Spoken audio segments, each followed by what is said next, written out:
Well, hello, my little friends. I almost had a cuter term, almost, but it slipped out of my mind at the last second, as it often does. But hi, everyone. I'm feeling a little perky today. Yeah, so remember how I said, like, hey, let's go do some art today, and let's go maybe read some Lady of the Shard? That's still a maybe, but right now, I got access to the Caves of Qud Alpha. I've screamed it in multiple places, so y'all should know by now. Um, but yeah, there's a ton of new content. I don't know the full extent of the new content yet. I know there's a new area, and then there's some new implants. I heard there's mutations that were new as well, new items, lots of new things. And as a dedicated Truekin player, I'm excited about the prospect of new implants. Why do I play Truekin? I don't know. It just suits my play style, being the skill monkey. Um, and also just kind of like this idea of here's this weird world, and here I am, just making my way through it and living by my wits in fancy swordplay. Um, but God, Caves of Qud has a little something for most people, I think, in it, and I'm really curious to see where this game goes. God, I would really love it if robots were playable. I love playable robots, and that's a maybe. I think that's a maybe, a small maybe. I don't know. You'd have to ask the devs, and they've probably been asked, and there's FAQs around, though. You could look around. I'm excited about this. Last time I tried streaming Caves of Qud, it was a little slowish, and I wasn't as comfortable with being slow on streams back then. But now, nah, this is great. This is great. Let's just go to have a nice easy time Saturday. I need an easy time. So I'm putting up the week schedule tomorrow for other stream announcements. I'm taking Monday off, which also means no Lady Hit the Shard and no doodling unless I move it to Saturday, which I might next Saturday. I know, I've already said it once before. You cannot trust the schedule. The schedule's only a suggestion. It's my intentions. And depending on how fickle I am any given day, the schedule can change. Because if I'm not having fun, I don't think you're going to have fun. That's my opinion. But anyways, with no further ado... Oh, there's one more ado, actually. I have several places I post my stream announcements, and I need to go take care of one last stream announcement. By the way, this is the Grand Blue soundtrack, Grand Blue Versus. I have been giving that game a shot a little bit here and there.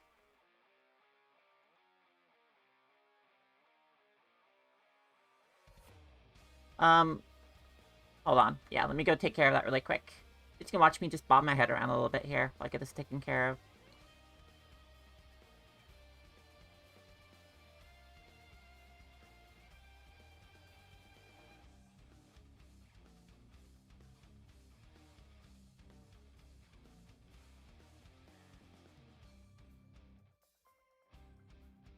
Oh, hello, Menixer. Give me one moment here.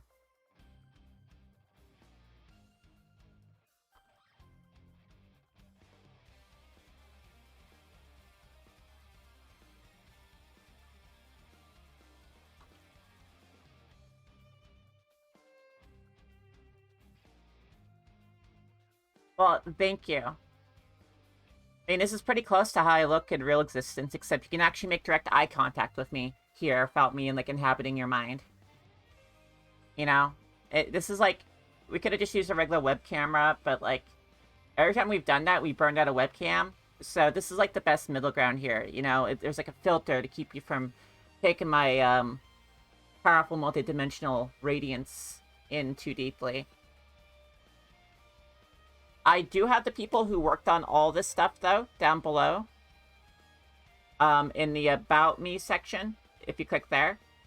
Thank you, yeah.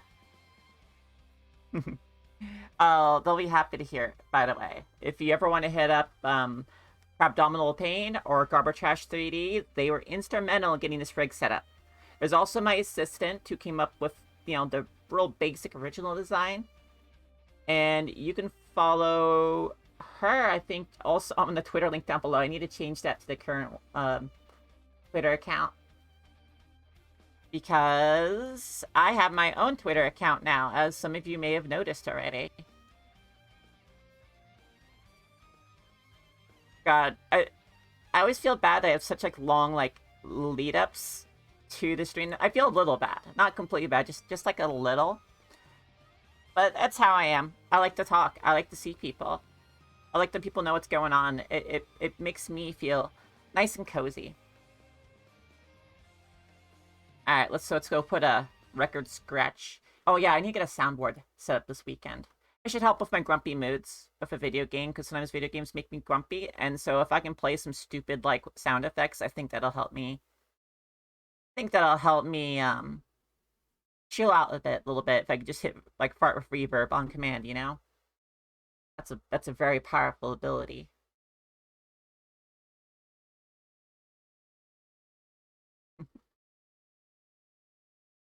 All right.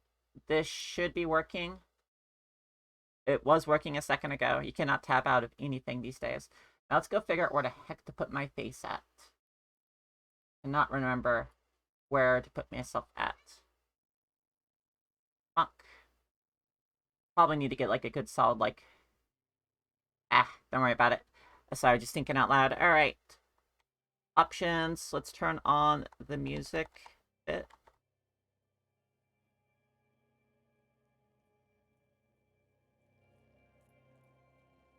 Oh wow, it's barely showing up there.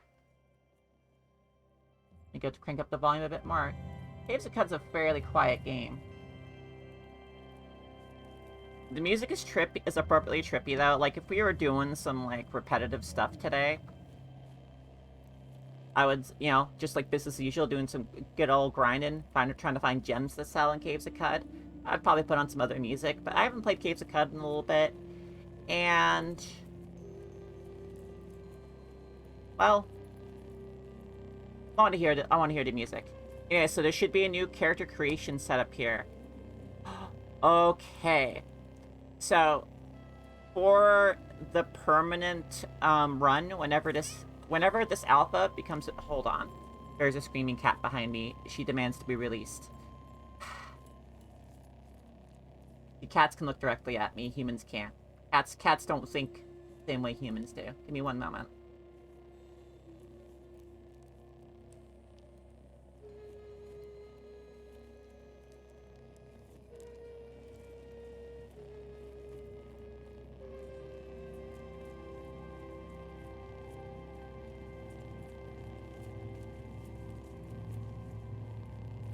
By the way, as someone who's met Pateau at, like, a company meeting, equivalent, you know, that's the equivalent, I guess, to call it, yeah, dude sucks. If you don't know who Pateau is, he's a major villain in here. Pateau actually exists. So, you know, just remember that. Remember that, you know? Don't trust that sucker. Okay, so for the permanent playthrough, I'm debating if I want to do roleplay and actually just make it pretty easy to, get through the game. If we die, we just start back at the last settlement we were at. We don't lose our progress. Actually, let me explain this. Because Caves of Qud probably has a little bit of a reputation of being a really hard roguelike game.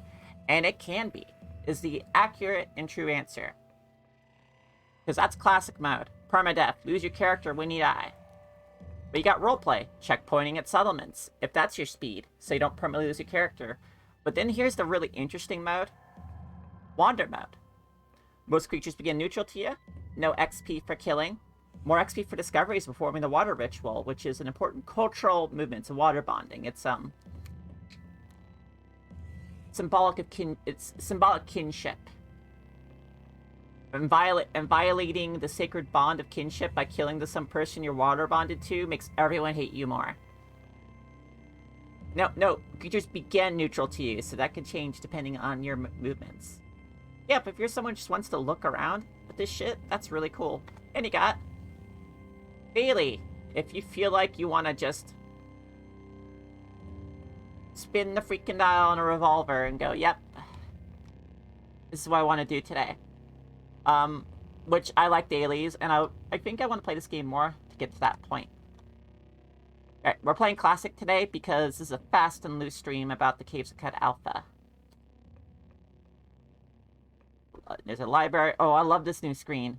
I love this new screen a lot. Ew. Mutations, moderate starting attributes. Let's go look at mutants really quick here. Actually, let's go save a mutant thing, just because I want to make my closest approximation in this game. I'm a space being, I'm not a mutant, but you know, we can make the closest thing to it. The Apostle's pretty close to me. Has a robe too and a hood, so that's high in the list. Graybeard, possibly. Nomad's very good for me too.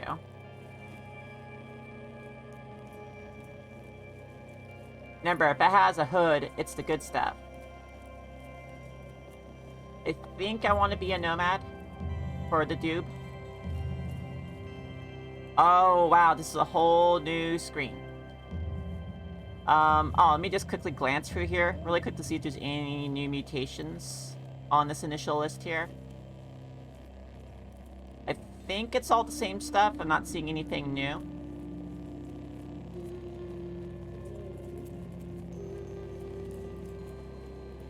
Yeah, the menu just looks different, so it looks a little unusual. Beguiling Virtue, Clairvoyance, Their Mind, Telepathy. Yeah, okay, it's all the same stuff currently. So if we wanted to do, you know, I made a space and stars and all the stuff in between. Make a light manipulation. Oh, whoa, whoa. Okay, light manipulation. Yeah, precognition fits me pretty well.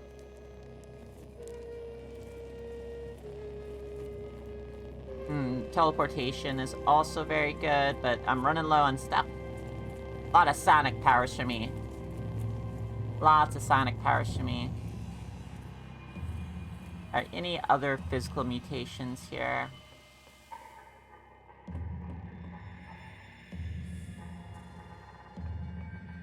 Flaming Ray, maybe. Oh, phasing, definitely.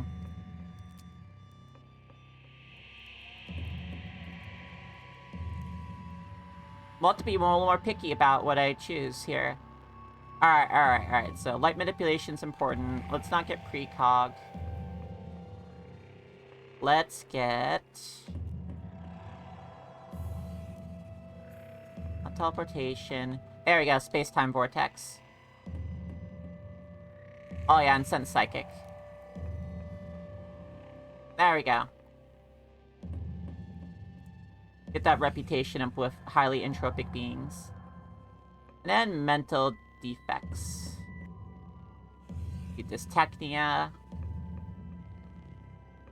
Feel their sealing artifact destination, the artifact explodes. I'm not that bad with machines. Evil twin. I do not have an evil twin. Narcolepsy. Maybe not. Not wear hats or helmets. That's not true. I wear hoods.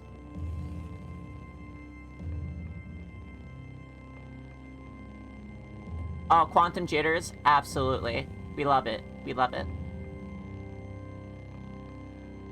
Which gives me room to buy more things. Important thing to do for any sort of, like, you know, negative any flaws in a game is to make sure they're interesting. Make sure there's some interesting stuff there. Like, Myopic is cured with glasses, by the way. It's kind of a free one if you're doing, like, a real power build.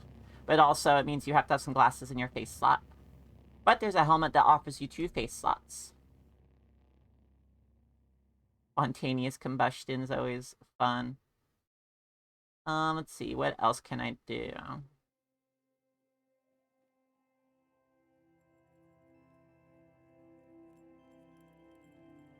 Yeah, triple jointed. My joints do stretch pretty far, IRL, so go grab that. Alright, that's a pretty good setup of abilities here. Alrighty. And...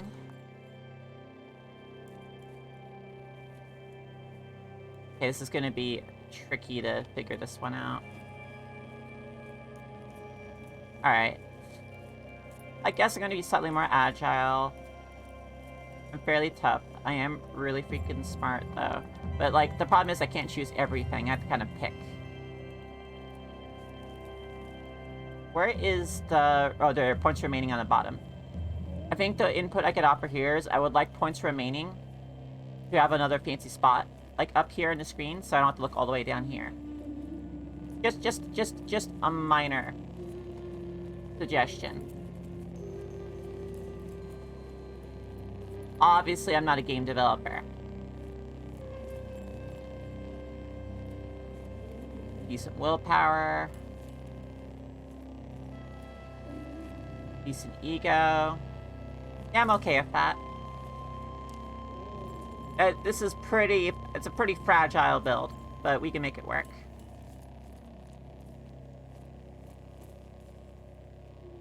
Okay. Phasing, triple jointed, light manipulation, sense psychic, space-time vortex, quantum jitters.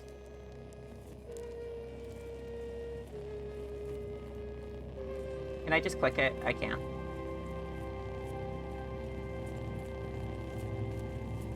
Name. Dupe.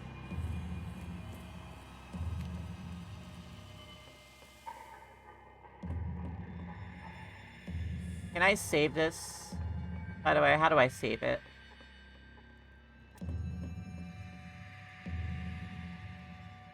And see, I would start probably in the Salt Dunes. Okay, it did not save the build. So yeah, but that's what a dupe would be like. We're not gonna stick with that build. I was just wondering. Yeah, so there's a couple little confusions, I guess, there. I didn't know how to save my character build. And I didn't, Oh, I have a knife. No! Yeah. But that's how that would work for a mutant character. We're gonna do the actual build here.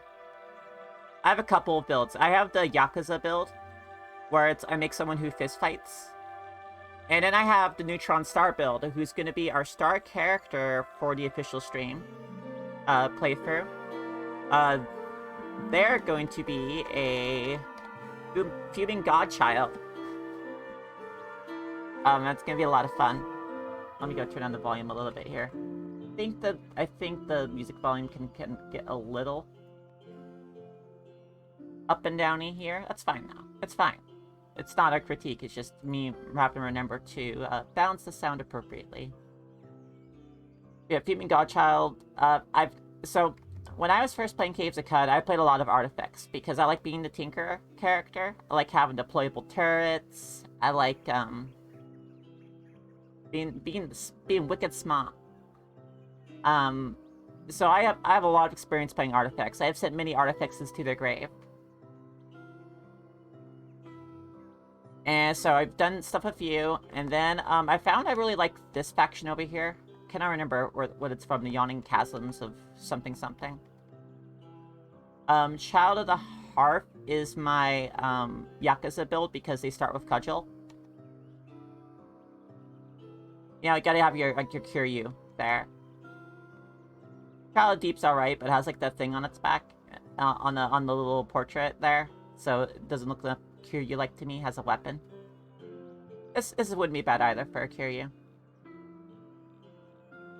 But this is sorts of short blade and like axes and stuff. Yeah, this is the Kiryu build to go with. Let's go give our Neutron Star build a go here. So difference between humans and or between humans, they're all humans is the thing. Even the mutants are humans in this game. It's just, you know, different types of humans. Truekin, the non-mutated humans, they get more attributes. They also get access to cybernetics. They also get more skill points every level. Since they don't have mutations, and mutations can be very powerful, they have other options. So, okay, since we're going to be relying on willpower a lot, I want that really good willpower. I want a really good ego. Intelligence, I don't need a rush. And I can afford to make everything average here. Want a couple points in toughness, a couple points in agility. At least me one set of 2 points here, and I think I would like it in willpower. Willpower, Well, it's all listed right there. Affects your cooldowns, your activated abilities, determines your ability to resist mental attacks, and modifies your natural healing rate. So this time when we hit level 6, I think it's every 3 levels you get a stat point. Okay, yeah, so every 3 levels you get stats. You either get 1 stat point, it alternates between these two. Of getting 1 stat point and a stat of your choice, and getting a stat in everything. I don't know if mutants get the same thing. I honestly have very little experience with mutants. I like my Trukin a whole lot. Honest? You know what? No, let's get Ego up here. Yeah, and so alternate between getting you 1 stat point and getting you a bunch of stat point. Alright, any new starting implants here?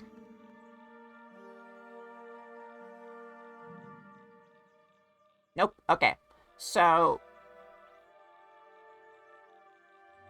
there's a ton of starting implants you can get. There's a bunch of other stuff you can grab too. But this is the starting list. And you can choose to start with none and get a free get a free point in toughness if you want.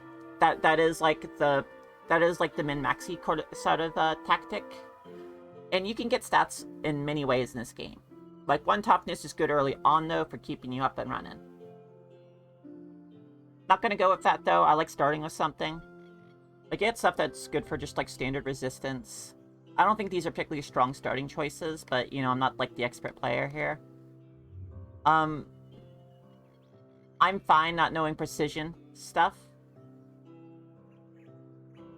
The optical techno scanner would be great for identifying things. Yeah, night vision. Night vision's very good. It's very good. It's something that can be done with just goggles, though, if you wanted to.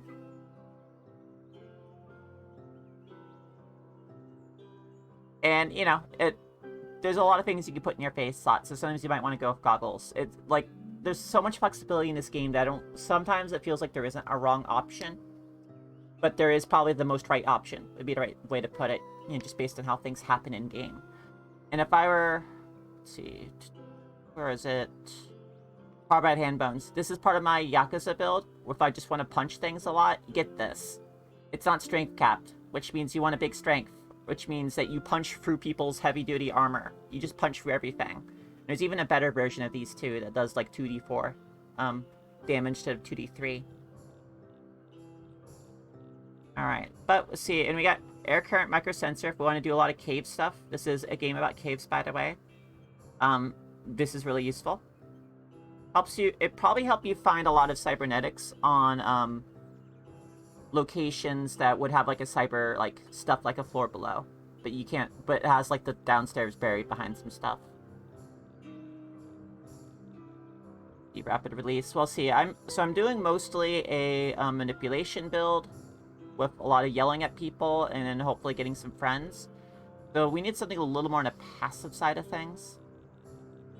Now, for Neutron Star, what I was thinking for them was maybe having real stylish stuff. Have like a long sword and a short blade build, and then dual wield pistols as well.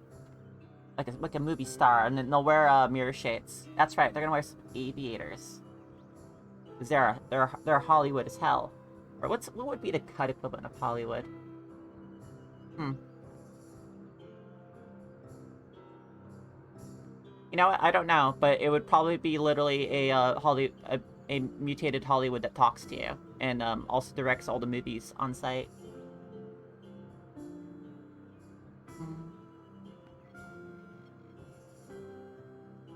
I know, I love talking. I love showing this off though. Like I love doing builds in games. Okay, free dodge value, always good. Also though, it'll like makes your skin transparent in those locations, which you might not like. Stabilizer arm clamp for boosting up your agility by 6 points.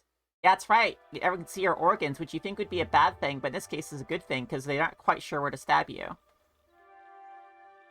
They can't see it. Stabilizer arm locks are probably my favorite starting game cybernetic because +6 agility bonus, like for range attacks, it's huge. It's gigantic, and it lasts for quite a while in usefulness. That's a +3 to your attack roll, essentially. This is good if you want to fire through volume. I think the smart thing to do, especially for a character not being like a super genius, is getting the optical techno scanner. This will allow us to identify everything. It's for treasure hunting. It's a treasure hunting mask. Now, if you're a freaking genius artifacts who can do tinkering, you don't need a techno scanner. We're doing this. This is an interesting sort of build here. Setup. You reset selection, randomize selections. 10 hit points starting out, but we'll level up pretty quick. Since we're from a certain region in the game, like or a certain region for Trukin in the game, we get 15 heat resistance starting out, which is nice. There's creatures that breathe fire, and heat resistance does count. Looks like this is broken right here. Remember though, this is alpha, so there's a ton of changes up for demand, up for your consideration. Whatever they may be. Alright, and then...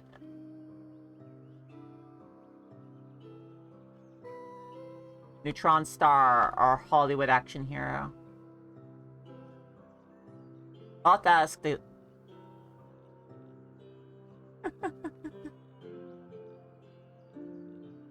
Yeah, definitely. It's like, oh, okay, they'll put something else there eventually. I recommend it for new players. I like Joppa because I think it like, you can get some nice random stuff from these random starting villages. But these are also villages that you can just find normally on the map. And can get the stuff there then. So, but if you want to just get launched into some crazy shit, like, these are the ways to go. Since this is a fairly wimpy build to start with for, like, out-and-out combat, I'm going with Joppa. I like Joppa. It has the strongest narrative opening stuff to it. It's to your preference. Remember, we are on permadeath, so I'm going to be playing like a very scared baby. Also, nice to see you in there. I've never seen you before, but welcome. Welcome to the DoobTube. How much should I read here? I think I will read when I do my actual full playthrough. But let's read this. This is a good mood setter. On the 13th of Ulu Ut, you arrive at the village Joppa. On the horizon, Qud's jungles strangle chrome steeples and rusted archways to the earth. Further and beyond, the fabled spindle rises above the fray and pierces the cloud-ribboned sky. Yep, so this is a fun game. With lots of good descriptions. Like, you can look at this cat here. Stesiphus. Yeah, like backstory there. Backstory for Warden, Ulirig. I've never had to say these names out loud before, I come to realize, so it's gonna be fun pronouncing it. Yeah, like, I'm skipping through, like, the well-written dialogue here, but this game just has so much, like, stuff there. Alright. The only person who likes you, Mehmet. Oh. Oh, well, Brian retweeted it. Oh, very kind of them.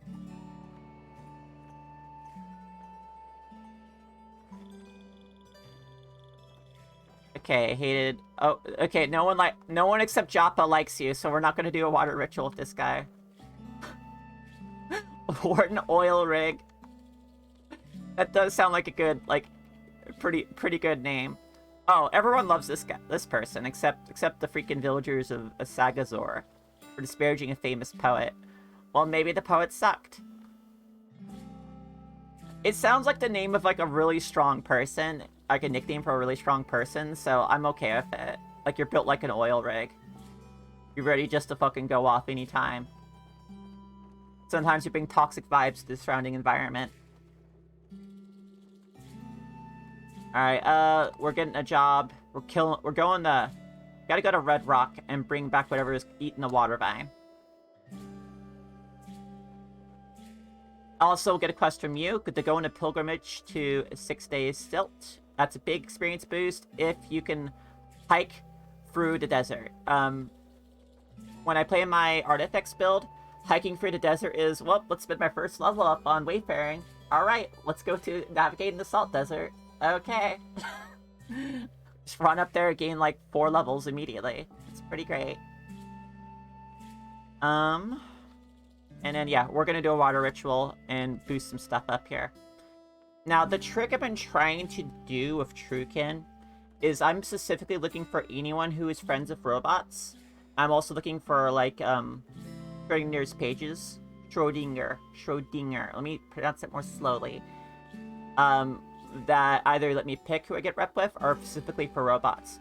Because if robots like me enough, I can go to the Deathlands, the hardest zone in the game. And suddenly the two among the worst opponents in the game to face, Leering Stalkers and even more terrifying, the Chrome Pyramid, they won't shoot at me. However, it doesn't stop them from... Oh, they're much smaller now? Ooh, actually, no, let's go look at the map here. Look at the map. Holy crap. Move, please. No, move. Shift over there. Holy crap, there's a big freaking lake there. Is that the reef? You know, I was wondering where the reef would go. Oh yeah, and they changed the water effects as well. Oh, this is lovely. Oh, that's crazy too. Yeah, I guess the Deathlands are mostly saved there. And then you got some city stuff sprinkled here and there. It is actually a rainbow. Hell yeah. Queer rights, everyone. Beware of the pentaslimes that protect us.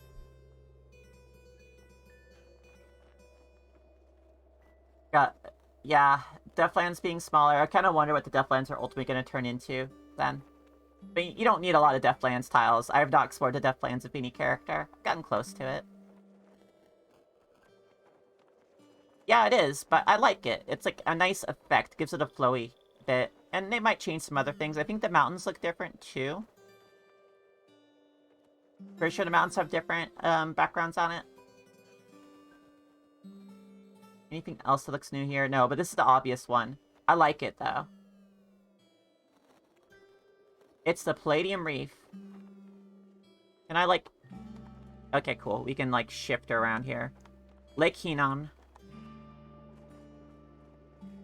Spores dance in eddies across the kaleidoscope fungal bonnets. Rivers of primordial soup cast in the light of lava gurgle a quickening melody. Oh, which flows into the Rainbow Wood, which explains the Rainbow Wood's whole thing. And then Palladium Reef. Braids of roots and ribbons of fronds dimensionalize the flat loam. Something's home a discarded leaf makes. And then the Yid Freehold. Hey, Freehold Games. Braids of roots and ribbons of fronds dimensionalize... Oh wait, it's just the same thing as the reef. They'll probably get like a special description soon. Only the fixing home the signal interrupts the incandescent stillness. Yeah, okay, so the one problem, by the way, about making friends with robots, the one thing I will definitely see happen, I just know it, is that Chrome Pyramids aren't shooting at me. They're shooting at something next to me and I get caught in the blast. That's the most likely way I'll die in the Deathlands. Or Leering Stalker will repeatedly bash me in the wall trying to kill something else with its sound wave attack. Okay. That makes sense. Yeah, I mean, it's definitely a good start here.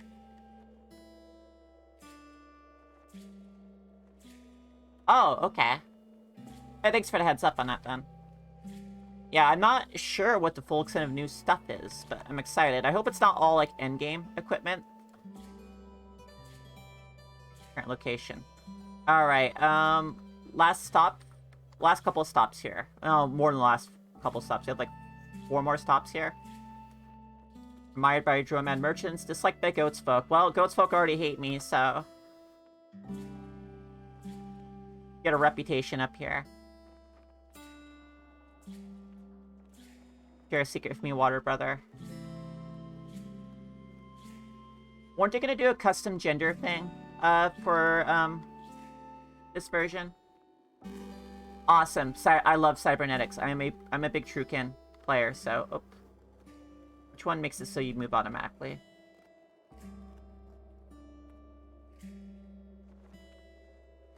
Is it this one?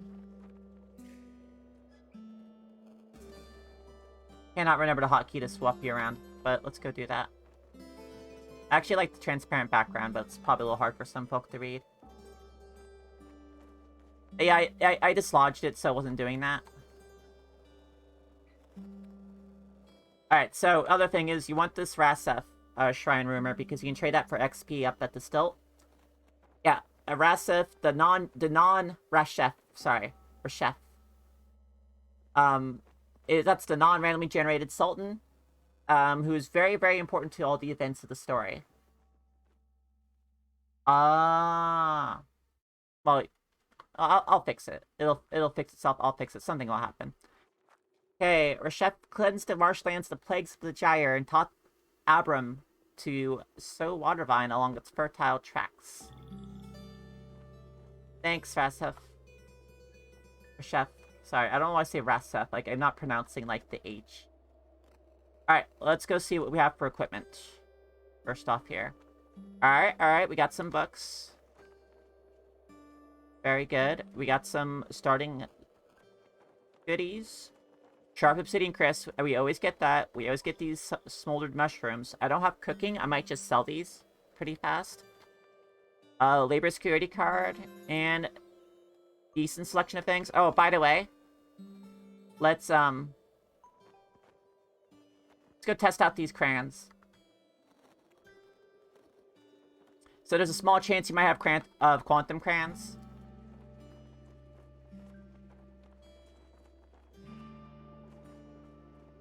Draw, probably a waste of a wish, but it'll be really funny. Nano crayons, that's right. We're gonna draw a vibroblade that's in, like, green. The north of us. Okay, not nano crayons.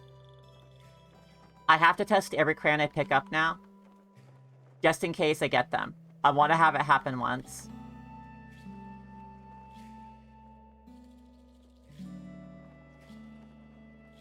You know, someone in Joppa, wow, someone really likes vibroblades. That's always a solid one, too. Yeah, it's like a very tiny chance, but it's really funny when it occurs. Alright, what do you got? Oh, I didn't check my actual, like, current equipment, too. Snail-encrusted wooden buckler. Alright, that's a +1, -1, that's right. Got copper nuggets for trade goods. A ham axe. And what's my current stuff here? Ashtain robes. Stunrod. I cannot unequip the Stunrod. It has 69% in the chem cell. It's a sign.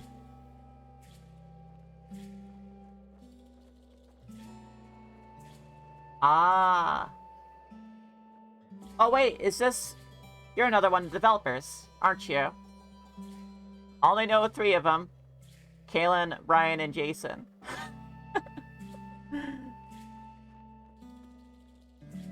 Oh, and Gra, of course. Cannot forget Gra.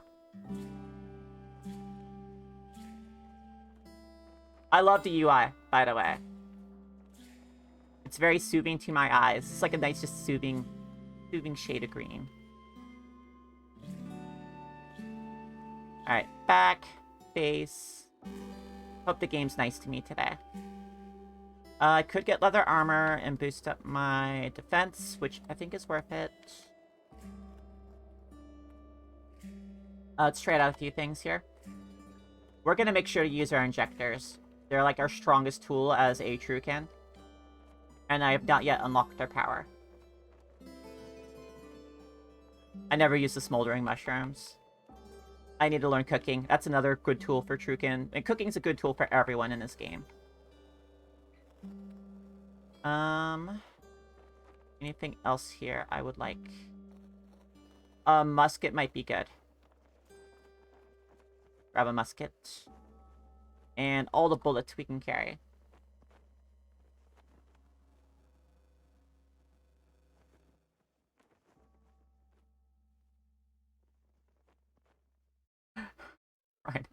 Not. Oh, there's cyber vendors now? Oh, thank God. Oh, that's glorious. I'm very excited about that because I've spent a ridiculous amount of time combing the map for cyber nooks. That's really freaking awesome. All right, so another one of the pro experienced player moves is you I can't remember which rooms they're in actually. You go all the rooms with like chests, close the door behind you, and loot the chest. I'm not gonna do that. We're not gonna be a thief today. Yeah, and I did a lot of it. Like I was like I had all the wayfaring stuff. I was an artifacts. I also had like the scanner, like the precinct scanner, whatever it was, to let you get a higher chance of doing it. The most heartbreaking one every time was when you got a ruin of a cybernetics nook, and when you go there, there's no cybernetics nook. Though that was always the worst feeling. That was just like, oh, why?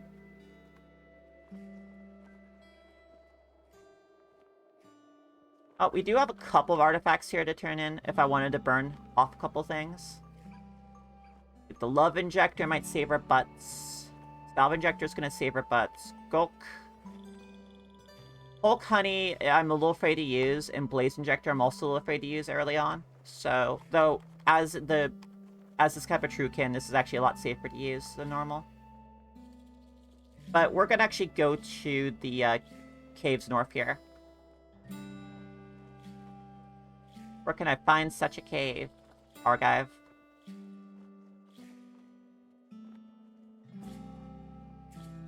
We're not even gonna look. We're not gonna tempt ourselves. The quote, Adventure Time. When I get my kiss, I'm gonna turn my head away and... Oh gosh, what was the line? I don't remember what Abracadaniel said, but it's the same strategy, and we're not gonna have a heel turn like he did. Alright, is there anything here in the graveyard these days? There is! There's always a free statue up here. Don't forget it. I love this randomly generated stuff, by the way. While traveling through House Precinct Tappa, Gipper V stopped at a market in Ashan. At an obscure shop, he purchased a potent mask and named it Potenticus Gipperfriend. It's the old Gipper, oh no. And then he went to a nearby tavern and lost Potenticus Gipperfriend to a local thief. He cursed the tavern and left Ashan. Now, I'm not an expert in Caves of Qud lore, but I feel like when a sultan curses a tavern, something bad happened to that tavern. Oh, we got a historic site. Already, we got a historic site. All freaking ready. Heck yeah.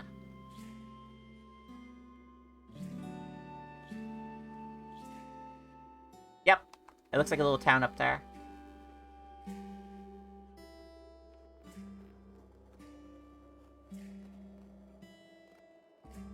Thieves and crusty adventurers.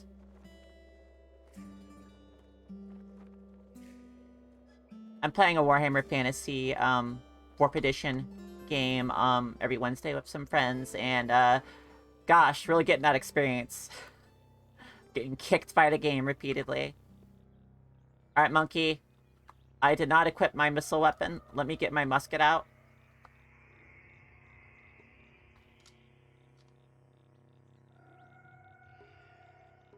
Oh, it's always a Sultan Dungeon clue. You know, I check it every time, and I might have just never noticed it did that every time, I think is what happened. So, like, sometimes I'm very smart, sometimes I'm very not. Oh, you did not. Who else wants a taste? Keep honking, I'm reloading.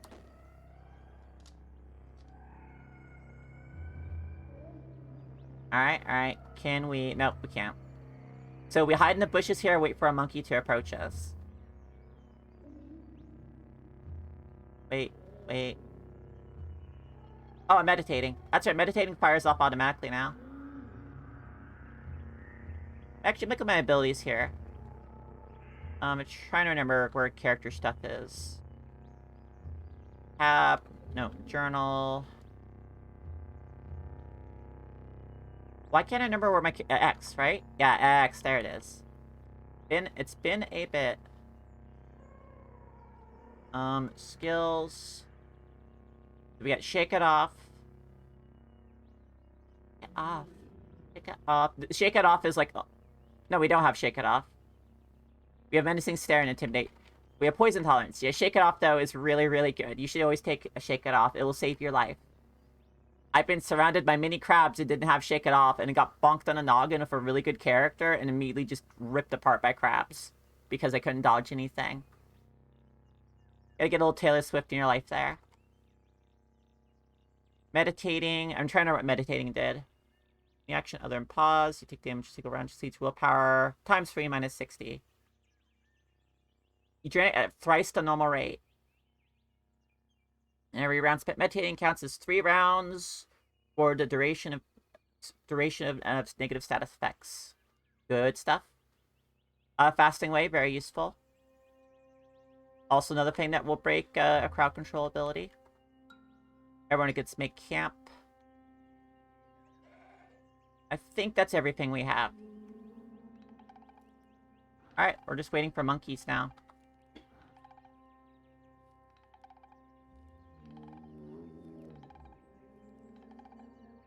Hey.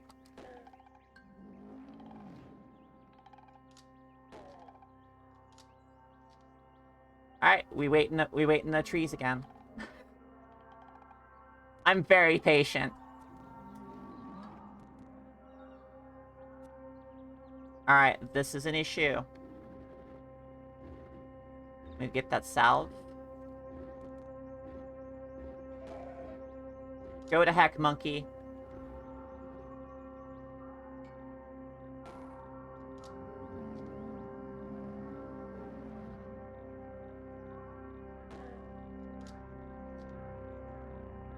We do need to get harvesting as soon as possible, too. Oh god, one of these. Alright, we're gonna have to use Intimidate as well. I keep getting up Intimidate. Shift space. I am glad there is a permanent button for shift now. Or for running now.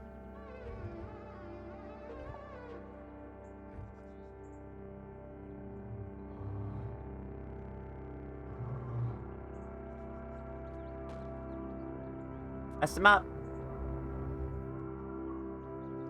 Oh, right. Alright, well, we're gonna go back for that then. You got dazed. You got dazed because you got stun rotted. Get stunned, nerd. There we go. Thank you for the tip. We're immediately doing that. And I'm lost. I love this game.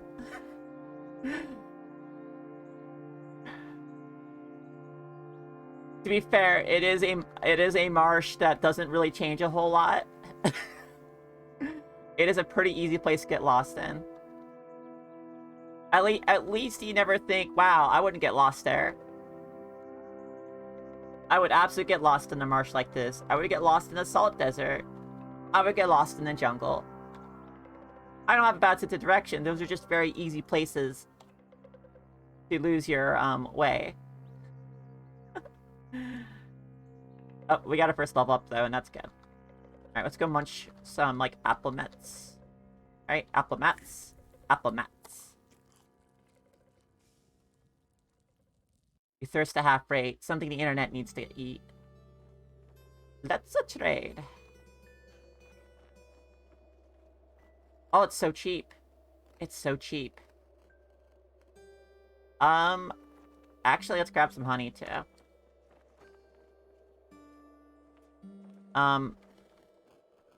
Also some yuckweed stems. I want to learn cooking when I can. Let's see, what's the first thing I should spend skill points on, by the way?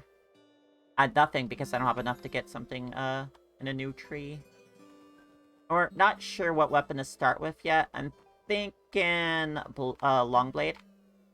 We want to do our cool, like, duelist stuff. So need a few more experience points. And our stats will get there for all of these by level 6. So we can sit on it a little bit. Might be good to start with short blades. Or if I want to go with bludgeoning weapons, and bludgeoning weapons are really, really fun, we can go with cudgel. We do have a Zappy Zap now. You know what? Let's go with Bludgeon. We'll wield like a Shock Prod in one hand and maybe a Short Blade in the other. Nah, it's not. That's not fancy enough for Neutron Star, is the thing. We want them to have the fanciest stuff. Cudgel's very business. And we want more. We don't even want business casual. We want flashy.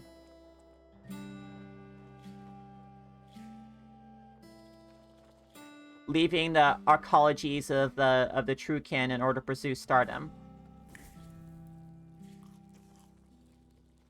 And it is daytime now, monkeys. I will destroy you.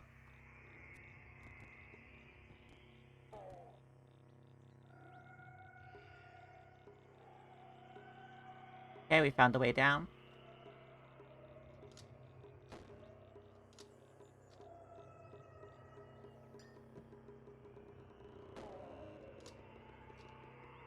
How many bullets do we have left? 22, okay, it's not too bad. You guys can't be cavalier with it. One day we can. Okay, I think we're safe now. Nope. Southeast. Hey, buddy. The goat baboon war begins.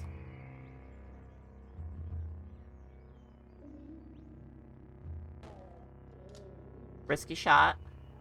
Get a little closer. God dang it. Alright, wait until you see the whites of their eyes, etc., etc. We have the musket, we can make the Revolutionary War quote.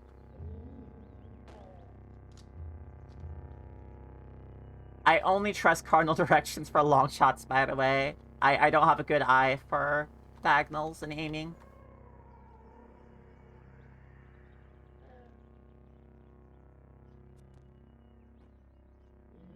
Oh, looks like a baboon got stun prodded.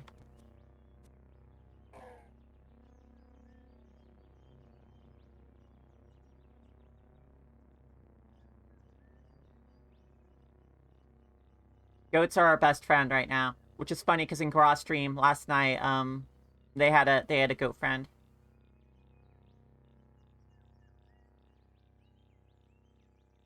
In a completely different game, by the way.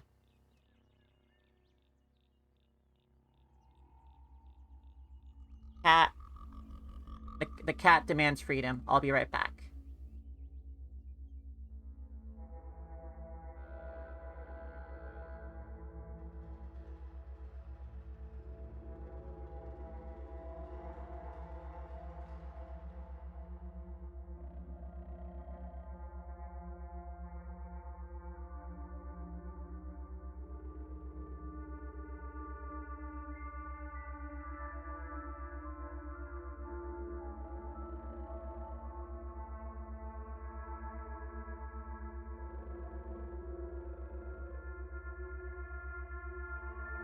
Yeah, it's all good.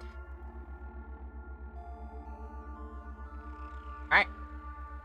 20 hit points is a lot better than 10 hit points. It's twice as better.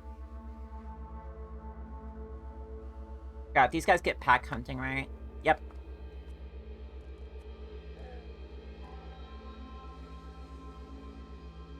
Leather cap.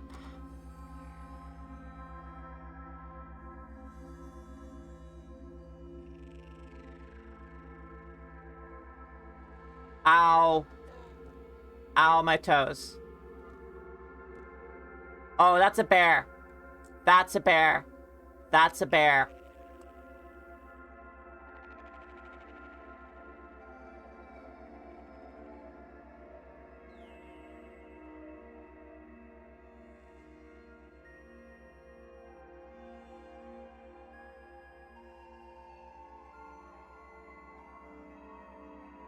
Hey, auto aim. We have priorities right now. Okay, it might be time to drop the shade oil, right? Is it shade oil? Or is it shulk? Remind myself here. I'm really bad at using consumables, like many people. Oh, plus 8 DV, not bad, but then if I get hit anyway, it's gonna be bad again. It might be the shulk injector I'm looking for. Movement speeds increase 40% night and underground, reduce 20% in daylight. For agility while we're underground, in the dark. Yeah, this is roughly the one we want.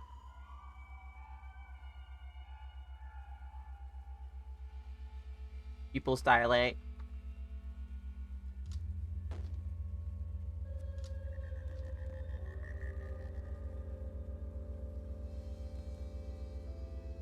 Alright, so bad move.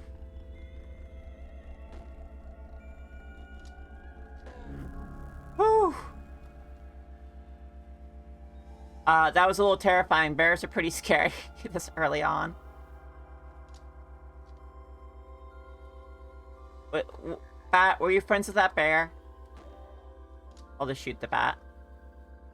Oh, meditation's so nice. I'm not used to having meditation. Honestly, yes, completely unbearable. I know it's a polar issue, but that was a pretty grisly situation.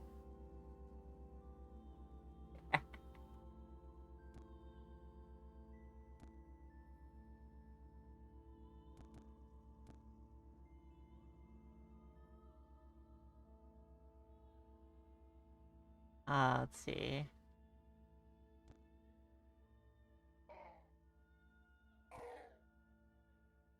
We got like a solar cell as well. We probably want to think about just using the solar cell. How dare you, you jerk. One of the most jerkiest jerk enemies in the early game. This freaking spitter finds. They're not even that potent. They're just jerks. Just like, hey, I see you over there across the freaking cave. I don't know why I equipped a new hat. I wanted it in my pocket, though. It's cheap and can sell. Cheap, light, and can sell.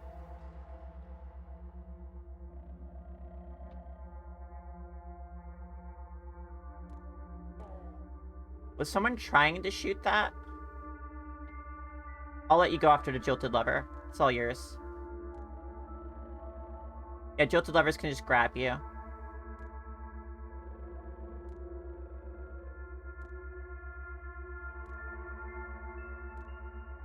Alright.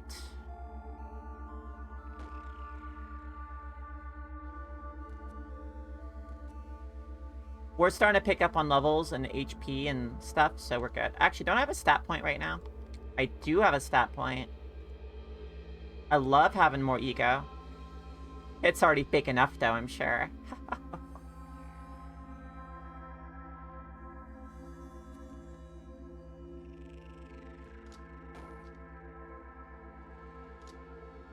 What can I say? The big gun do good. Toughness is decent. Agility has a +4 boost on it right now.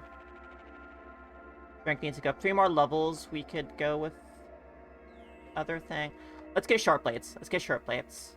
It's a good place to start.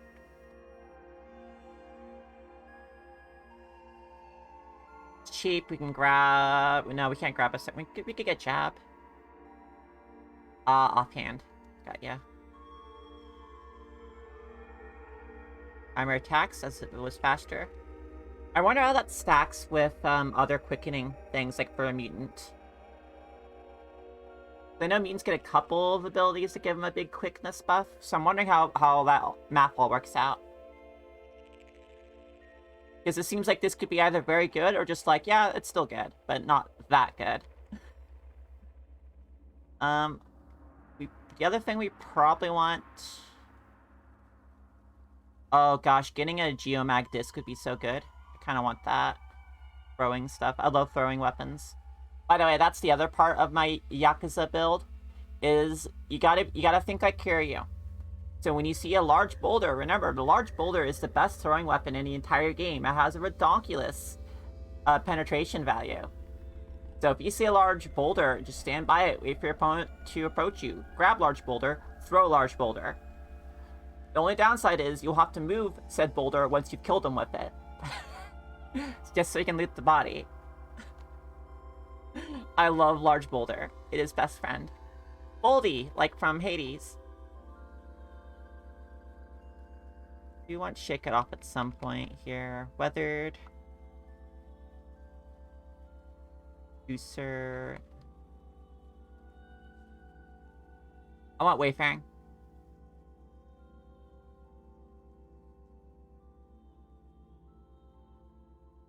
And we'll save up for marshes because we're there. I want marshes and then eventually salt dunes, but it's going to be lit before we get to the salt dune stats.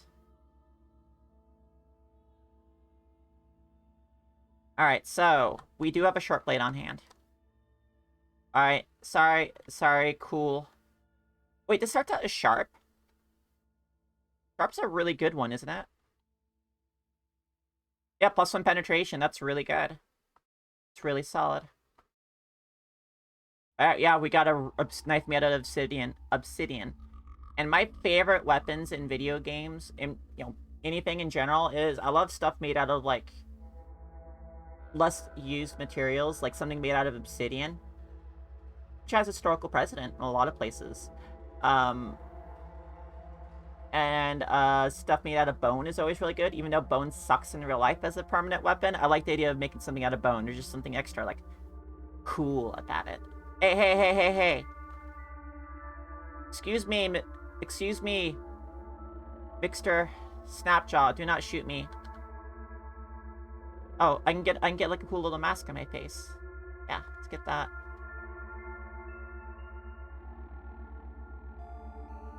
I'm still under the effects of Shulk Tonic. I'm really feeling it. Oh, did I pollute that dilute salt? Hey, beaded bracelet. Very nice. I'll get that in a second now. Come here, buddy. I'm gonna wait for you to get to me. Stab. Oh. Okay, we got good damage.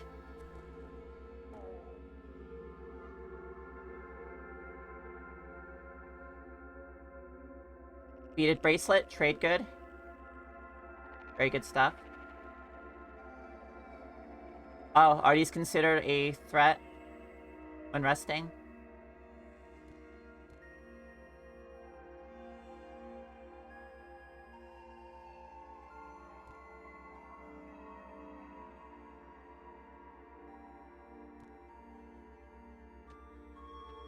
Actually, a little more worried about that Snapjaw.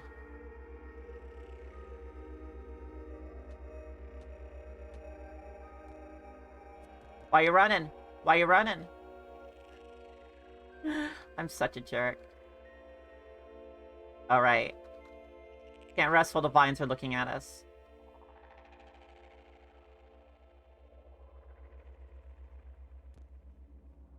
So how does the dread root, like, work? Is it emitting a gas? Or does it, like, do, like, a... Does it, like, know, like, the note that makes people scared? Does it, like, know the horror movie, like, pitch? Is it the same sound that plays when you enter the house in Phasmophobia? The same, like, ambiance? But, like, turned up to, like, 1000?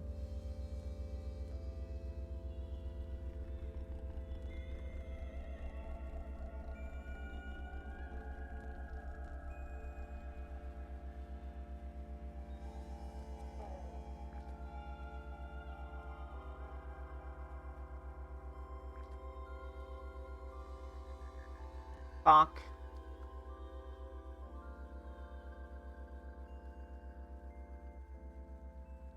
Are bats still mad at me? No. Okay. That bat just liked that bear. Oh, dang. Bat, why'd you play next to that vine? It got ya. You hate to see it. Oh, no, it got me. And it got my solar cell. Jerk. We'll have to pay for a repair on that. The freaking, like, kudzu. No problem, it's not hitting me, and then it hits you. And it's like, yeah, they do that sometimes. And my lack of caution is what's to blame here.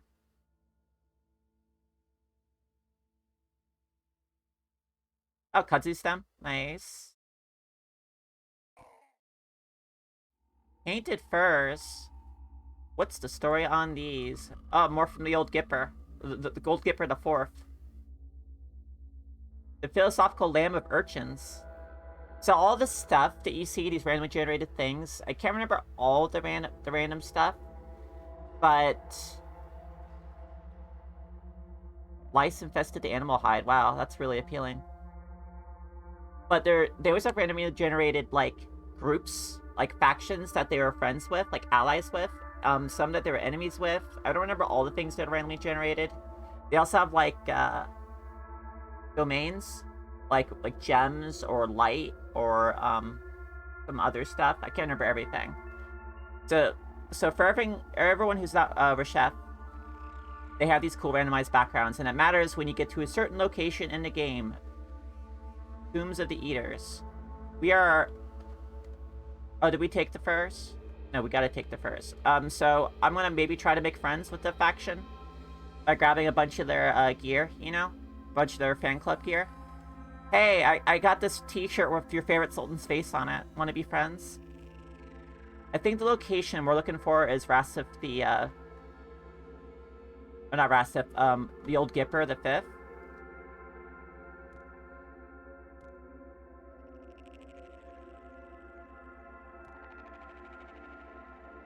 So that won't be immediately useful, but it allows us to explore a historical site a lot more safely. If the people there like us. I mean, we could just sort our way through. I've done that enough times. What's the joke? Just, like, murder is okay. It's okay. You're accepted. Murder is okay. So I can't remember the meme exactly. I am actually really happy to play Qud again. Like, I always need to take breaks after a bit, because I'll go, like, way deep in. But it's been like 4 months since I last really, like, seriously played. And there's a bunch of new content now, and that's exciting to me. Like, they do this once a year. They do, like, a big zone once a year. So this is like a special event. This is like a holiday. Like a, festival. There we go. How stupid am I? Not that stupid.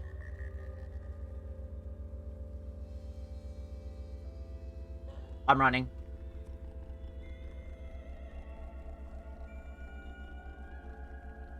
Dog, why? Dog, why?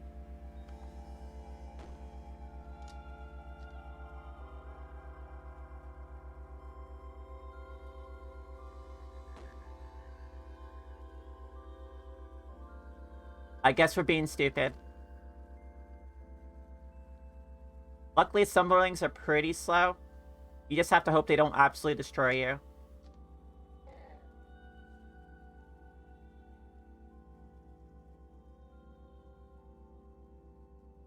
Do I have anything? Oh, you're sprinting right now.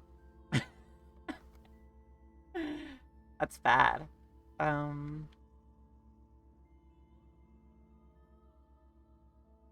don't have any grenades on hand.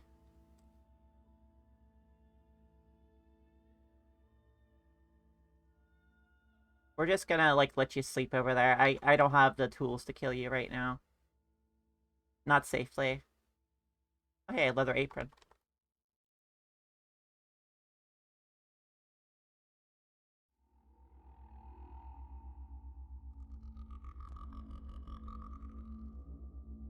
Yeah, the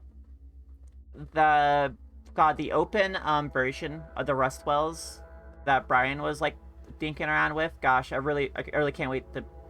I really would love to see that in the game. I don't know if they're actually gonna do it. Yeah. I think the worst thing I found in Red Rock was just straight up a chamber of Saad Amos. Like a clone chamber for Saad Amos. Just sitting there, I'm like, oh, hi, I didn't expect you here.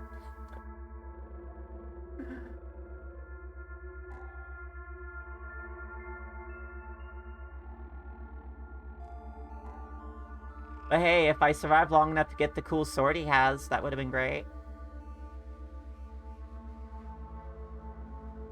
Into a clone chamber, like the staircase was like overlapping the clone area. Oh no, that's bad. Oh no.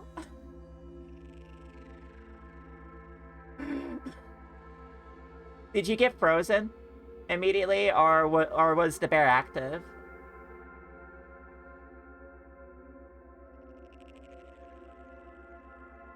Some of my favorite stories involve that character. Oh man. Uh that's tragic. I mean, at least it's early on, right? When playing permadeath in Caves of Qud, you have to accept the contract that sometimes bad things will happen. Hopefully it's a good story. Being part of the Discord, you always have a good place to share the stories, and it takes the sting out of the real bad ones.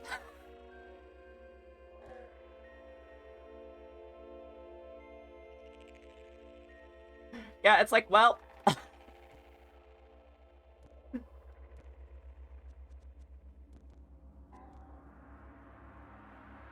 Hey, Cave Spider, are we gonna have a... Are we gonna have a little Sega Rally Championship here?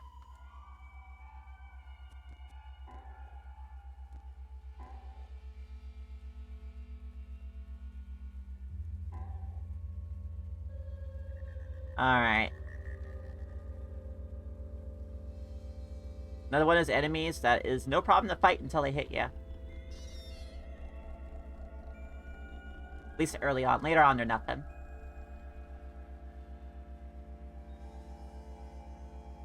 We love to see dogs. But it's friendly. Feral my buns. You're all very good dogs. I support you in your attempt to reclaim the cave for yourselves.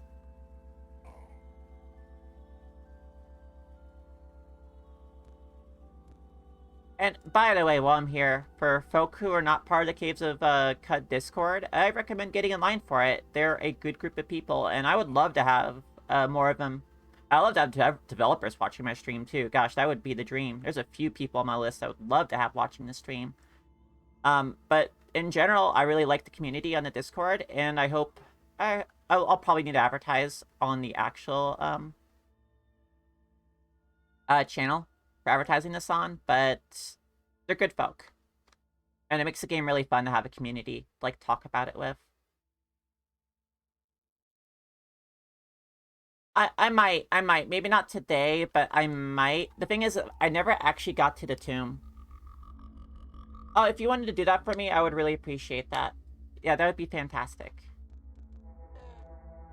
Thank you very much.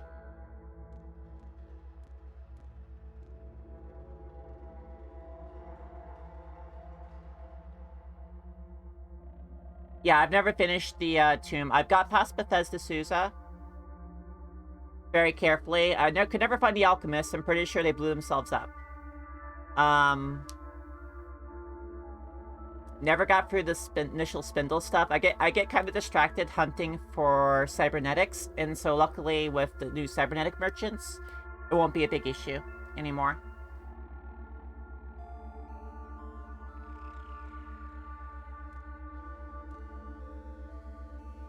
Yeah, now that I know there's cybernetic merchants, I don't want to go back to, like, the other betas. Like, I'm going to eat this, bugs and all. Whatever happens. So, like, no bugs yet, as far as I can see. Ooh, a nullworm skull. Kinda want that. 3 AB, 11 DB. Not too bad, not too bad.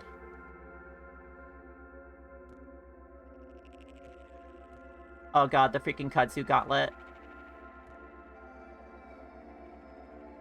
Yeah, so there is a special wish command to get you to the new content. If you have seen all this before many, many times and want to see the new stuff, that's your option. I'll probably have to put it up to a vote when we actually do the real run-through, if we want to do a permadeath runs. Emphasis on runs, because I will die in hilarious and horrible ways. Or if we want to do the save version, just keep one character. The hardcore gamer in me wants to just go for roguelike mode. I love roguelikes, by the way. Roguelikes are fantastic. Dungeon Crawl Stone Soup is a game that I have Not one yet, but really, really love. And some of my fondest video game memories involve my little kobold with a crossbow having a running battle in the elven halls against hordes of elves. And then later on, sitting in the middle of the spider cave and just blasting things with a crossbow. Good character. They got killed because I fought a Hell Knight, and Hell Knights have a reflect damage ability. And I had just put the Hell Knight in the sleep mode and thought, I don't know what this ability is. I'm gonna stab him. And then received like 100-something damage to myself and died immediately. Like, just imagine me stabbing a Hell Knight and instigating. That's basically what happened. Oh, slime time.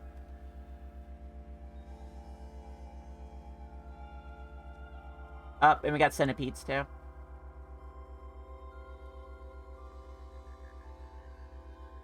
Yeah, it's a matter of preference, and I think I should get used to not always playing on permadeath mode. I'm not doing this for anyone other than my own edification. And some more folk might want to see this character like exist long enough to get fan art. This doesn't mean I'll get fan art. I just mean long enough to potentially get fan art, if that makes sense. Hard to fall in love with a character if they're gonna, like, you know, die any second. Though another streamer I watch a lot, Dorb, when he was going through Caves of Qud, he played at Esper. I kind of haven't touched Espers at all because I'm pretty sure it's widely agreed upon that, like, they have an easier time with the game than some characters, even with, like, the pitfalls that come with a high ego and psychic powers. You know, your Glimmer.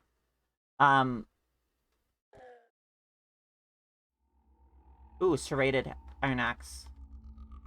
Yeah. I'm okay with him being OP. I have a pretty lackadaisical attitude about it. And plus, I really like playing Truekin, so it doesn't really affect me either way.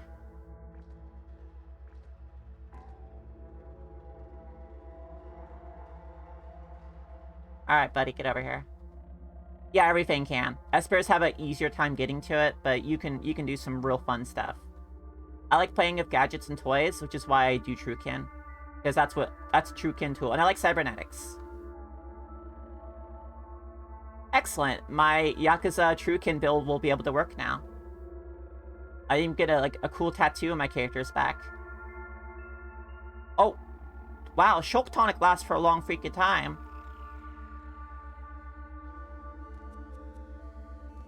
I thought it wore off already.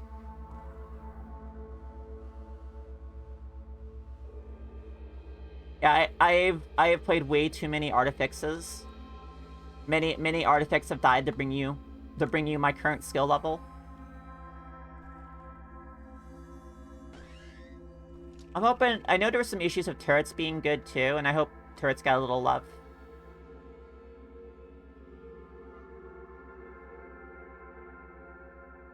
Oh, I should go look at the Chimera changes. I don't know. Like, I like the idea of Chimera, but, like, I don't know. I like having control over how my character looks, and Chimera just starts adding, like, limbs and stuff, so it's a little bit of adjustment for me to get used to. Oh, goodness. Let's not fight you all like that.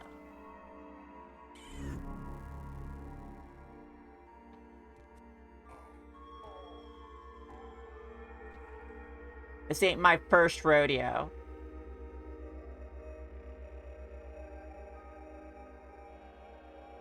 I didn't look at Chimera. I should have looked at it.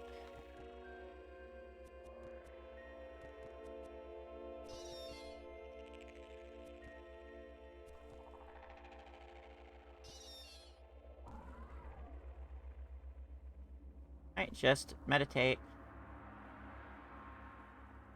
Oh, gosh dang it. Get out of here, stalker.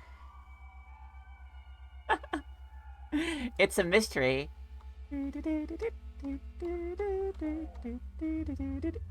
I didn't see the snapshot there. I just freaking rolled over it. I feel kind of bad. That was a whole being's life there. I just ended without a thought.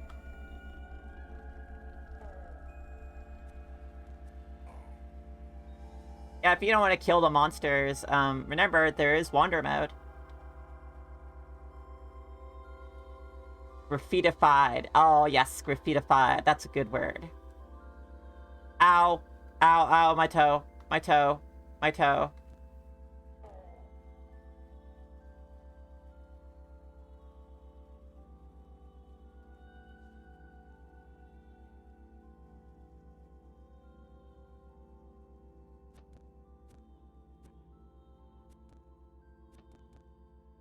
Ah, boy. What do we got here? Injured.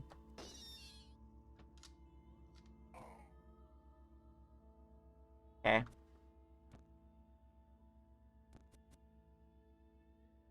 I'm trying to figure out if I should panic a little bit or not. If I get to like another hit, I'll take a witch spark.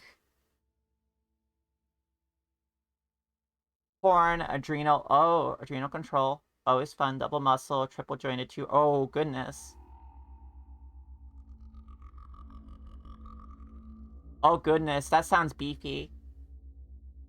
Pure beef. Grade A.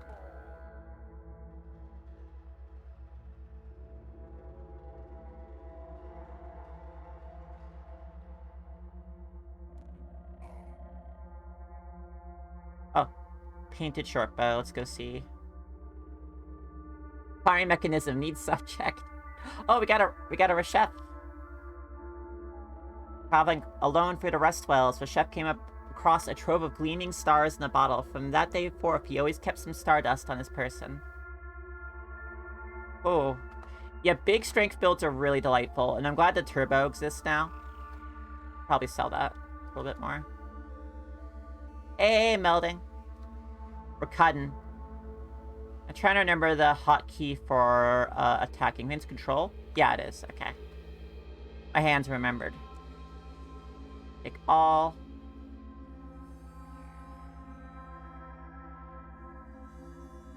Alright, let's freak up this Jilted Lover. It's still dropping 12 XP.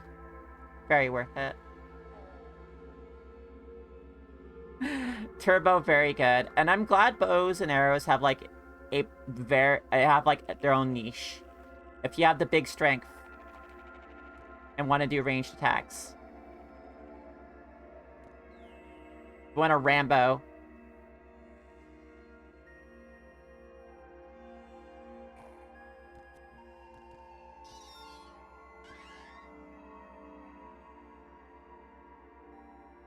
Dedicated to the brave fighters of the Barathamites. Don't make any deeper comparisons there, please.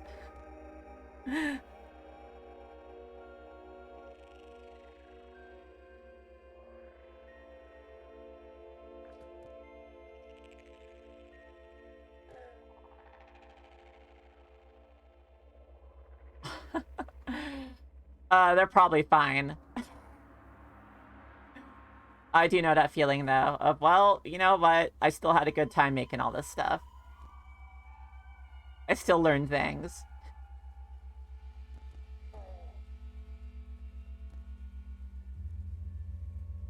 I'm tempted to make my, my avatar here via some pixel art stuff into a, character icon in this game.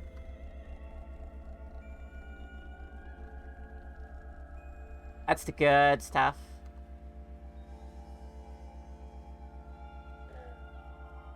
There's a lot of gamers out there with opinions over what a game should have, but every now and then you get someone who makes a really good mod and actually has a good idea. Mutation be gone. Oh, I got a plastic tree. Okay, so I'm learning some hot tips, by the way, about plastic trees. I've underestimated their use. So plastic trees work just like regular trees. You can drop it right here, and it's cover. It's cover. It's line of sight cover. It is portable cover. It's so good. I never figured that out before. I need to go wash it off. It's salty and slimy. Maybe just slimy. Yeah, it's so good. I didn't realize. Yeah, the big brain stuff.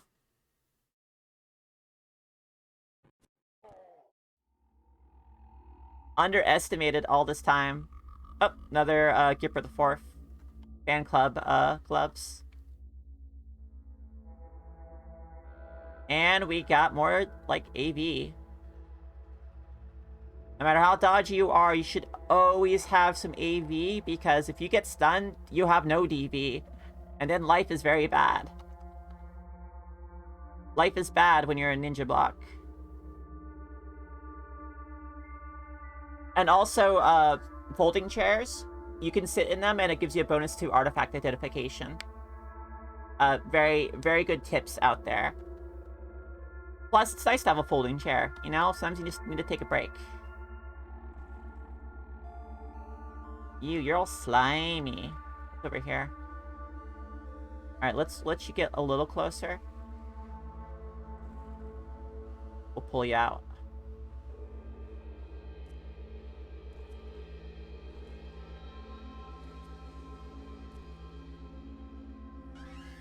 Yeah, those, Gershlings are not to be trifled with.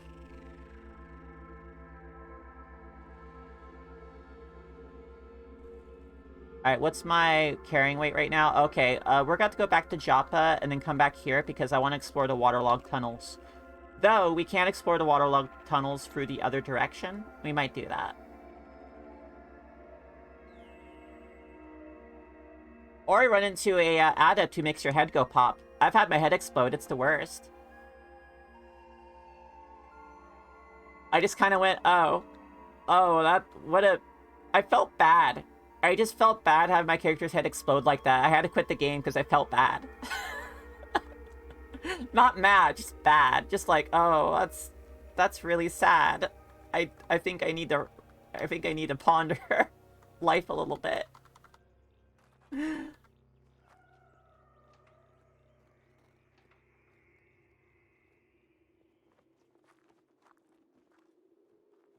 Hey, I come back with a pale Gershling corpse. Alright, Uber Nostrum, very good. Fix it, spray foam, salve injectors. Oh, 3 salve injectors. Oh, it got a beef up. Got a glow up. Oh no. Yeah. Not that I was underestimating Seekers of the Sightless Wake ever since my head exploded, but now I need to take them a little more seriously.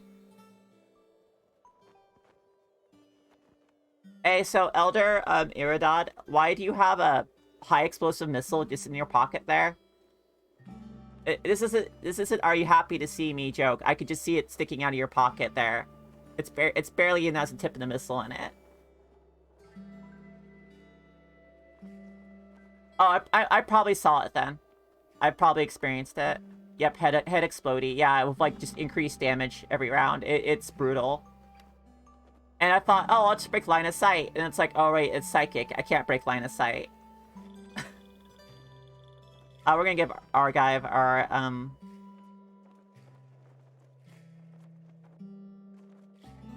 tree now? Can we not give you the tree?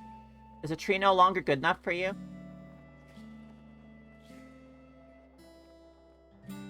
How dare you, Argive? Well, this isn't gonna sell for much, so it's dropped you. Oh, it's right there. It's slime stained. I just didn't see it. It was camouflaged. Here, I didn't wash it off for you, Argive.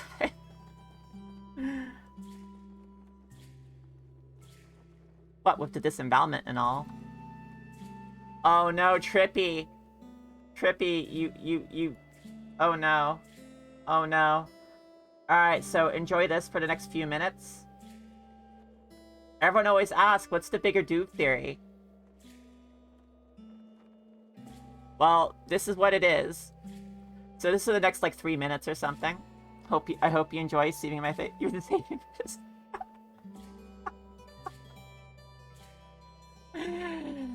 Yeah, that has, like, a solid day cooldown. This can only happen once per stream and is 50,000 channel points. It only lasts for a few minutes, which is basically whenever I remember to turn it off. That's how long you have. Masterwork. Data disk aren't super useful for me right now. Oh, I can make an ergonomic chair. Wonderful. Well, we got the special eyes, so we can identify everything.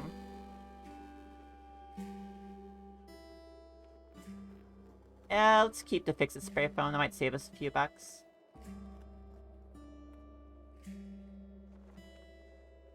Yeah, it gives you a buff to artifact identification, correct? Is there another buff to it? I mean, that's a good buff, is the thing. And and disassembly. Also very good. Even with my powerful artifacts builds, there are times I just have trouble identifying a thing. Even with like 28 intelligence, it happens. Does it stack with the toolkits?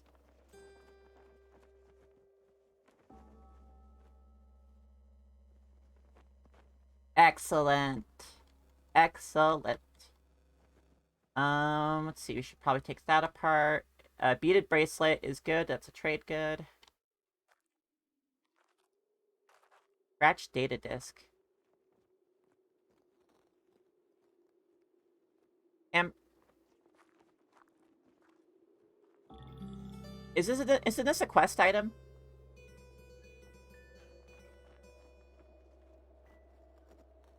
Yeah, it's the egg chair, right? The Dr. Evil chair.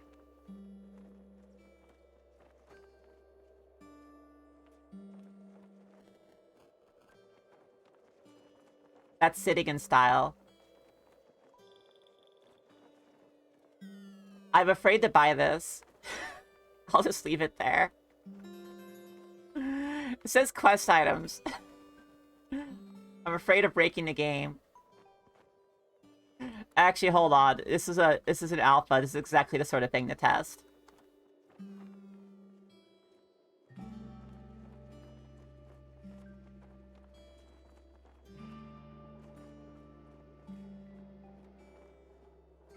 Exactly the sort of thing to test here. I did not sell my stuff, by the way. I forgot to.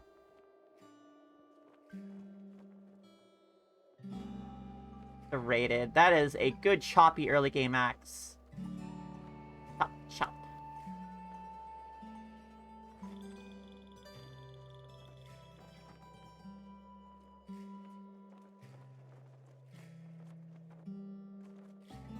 Dang, I wish Caves of Qud would let me just get like a ratty old couch I can just push everywhere. And flop down in whenever I need to eat. Give me a quantum hole where I can store my crappy couch.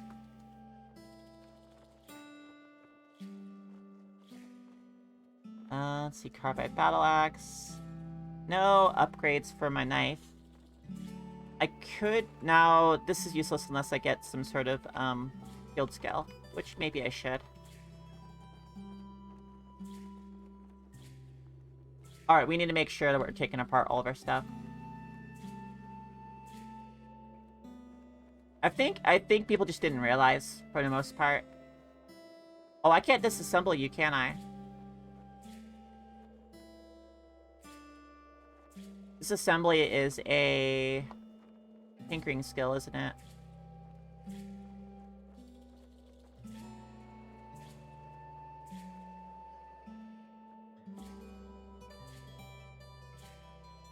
Scrap and artifacts for bits, yeah. Might be worth grabbing that one then. How much XP do I got here? Oh, I have enough. Cool.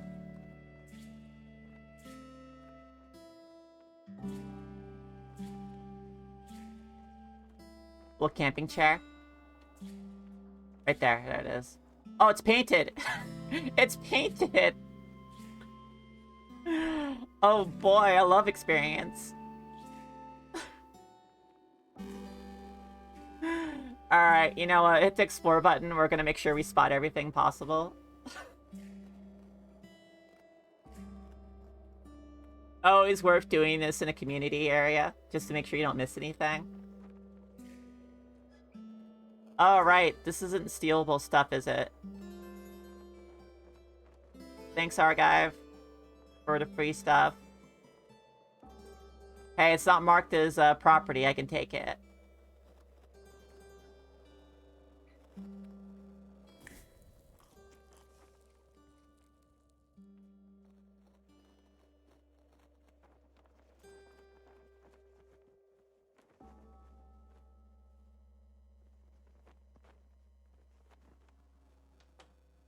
Let's see what is to work. Oh, and I'm gonna shrink this down now. It's been a few minutes. I would keep it longer, but like this actually does kind of like annoy people sometimes, so you want to make sure you keep it like a reasonable amount of time.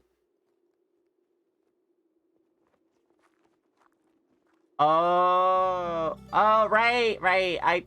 You know, sometimes I speed read too fast. Anyways, let's go call this our storage room over here. Drop you. Keep you. Drop you. Drop. No, I did not want to equip. Well, I have a kudzu stem in my hand now.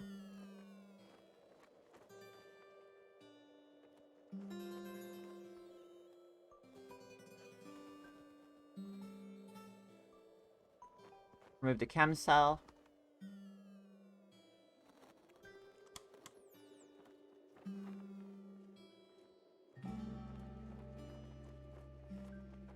Drop you. Disassemble you.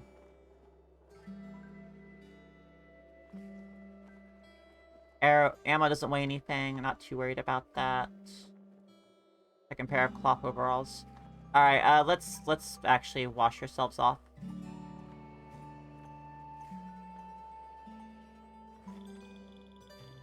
Alright, cool. We're clean now.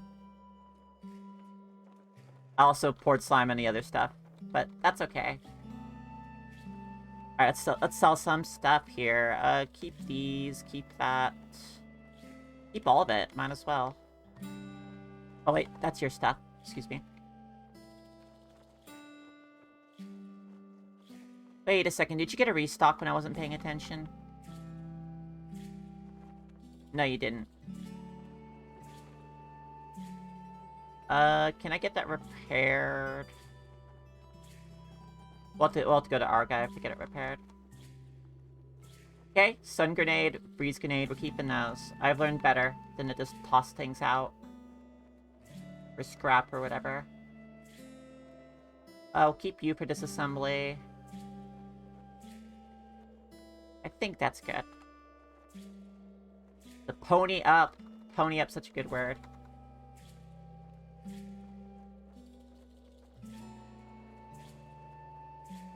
Oh, I didn't sell you. Whatever, I'll just drop you. I don't feel like running back and forth.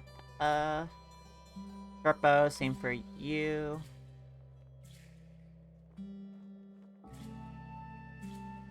Okay, I think my weight's at a more reasonable level. It should be fine for going back to the rest well and popping up. I could go backwards through the rest well. Or not the rest well, the, Red Rock. Why do I keep saying rest well? But I like to pop out in Joppa.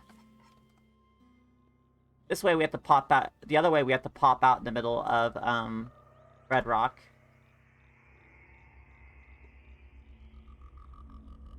Did you start seeing it in your dreams? Oh, right. I need to go equip the important torch.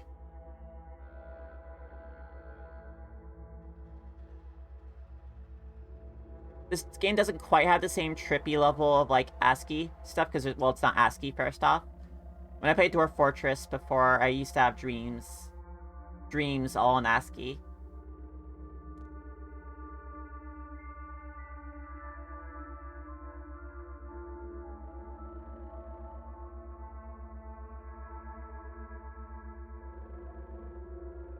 Oh, it's Mr.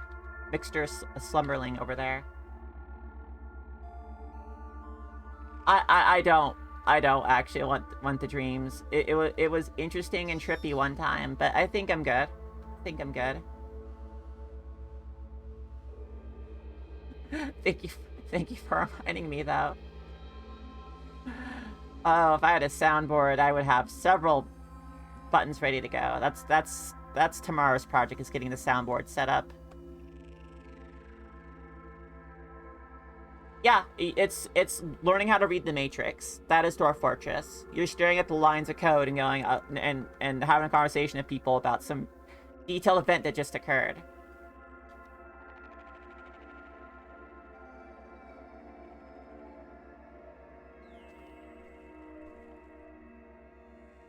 there's something about the way brains process information to be said there. Alright, you're tough and hostile. Dang, you have it all. Okay, time to stab you with a obsidian knife. Hey, free copper nugget. Thank you, buddy. Alright, is Beetle mad at me? Nope. Oh, web toad. Okay, no, that's a slime biome trait. That's fine. Thank you, Jilted Lover. Thank you, Young Ivory.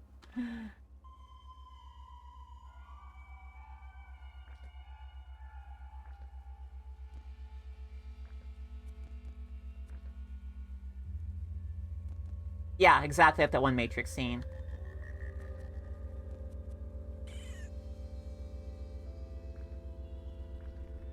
We're being very cautious right now because, one, we have a buttload of water, and so we can afford to be patient.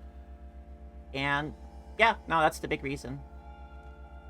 Patience is a virtue. Unless you're in the unless you're in Golgotha, then sometimes you just need to go fast. And by the way, when we get to Golgotha on one of these streams, I'm going to make sure to do it the right way the first time. Or sorry, not the right way is not the right way to put it. The usual way, rather than cheesing the back entrance. It's important to experience Golgotha that way, at least once. It's a very formative experience.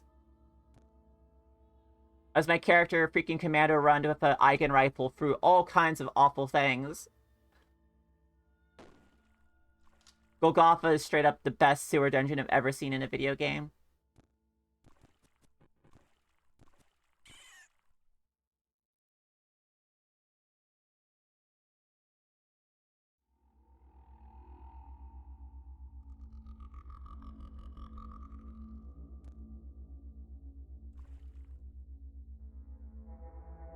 Yeah, that's what the precog, that's what the Sphinx salt injector's for.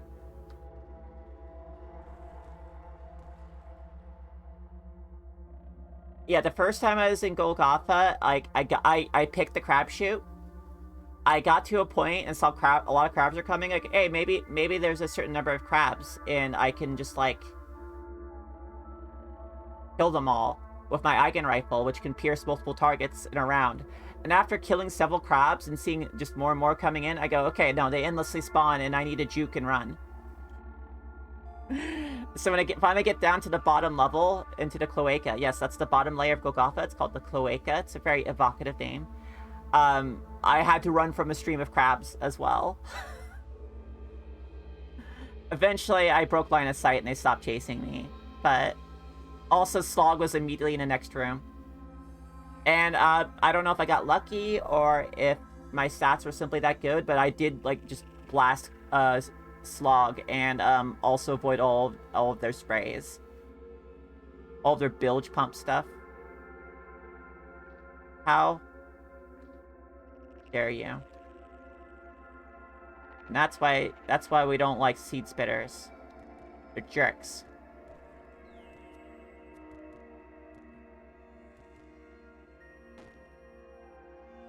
Oh, that's bad.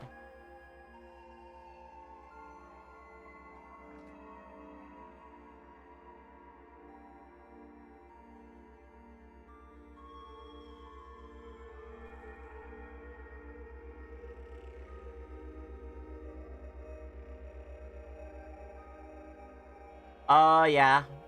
The first time I got Glotrot, the game bugged out with the flaming ick, so I technically cured it, but my tongue wouldn't grow back or something like that. It was really funky. Like the Glotrot, because I drank the flaming ick and it should have gone away, but it didn't go away for some reason. I should have like actually took notes on what happened. I had to wish it away because it was stuck there. Okay, I think I did a flaming ick again and it still didn't go away. And I did it correct. The game gave me the message. Okay, there's a known bug. Cool. Then I didn't wait. They took care of it. They didn't need my input. That's good. I would have felt bad if I didn't take notes and it was actually a continuing problem. Alright, Pickler. Prickler. Sorry. With all the green around here, might as well be a Pickler.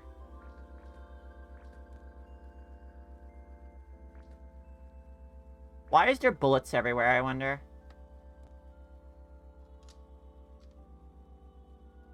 Also, I've used way too many ranged weapons in this game to forget reloading as much as I do. Ah, some shotgun shells, too. I think a shotgun is actually preferable right now. What is this? That's a shotgun shell. Wait a second. Weapon class, Cudgel. I can just punch someone with a shotgun shell? I mean, I know you can do everything in this game. I just never really, like... Oh, boy. Hold on. Got a witch bark and run. Eat my bloody wet witchwood bark.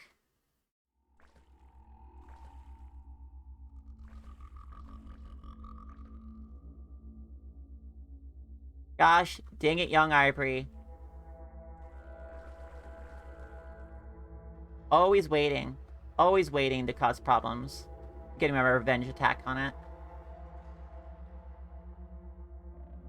I don't think I got the achievement for it either. Ow!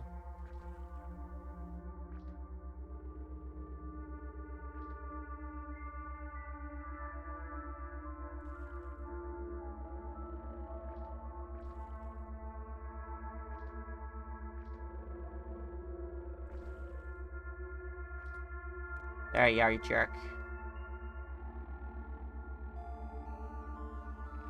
Okay, got a free canteen out of it, at least.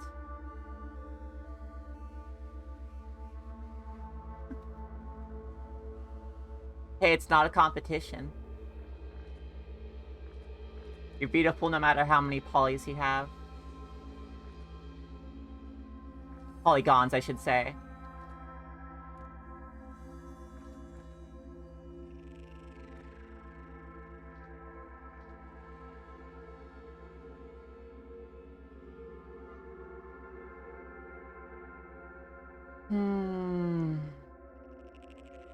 I'm used to playing a smart character.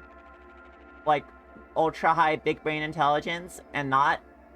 And seeing more of these young ivories tonight.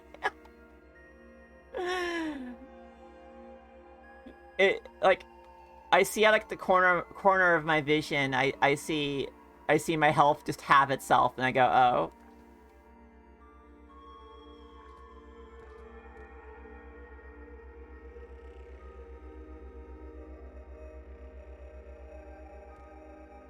Also, revenge.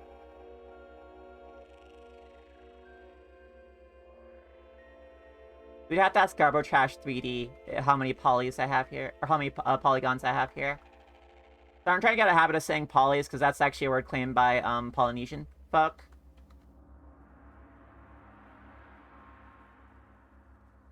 Gotta make space.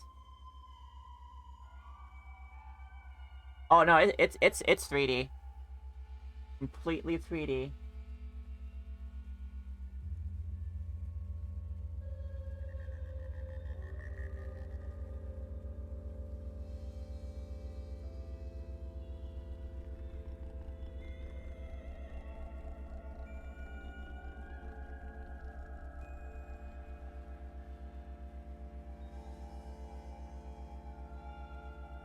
Oh, guilty gear.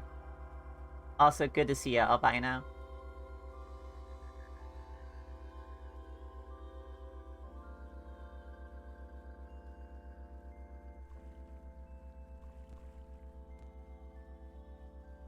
Hey, hold on.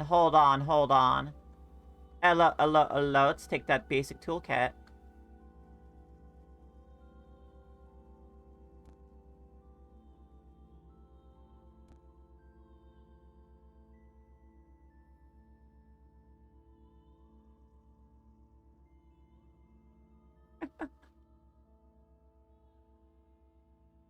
Oh no. How bad is COVID over there right now? I know the US has had a big surge.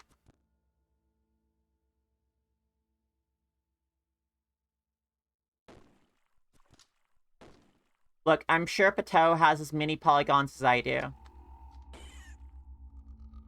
Hate that guy.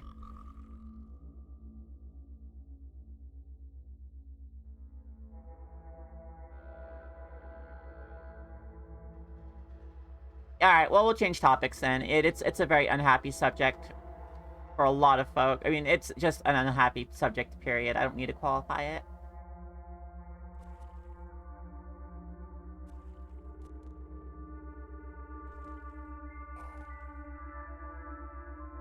Reload, reload.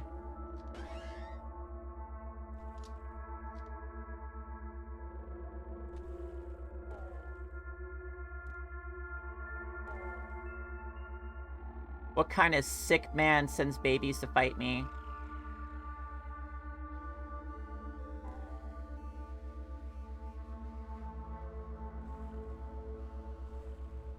Wow, this is like super waterlogged. This waterlogged tunnel is living up to its name.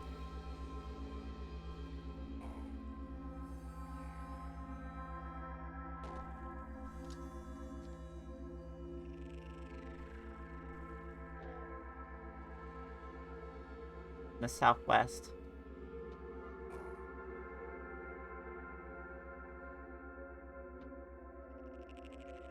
Hey, buddy.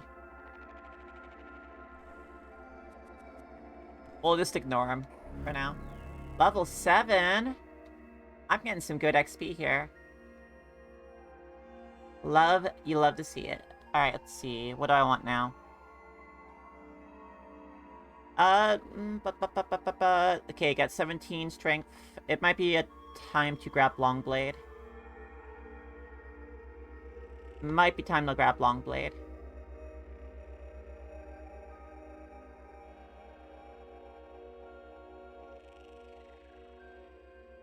I could dual wield short blades. That is the crazier, like, aggressive build, but what I really love about Longblade is you have your modals, and that lets you control your bonuses a lot more. I have not used Intimidate once, and I should remember to do that. Okay, okay, okay. Everything should be collapsed for the moment. Oh, I could get canyons and mountains. That's actually more important right now.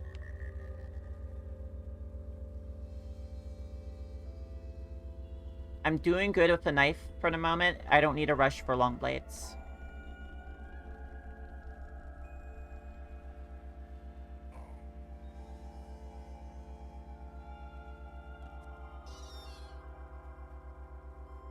Oh boy. Oh boy, that was very unpleasant what happened there.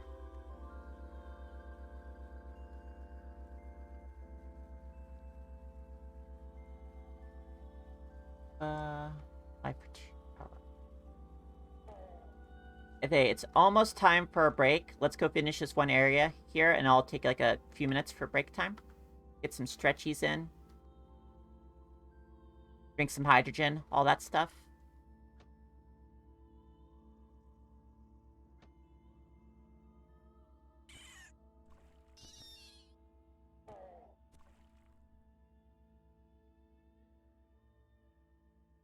Which one is it?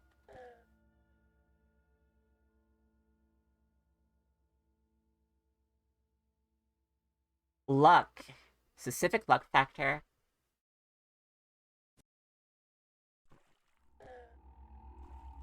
I honestly, I think you would love to be a fly on a wall during a Warhammer sessions on Wednesdays because wow, we make some bad decisions in our party.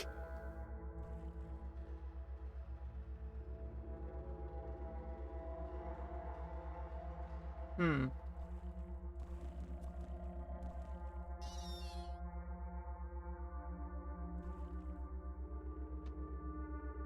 Who dare? Who dare? Uh-oh, you have your archer in front. Classic rookie mistake here.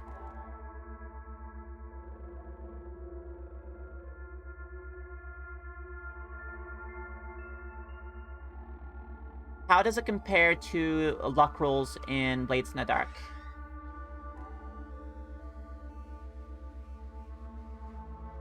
Oh, that's mean. They're just not having the GM decide that. They're just putting it to rolls.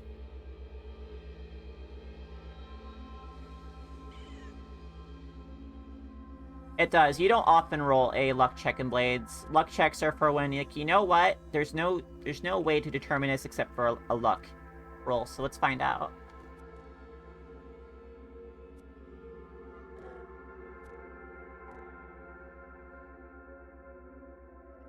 I'm sorry, Snapjaws. I wish we were at peace, but we are not.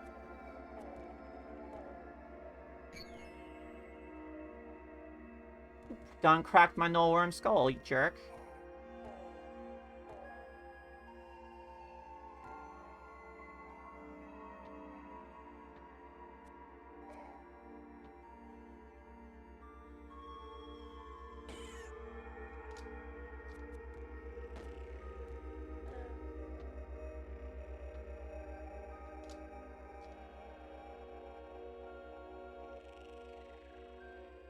Oh, for Blades.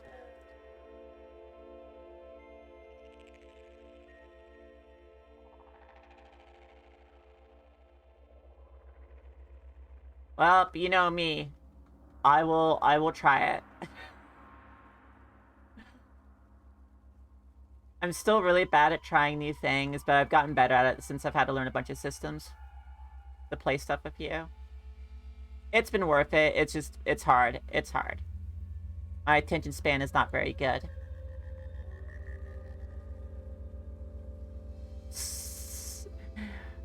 Please, please, you know how I am. I'm never gonna tell you to fuck off.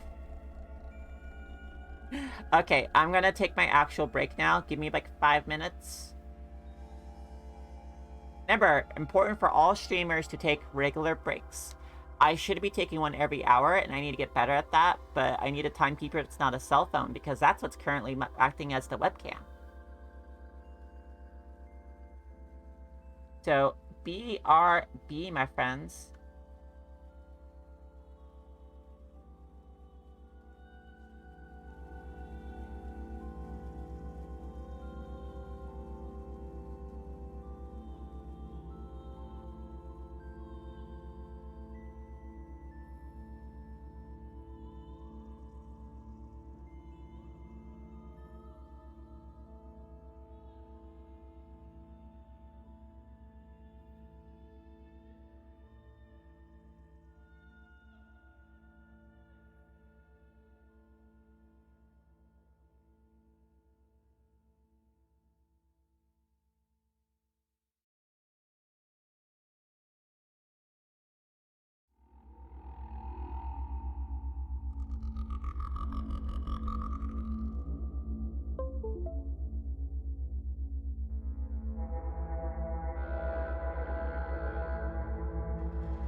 Okay. Okay, so in Blades in the Dark, just immediately launched in a dialogue. Yeah, players got. I don't know about players stuff, but in Blades, generally the way you interact with cops are: one, you do something directly to the Blue Coat faction, which is the cop faction, the biggest gang in the city, of course. Two, a heat event. You know, your heat got high, your water level got high, and a GM rolled a complication involving the Blue Coats messing with you. Three, you just do anything that involves a Blue Coat being nearby, and they feel the need to intervene, and usually you can bribe a Blue Coat to leave you alone. Unless they actively hit your gang, and then you're in trouble. I wouldn't even shoot the cop. I would not even shoot the cop.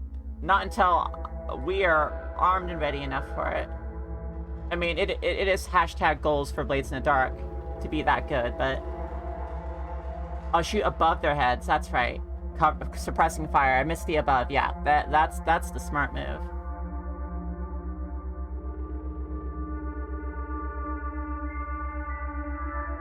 Yeah, and Blades, you just generally not want to, like, kill in general unless it's your mission. Also, mine got.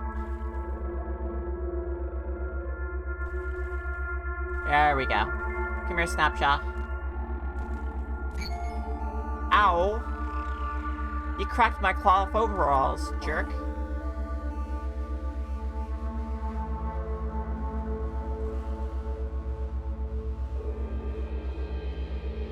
Hold on, the little princess that I just fed needs to be let out of the room again. Give me a moment.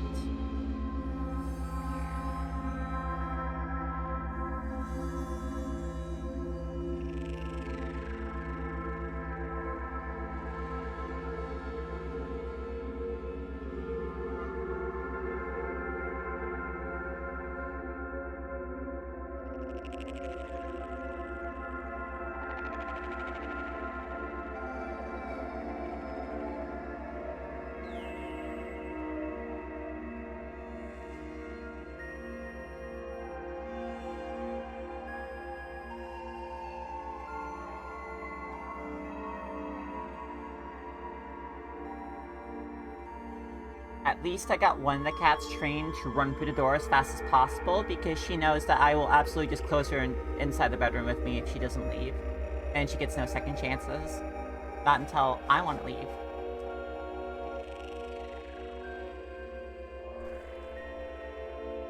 Alright. Oh, that's a quillipede.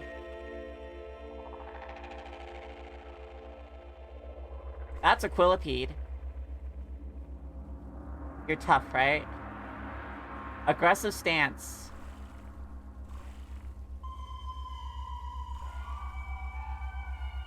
Is the gun loaded?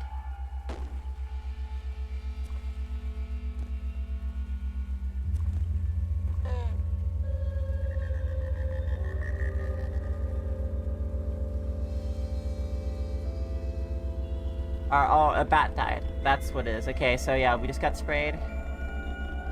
Not bleeding as far as I know.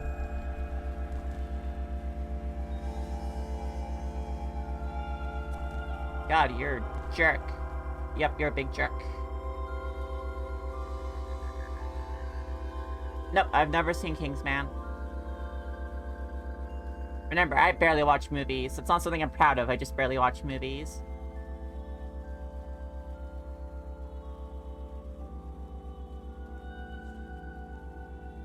Eat my bloody witchwood bark here.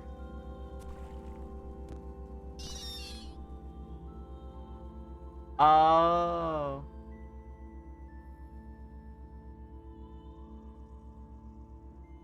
Needle feet.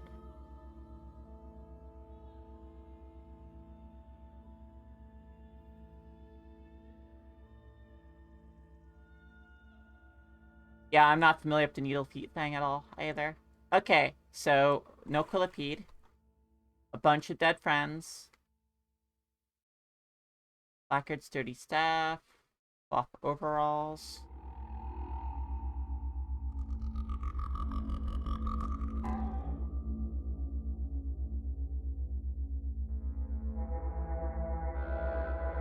Okay, that is a null worm. Reload, reload. Can't wait to get my vibro weapons and do rules of nature and everything here. And we are a cyborg, so actually that joke's very, very good.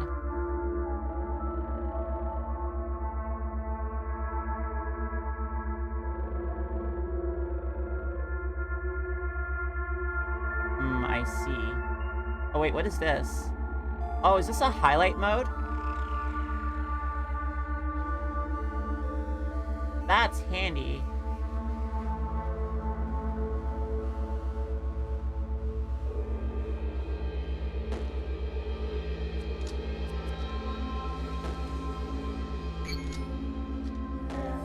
Thank you, Bat. I have not known about alt at all. It's the first time I've known about it. Look, when I learn game mechanics, I go past all the important basic things that I should know and go straight into all the esoteric stuff.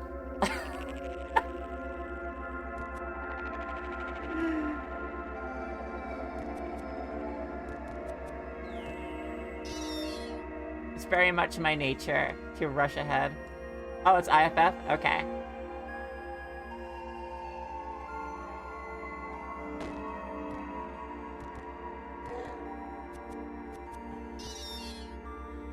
Okay, the giant centipedes are still dropping big heaping gobs of experience. Snapjaws, less so. Reload. Been in enough arcades in my time where I have reload permanently. Oh, dang, this guy's messing me up. Quick, eat the witch bark. Yeah, I got confused. Funny, I got confused. Finally, it's funny though. Eat the her. Confusion is an excellent effect in this game.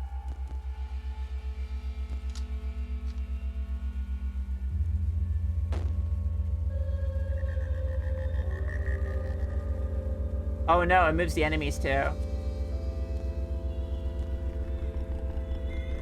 Alright, time to... Oh no. Alright. Time to do the confused sprint.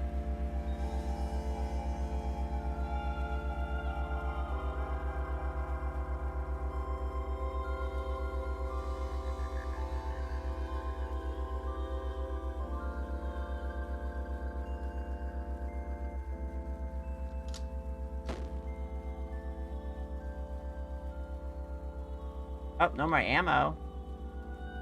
That is very bad.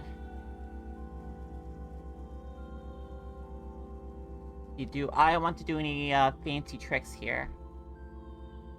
I probably should salve up. Yep, and just break on through to the other side.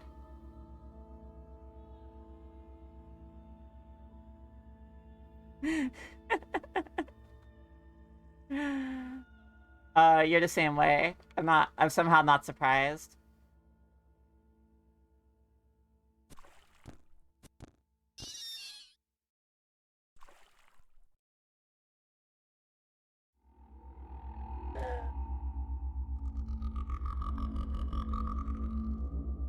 Generally making my GM concerned because I'm getting way too deep into the Warhammer 4E rules. Like, you seem way too emotionally invested in the system. Don't worry, this is just how I get.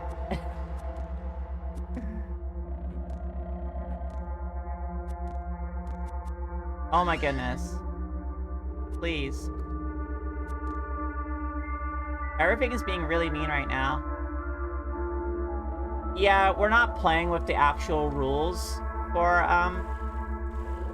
halflings. We're kind of picking and choosing which ones feel good or modifying as appropriate because they are honestly extremely aggressive. There is a blog in Cubicle 7 about their mentality making all the halfling rules, and it sounds compelling, I agree, but I could be wrong. I'm making a big assumption here, but it honestly feels like it was a rule, like, decided on by people who do not play small characters in games and constantly deal with this sort of situation. Okay, let's go over the list of halfling problems here really quick. Well, let's do a basic version for people who have not played Warhammer Fantasy Roleplay 4th Edition. That's a mouthful. Um, okay, so if I do a defensive check with a melee weapon against a larger opponent, that's -2 skill levels. So it's essentially like rolling like 20 less on my dice. Would be a good way to put it. On my because you use D100s. I think that gets worse based on size. Oh yeah, that's the thing. Even the shorthand is a mouthful for it. You lose all opposed strength checks of a creature 2 times larger than you, or 2 sizes larger than you, and you get a disadvantage when doing against a creature larger than you. In addition, if a creature is larger than you, it's a rule for everyone, but it's worse for halflings. When a creature is hostile and approaches you, you have to make a test to avoid fear. Which means that if humans are aggressive in this very human-centric setting, you're going to have to make a fear test. Luckily, halflings have a decent willpower score, usually. And there's a lot of ways to get cool as a skill, thankfully. But it's a lot of extra dice rolling. And some people might think, oh, this is just intended for when players fight larger creatures, so not meant for halflings. No, they specifically said it's meant for halflings too. They've specifically said it. What are other things? Oh yeah, creatures who attack me are larger, get damaging on a weapon, which means they can choose to use the units dice instead of their success levels to determine damage. Which is bad because I already get a penalty to my total amount of wounds because my strength bonus doesn't apply to that. So I already have less hit points, and on top of that, they do more damage to me. And they can do stomps on me as a free action every round, spending an advantage. So they can just freaking kick me. But that one's less like outright good or bad, because if I have really good dodge, that actually kind of works to my advantage because they're spending advantage, and I'm gaining advantage from, like, you know, defending against it. Yeah. Yeah, Cubicle 7 defended it. I like Cubicle 7 for the most part, but I think they get way up their own butts sometimes about some of these rules. I think they just kind of get too lost in the sauce and don't really, like, think about it in terms of, like, play. Like, the default version should be something that's a lot more forgiving, and then you have the Grognardi version for later stuff. That's my personal opinion.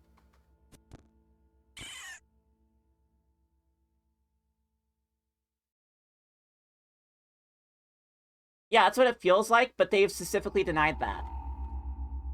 They have denied that being the case.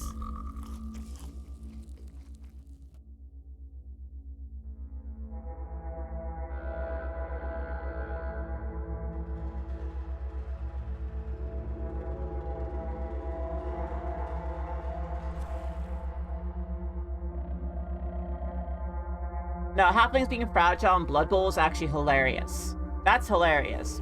Having your, like, NPC character being a halfling be that fragile, it's like they don't want halflings to be NPCs, to be playable characters in that game. That's what it feels like to me. They want the world to feel very threatening and scary to you as a halfling, but guess what? That's Warhammer's default setting, even if you're a human. You hate to see it, / love to see it every time. The halfling team on every Blood Bowl league is saluted by every single player, because 1, thanks for the free experience, but 2, like, you're a brave son of a gun, or daughter of a gun, or child of a gun. Yeah, that's a gender neutral version. Scion of a gun.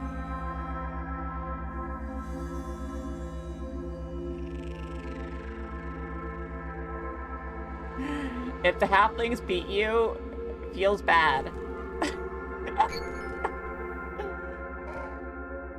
Oh gosh. By the way, what's my stats looking like right now? I could probably grab the thing. Why am I getting weathered? I don't have enough toughness for weathered yet. Self-discipline.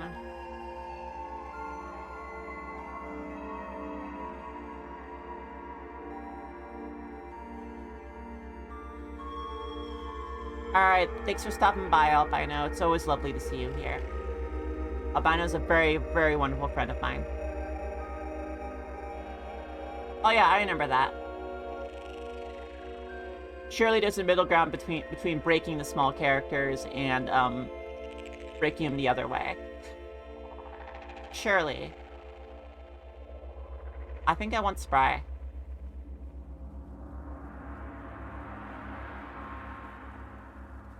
Alright, enjoy my extra 2 dodge value.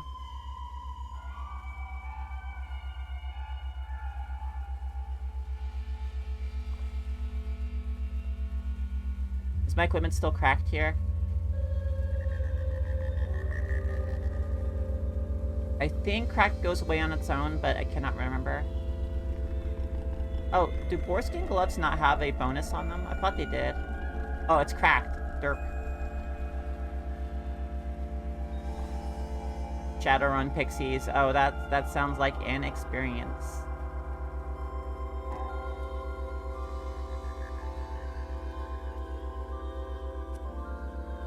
That cannibal start sprinting or something? That got to me real fast. Meats on the menu, etc., etc.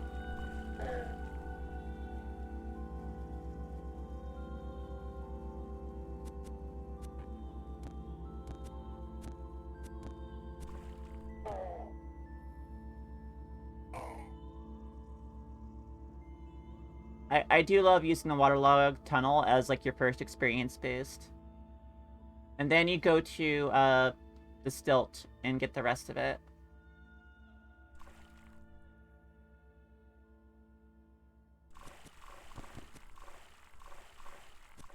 Hey, frick off, jerk.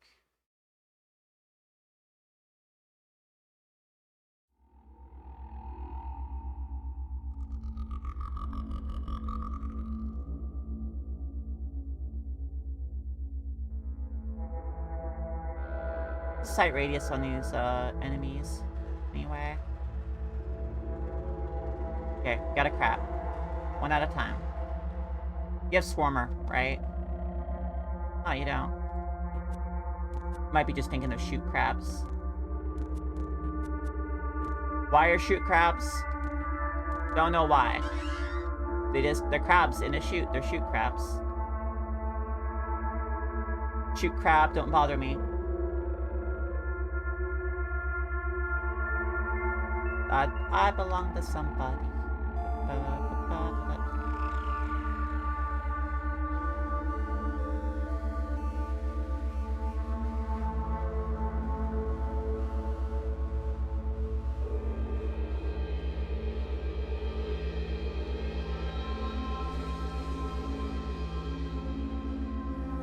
You know, at least we haven't gotten the gloom off. I will say that this is one of the more arduous waterlogged tunnel runs I've seen. Oh. What? What? How did they all get here so fast? Is there like a bigger like radius for pulling enemies with me now or something?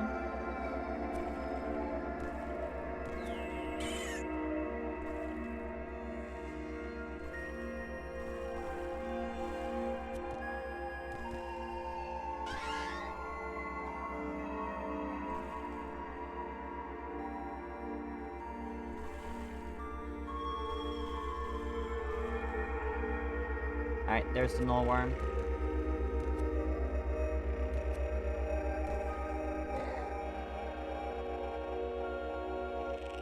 If it gets too hairy, we can always drop another shulk. And get a bunch of agility. Always good options. Alright, I want to have a good, like... Ow! Jerk. Jerk. Jerk.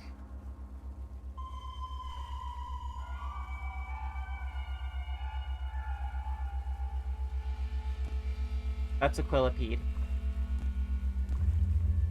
Yeah, that did hurt a lot.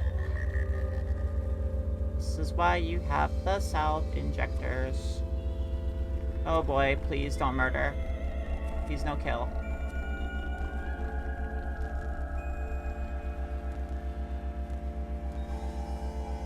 And... Ow!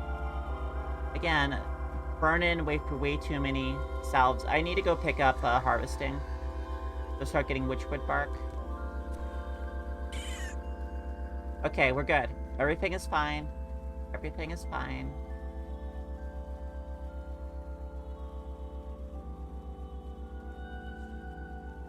Alright, what's this hero? Snapjaw warrior over here. Oh, you're cleaved. Oh, okay.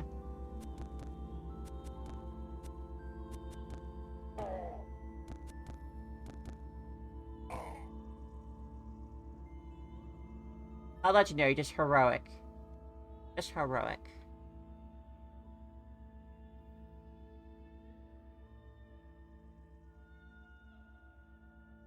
Yeah, I guess that's up to our GM. Depends on how nice Z's feeling. Probably pretty nice, because otherwise Waffles has to sit out for most of the session, and that's no fun.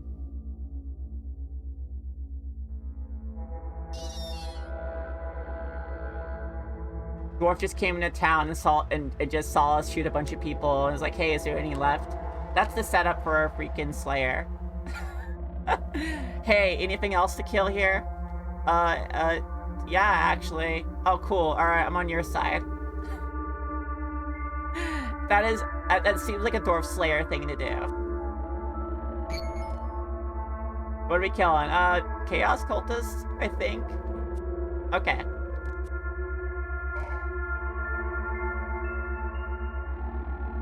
What I love about Slayers is that, like, they don't take the easy way out, ever. For, you know, doing hot Slayer stuff.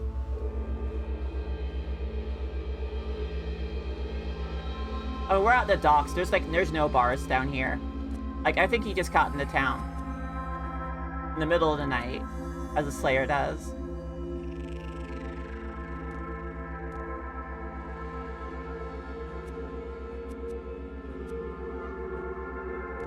He was sleeping under a barrel. It was a tilted over barrel. Empty barrel that he was sleeping in. He's pulling a Diogenes, basically.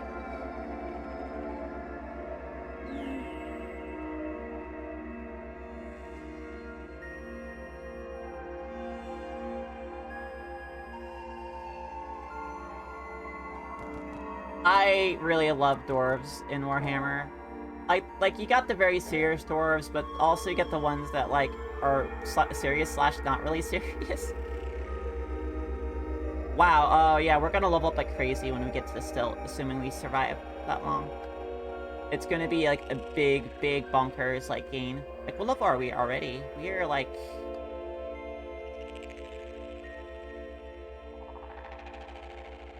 #8. Level 8.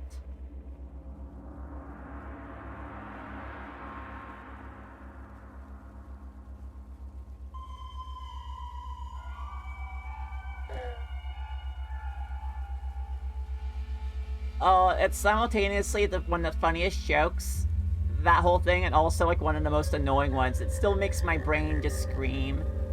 My mind's like, oh no, no, repetitive. With a knife!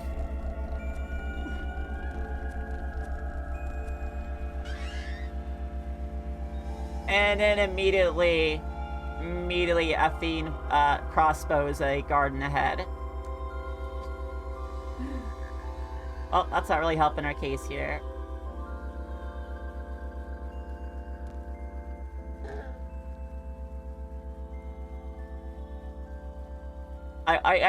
Part of me wants to keep talking about the small character balance in Warhammer.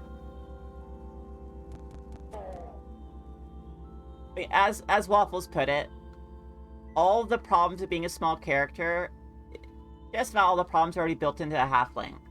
They're already not super great at weapon skill. They already don't get much strength by default. They also get their strength bonus to their hit points, basically, on top of that. So they're already... the fragility is already built into them. Already built into them. And yet, let's tack on a bunch of other things to make it absolutely lethal to be a halfling.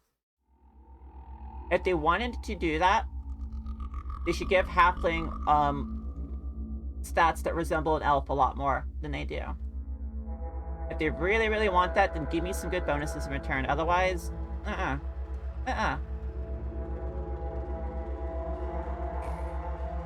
You can't just say Benny points fix all the holes, because you only got so many of those. You got single-digit numbers of those.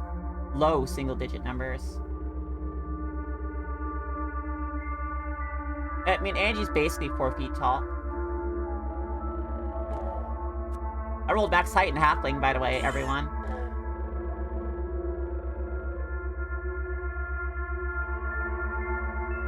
Which is why I need to find some pictures of, like, fit, fat people. Because that's probably what Angie looks like. Like, she's actually pretty fit, is the thing. Like, she has good athletics. She's fairly strong. She's fairly agile. And she's tall, so she's not going to be, like, as rotund as, like, a shorter halfling. Like, but she's still going to be fat. And I need, like, example pictures.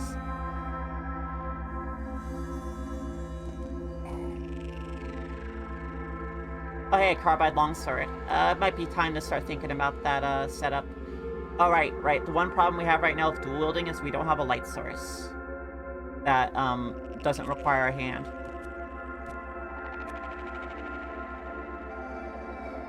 Yeah, powerlifter. Angie's not that strong, though. But it would give me some sort of reference.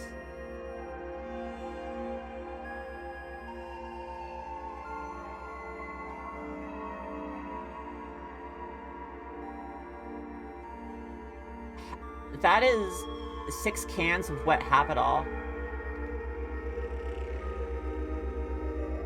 Oh wait, we found a light source. Perfect.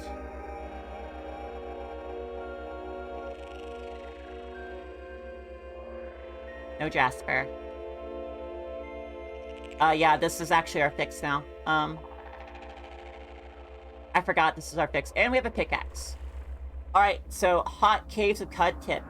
Always carry a pickaxe or the, auger, whatever it's called, the power drill. Always carry one of those on hand, ready to be used. Because sometimes you absolutely want to tunnel through a wall. It happens.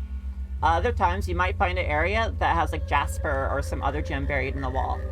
And you want to mine all those walls because that's, like, just, that's money. That's a gold mine. If you find a whole Jasper area, it's freaking payday, baby. You're set for almost life.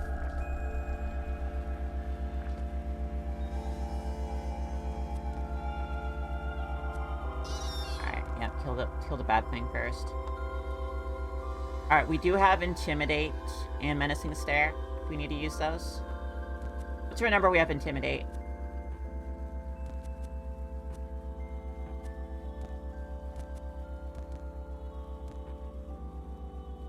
We got Dazed. I got Dazed.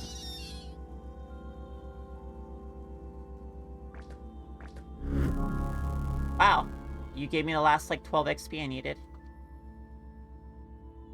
Sure. Let's choose a random name from the seed-spitting vines culture. That seems good. Let's put it in dark green. Oh wait, auroral. Hold on, is there another good one? Bio, camouflage, perfect. Oh wow, that's ridiculously hard to read. Lilihetarch born Nififern.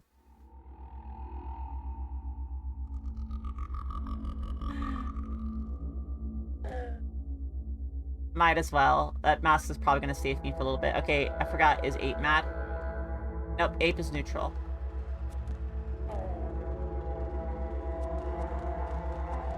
Ape is not neutral with Bug, though. Ape hate Bug. Ape does not suffer the presence of a single bug. Oh, we found a bug! We found a bug. But it's like an insect bug. Not a programming bug.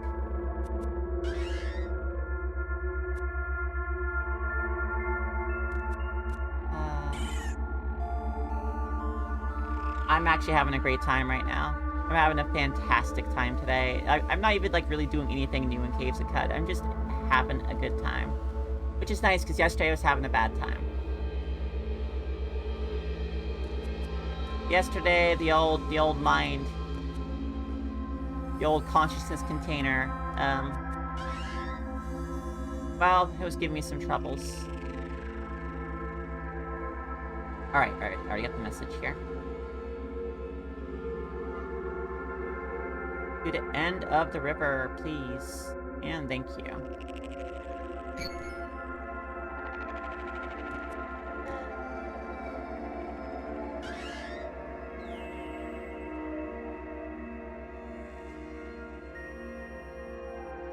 Up here comes the slime time. Come, buddy. Get over here. Just standing there.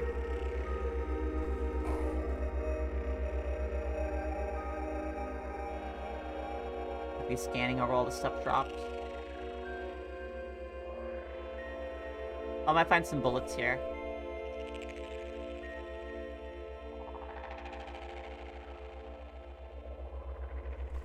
But we already got a high L.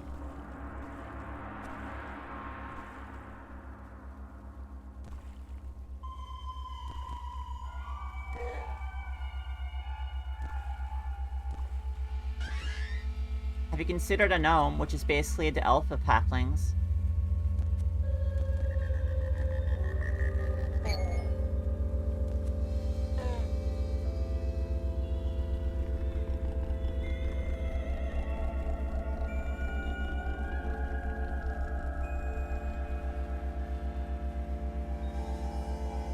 Now, see, it's actually fire magic with the heat settings turned real low. No, lower.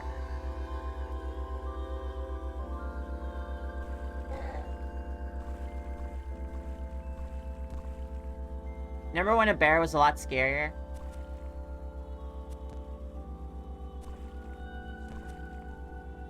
This is what happens when you find a bear in a waterlogged tunnel.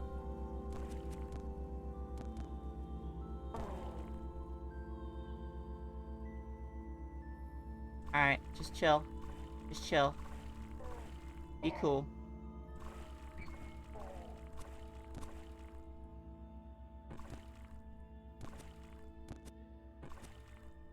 I mean, the wind of Asqui blows heat in, blows heat out.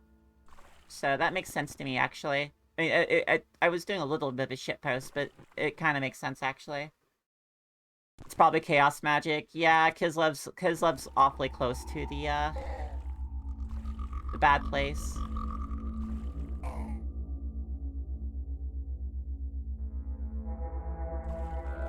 Wow, this spider wants a piece of me. They usually run away.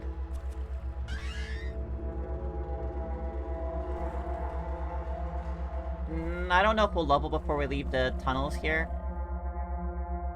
Gosh.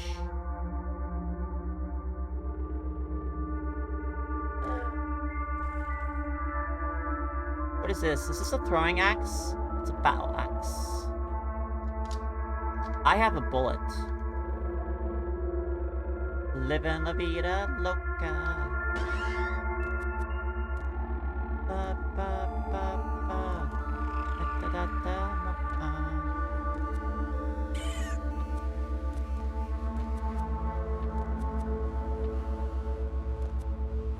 I want more lore on our ecologies, I think.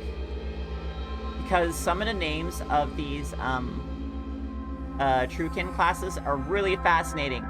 What's a fuming godchild? What is their place in society? I want to know. Because that's a really cool name.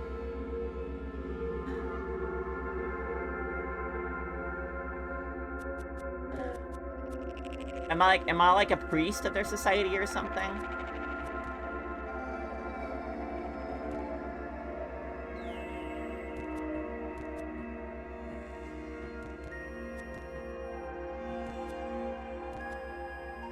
I thought forest spirits were basically the tree people.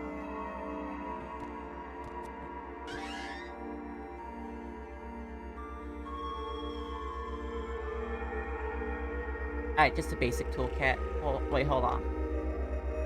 Tool system needs subject. I can't wait to see what that, like, section is. Is that, like, a search, like, parameter it's supposed to get there eventually?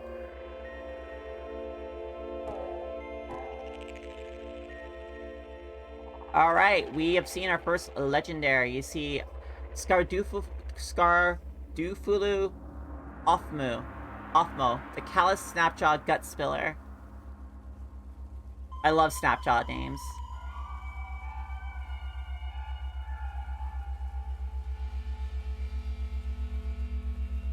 Oh, I don't want to kill you. I don't want to kill you.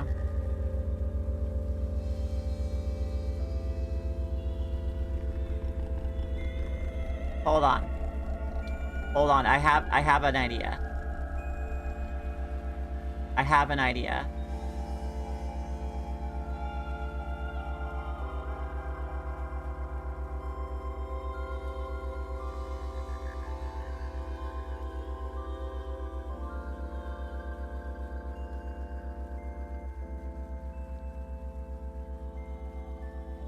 Dang it. Okay, we have another. We have another.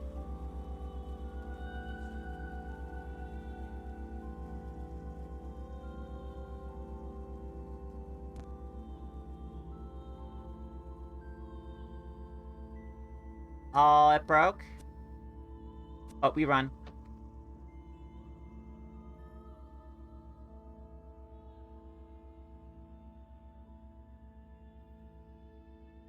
So don't willpower or ego. Probably willpower.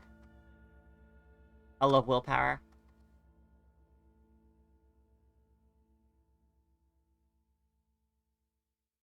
Reform demons, got it. Got it.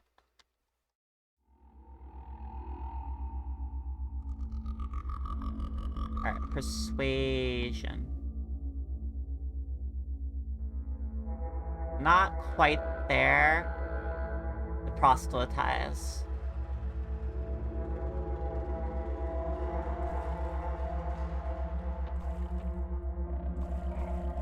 Okay, we're gonna try to lure you away to a safe spot here. I don't want the penalties. Oh, come on. I said I don't want the penalties here.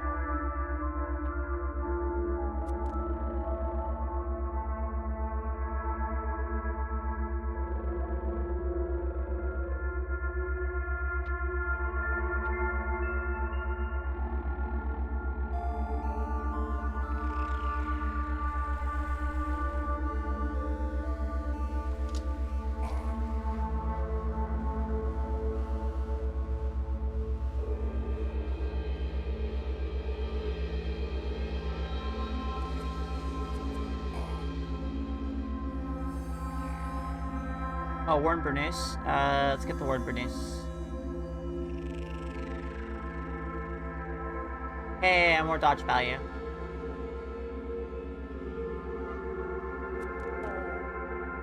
And looks like we lost the this legendary Snapjaw.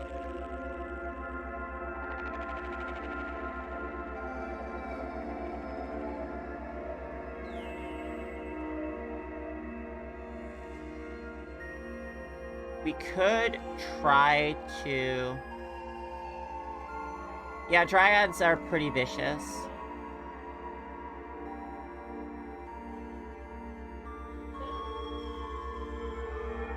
Glitter grenade?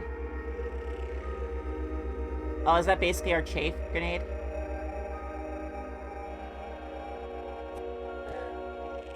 I actually don't remember what glitter grenades do, or if they're new or not. I don't think they're new. I just think I never actually used a glitter grenade. I should remember to use grenades more often. Also get a gas mask and combine it with a barrier system and just poison people. Let them stew in the gas.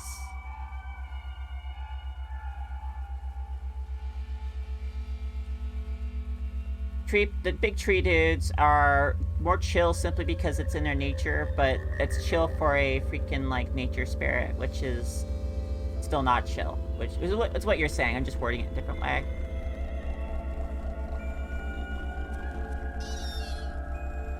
Slower to provoke, being as they are slower creatures in general.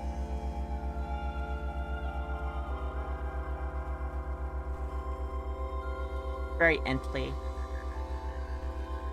Which makes you wonder how the halflings have the Ents in our Blood Bowl team. I kind of want to know the lore reasons for that. Are halflings and tree men like friends? I mean, that is the Tolkien maneuver.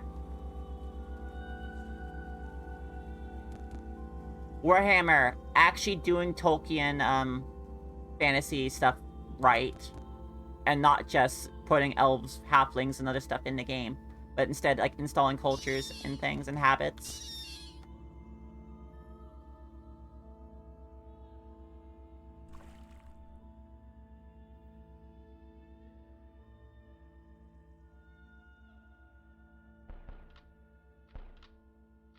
I would love to see that explained in game. Maybe treemen just find halflings actually pleasant to be around. Oh, you have a shotgun. I'd like to borrow your shotgun, thank you.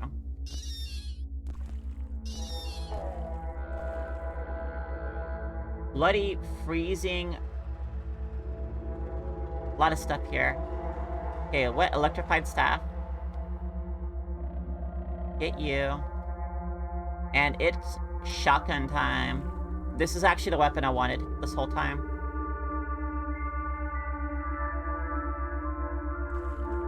This character has a good future as a shotgunner. Well, a short-term future, because I want to make you stylish and use, like, dual pistols. But for now, shotgun's pretty good. Kind of what we need.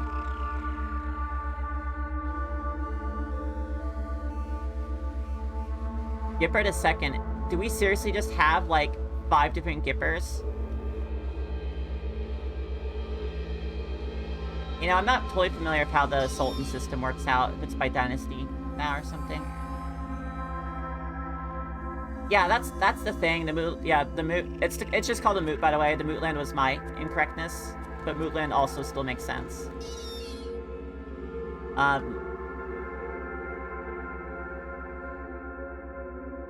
I mean, there is some woods over there. Maybe there's like a couple of like trees over there. I don't know. I'm trying to like mentally justify it. Like, what would be interesting? That's the important thing. Is this interesting? Because there's a potential story there. Did you just drop a... Oh, you dropped the canticles. Okay. I could not identify a cybernetic wedge on sight, and I was hoping it was a cybernetic wedge. Cybernetic wedge Antilles. That's a stupid joke. Well, at the very least, we haven't run into a single centipede nest. And, I mean, they're fun to farm for experience early on, but also, I've gotten in over my head doing that exact thing. I don't really chance it anymore unless I'm in an overwhelmingly powerful position. No shotgun right now. Yes, shotgun now.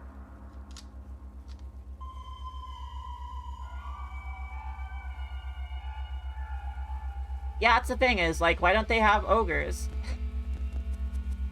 That makes the most sense.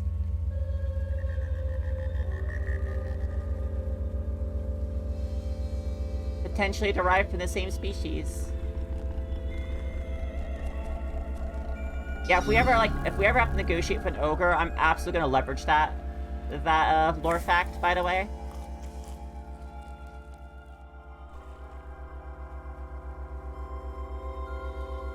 I think it should be at least one step easier. At least.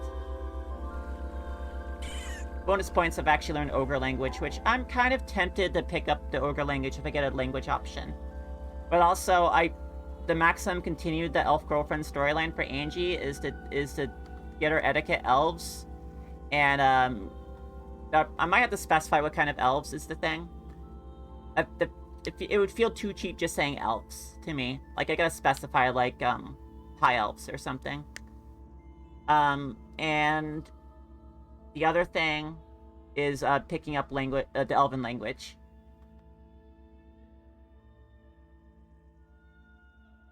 Look, she goes all out for her girlfriends and boyfriends as they come by.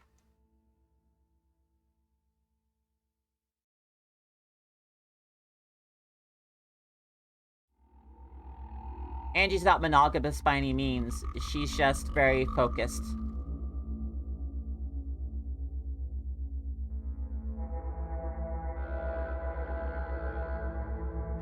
Okay, so we're getting to the point where we have our staircase up. I think it's one more level down. Not down, I mean one more, south, or terracing? What's the measurement? Oh my goodness, this guy's dodging everything.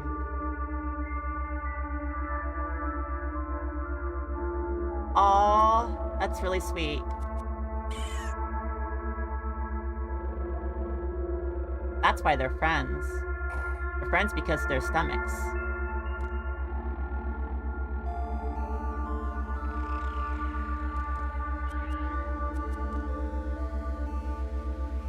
What's the measurement for one screen? Like, I should know this, but I just can't think of it.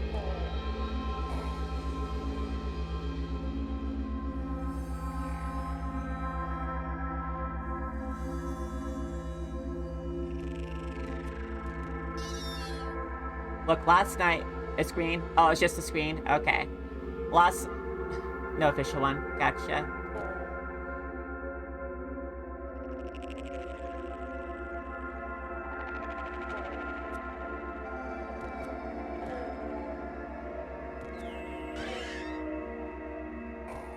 It's called one Grok, because that's how far a Grok can throw a football.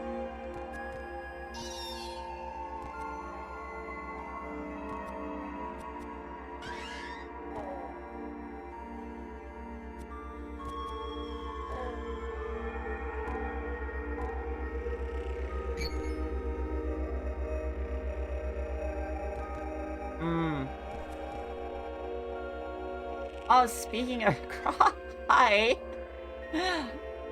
I was in your stream yesterday. Well, in your chat, not in your stream.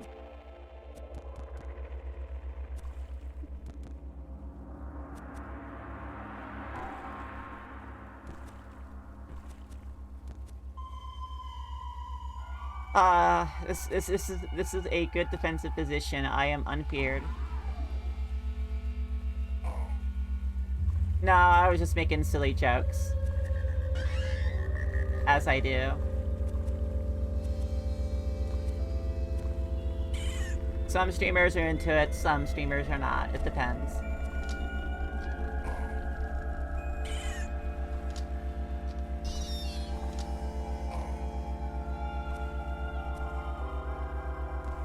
Of course, do they have football in Qud, or do they have like another sport they play that involves throwing things? I like to think they throw discs. Okay, ooh, got a couple of Gra emotes here now. So far, no tragedies, just near tragedies. Like, this is getting pretty close to the danger zone. Yep, we're officially in danger zone. I do not mess around. I have learned my lesson.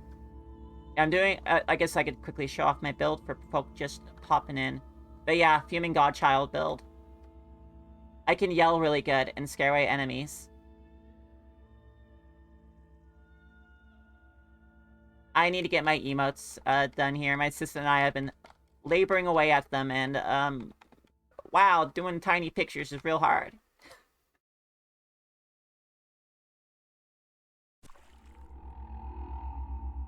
That's like an ice cold lion. I love it.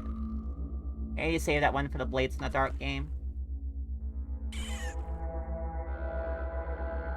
Like, I can do 112 by 112 pretty good, but when it gets like 56 by 56, it starts getting a little rough, and then by the time I get to 28 by 28, it's like, it's no longer translating.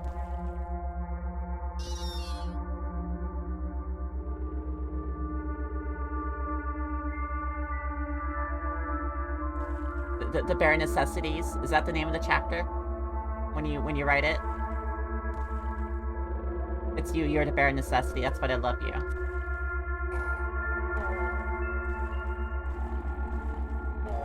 I like the unspecified pages being essentially you just writing fanfiction about yourself and it becoming true. Never let it be said that your fanfiction writing skills are useless. On a quantum level, it's very powerful.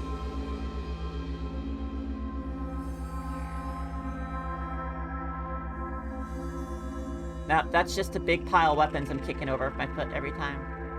And clothes. Sorry, everyone. I really actually don't like hurting y'all.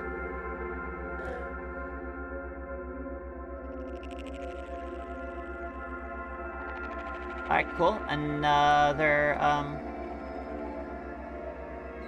fan club item.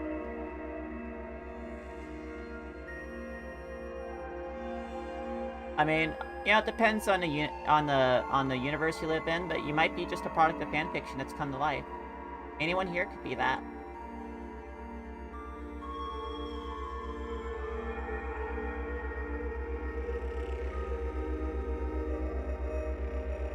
Which means that somewhere out in all of the multiverses, there is someone who is a fan of you. Boom, nailed it.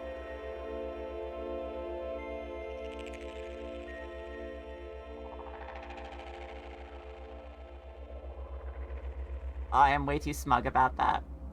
Way too freaking smug.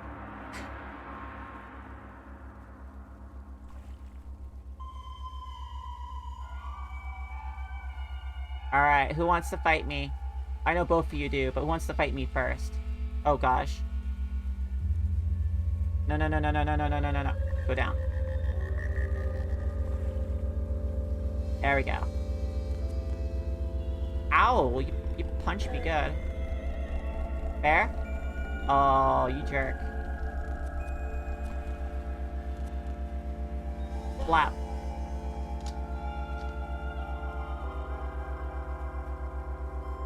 One-shot weapons, you always have to shout blap. Otherwise it doesn't shoot good. Like, blap. Reload. Blap.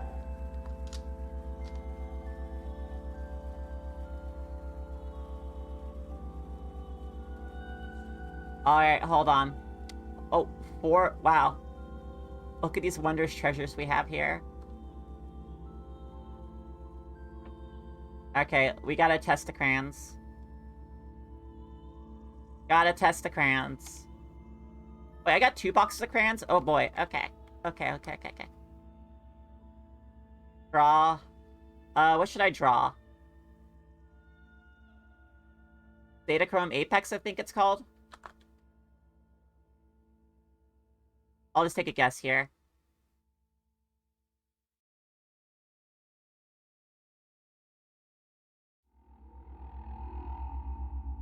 At least I drew some good art. That is a treasure unto itself. One day I will get that achievement. Or is it achievement? I mean, one day it'll happen. But at least expect it.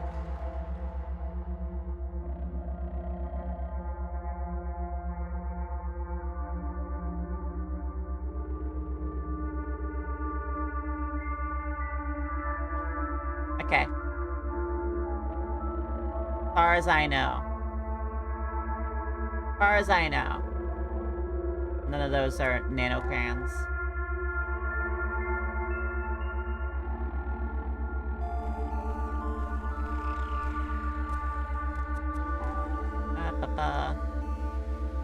Oh, another error. Shooting them errors at me. Yeah, I'll find them.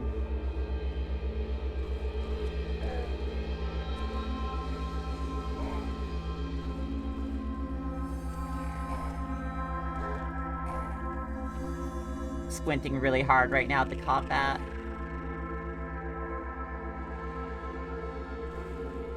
There's a lot going on right now. Also, occasionally gotta check to make sure I don't miss anything good.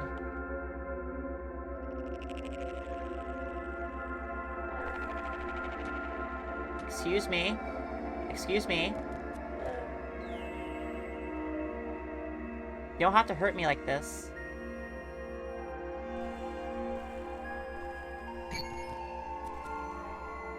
I need to get like proselytized and get back to that one Snapjaw so I can be friends with Snapjaws instead of enemies.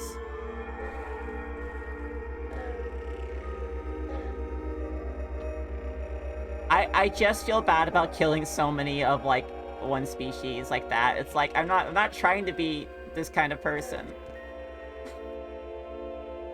I'm not. Like I could play in wander mode, I guess, but you know, I like to work for it.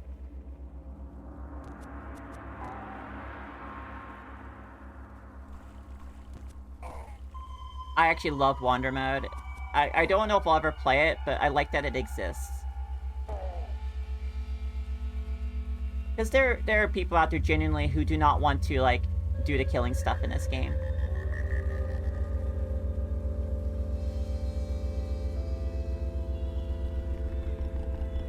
Yeah, it's gotta be kind of surreal, especially if you end up, like, playing, like, a lot of, you know, like, permadeath mode and being kind of, like, ready for death at every corner. Yeah, I guess it would. There's some creatures that have no chill.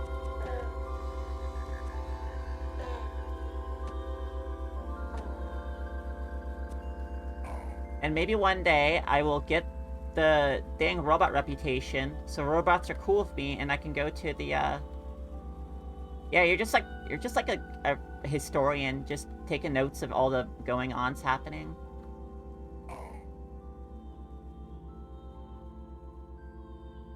Don't worry about them. They're just a legal observer.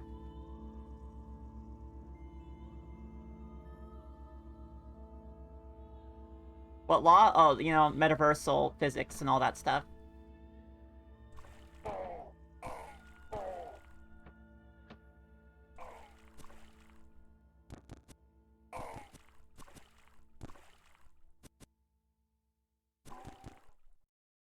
I wonder how Wander Mode works with, psychic assassins. Do they just show up and go, hey, heard you're around, wanna hang out? Eat some water vine wafers?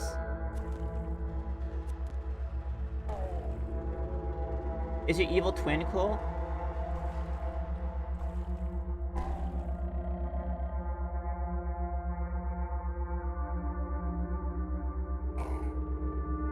I mean, of course my evil twin's cool, because he looked just like me, and I look really cool.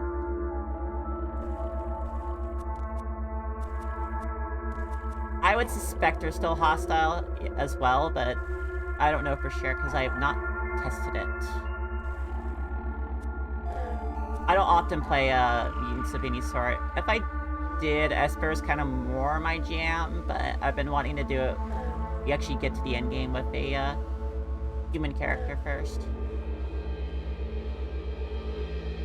Give me that copper nug. Oh, okay, time to drop some things. Okay, well, I don't need this nullworm skull anymore. Goodbye. Let's see, got a bunch of habitals.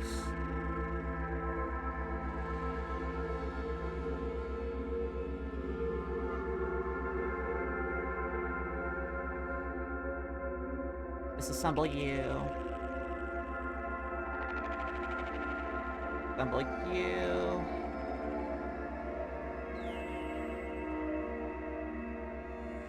Probably can drop a couple of these water skins. Alright, that should be enough to get me back home.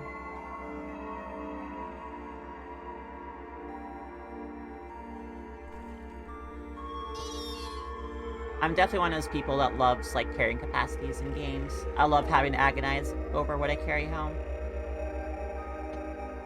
I am the person who will lug that big pile of, like, ape pelts I got from this one weird cult over to the salesperson. Many teleport chargers were wasted that day. Or translocators, whatever they're called. Gosh, all the terminology's escaping me because it's been some months since I played. Bonk. Owie.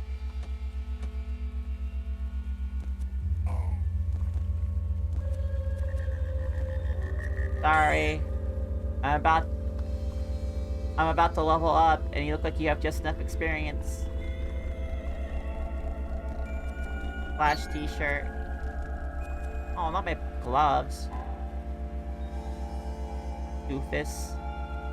Dingus. Dink. All my best insults come from, Death Road to Canada.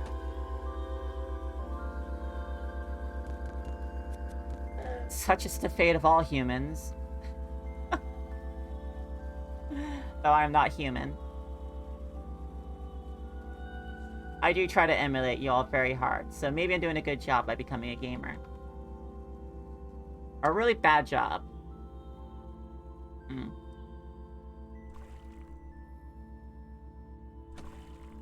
Probably a bad job.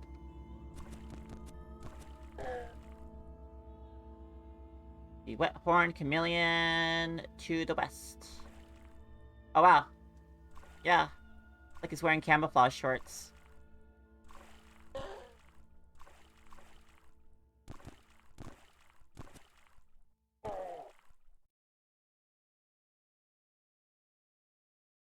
Oh, there's a boulder. Remember, just run to the big boulder and throw.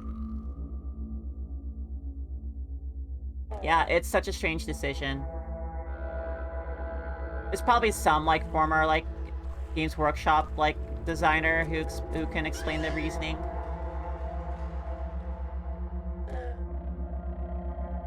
Oh, what painted staff?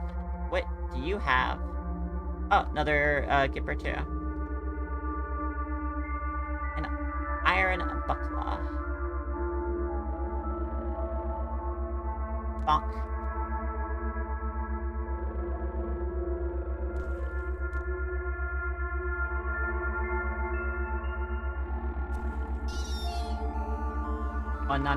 One non-binary superstar with a obsidian knife just cleans out these tunnels.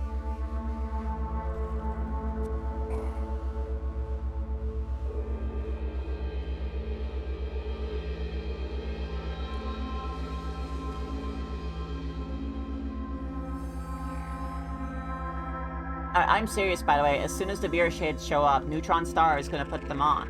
That's just how they roll. They're never leaving. Better get the helmet with multiple face slots.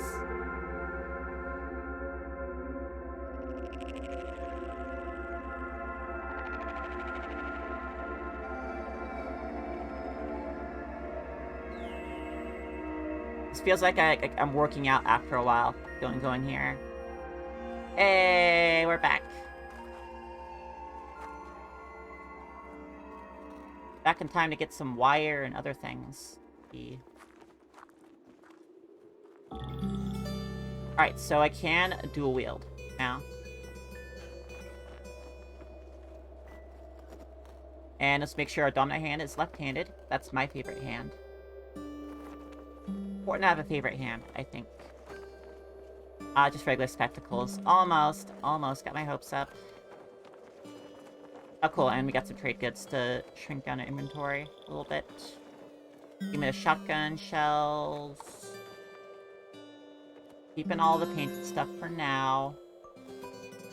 Probably repair you sometime. We should keep the Cannonball. We should keep the Lover's Blossom. I don't want to throw any of this stuff out because it's going to be useful for cooking later. Where are the torches? We no longer need the torches. You got a chem cell in you. You got a chem cell in you. You got a chem cell in you. Okay, sell you.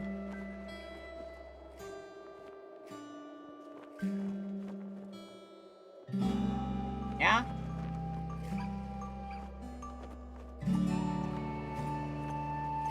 Well, that should lower our carrying capacity a little bit here. Or you know, our current carry weight, sorry. Remove the cell.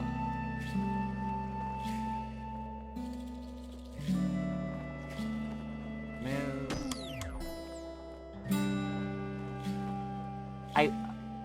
I wish I could take apart something with mods on it and learn the mod. That would be really neat. But that's not how Mafia City works right now.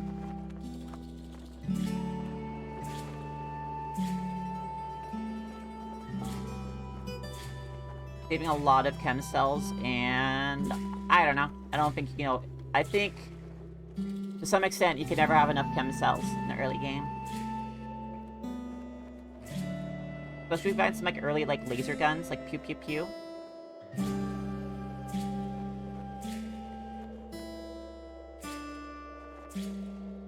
I think now's the time to take another short break. So give me a few minutes here. And yeah, more caves after this.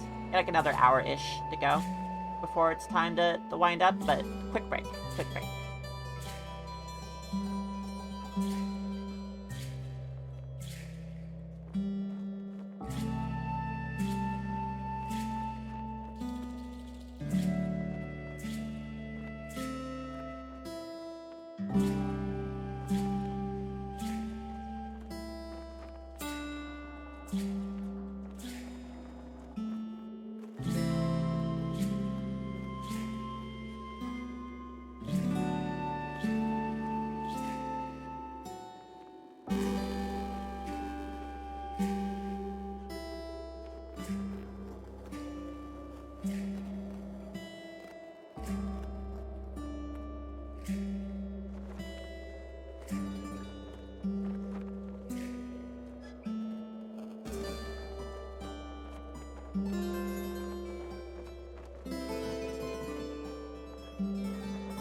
Okay.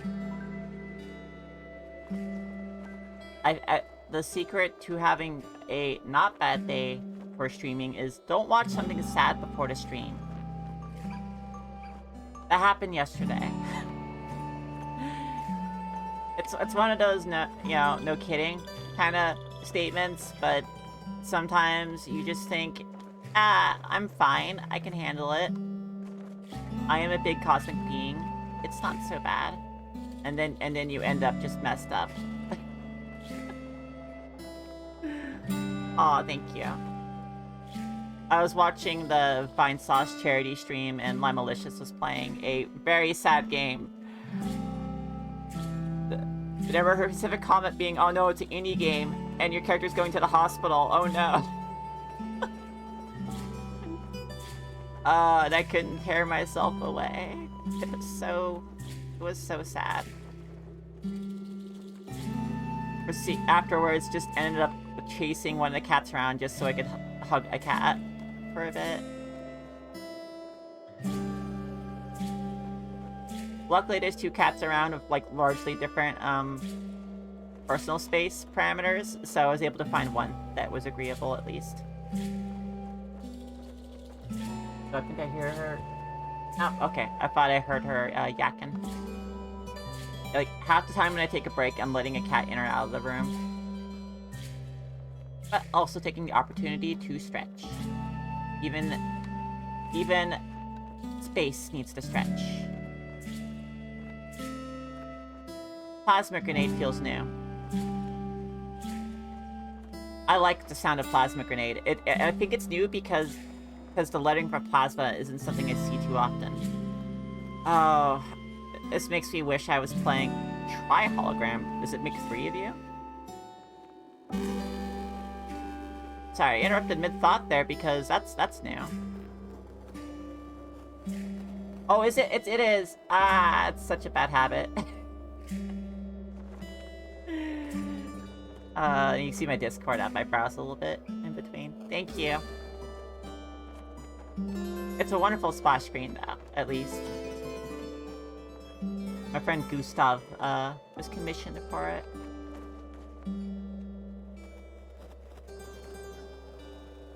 And by the way, if anyone here is curious about any of the design work here for the stream, like, you know, the rig, the concept art, any of the art stuff on the About Me, there is a list of people who contributed to all this stuff.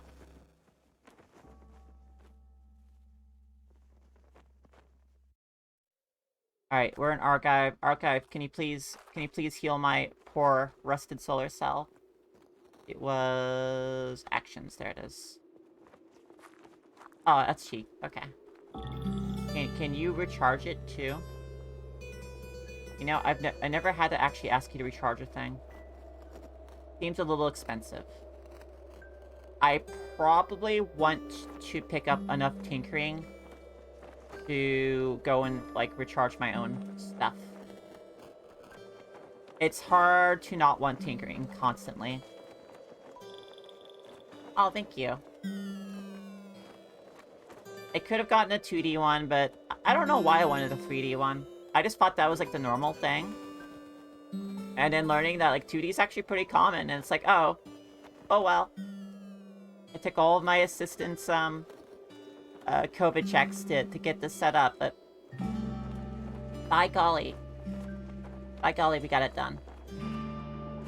And also, this rig was made by a wonderful friend of mine.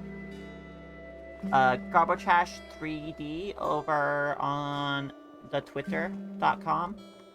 He is a very, very talented 3D artist. Yeah, I guess that's the good word for it. Her wife is also very good at art. You might recognize Person Face or Francine. I know a lot of talented people. I am very blessed to know a lot of talented people who are also very wonderful folk on top of it.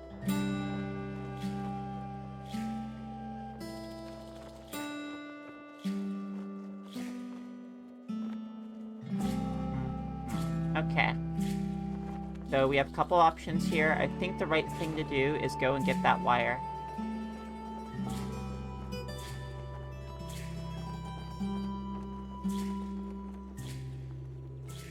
And it's slime time over here. Oh, a 50. I forgot. How many was it? How much did you want, buddy? Or was it under X? There it is. The quest, this is 200. Okay. Oh, something burned to death over there. Might as well grab it. Suppose. I'm being a little incautious here. I probably should be a little more chill than I am. Like, you can afford to be overconfident sometimes. But the overconfidence doesn't really go away on its own. So you'll keep the overconfidence and carry it to a situation where you really shouldn't be overconfident. And that's when problems happen. Rip to that artifacts who went down the stairs after being chased by many crabs to fight those crabs and then get bopped immediately and stunned by one of them and torn apart by the others. Rip to that artifacts. You're a good character, and I was particularly dramatic death that I had to quit and be angry about. It's funny now. Oh no, it's another legendary Snapjaw. I don't want to kill these.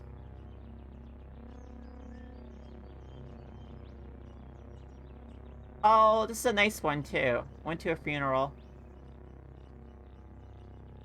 Don't know about the worm thing. I don't think I can judge that.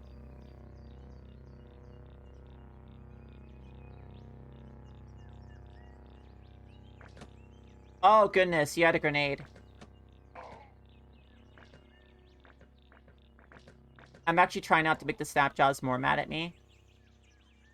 And I'm coming back when I have proselytize. We're going to make friends with the Snapjaws. Because there's a fair number of legendary Snapjaws out there with all kinds of relationships. And that's just the world's our oyster here. Alright, hold on. Am I still being chased? Am I being hunted?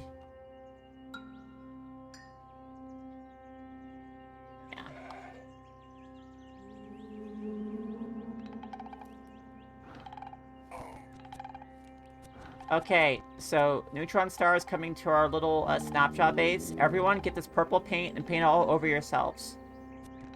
They won't attack you if you cover yourself in purple paint. Make sure you write people you're friends with on your body too.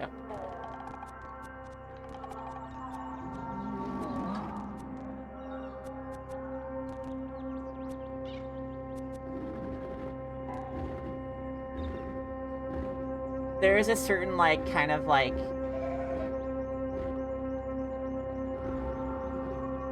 what's what I'm looking for?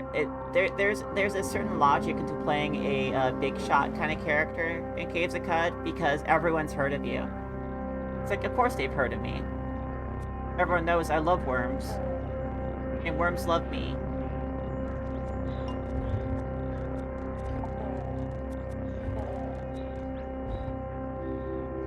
Loved by worms for starring in a blockbuster worm movie.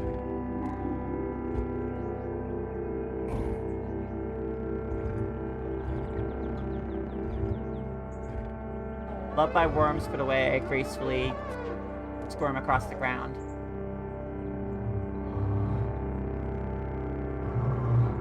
That sounds a little weird, actually. Yeah, I get like that sort of Dwarf Fortress sort of logic. Like, love spiders because of X kind of thing. It's a ham axe. And we got a thing of wine.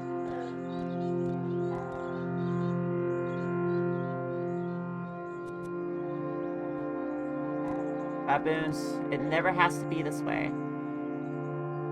We can choose to be friends.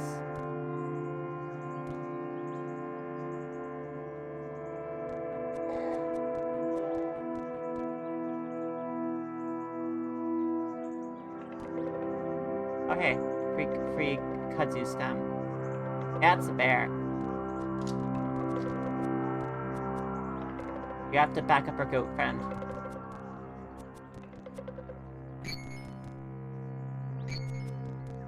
Ow! We keep bonking armors.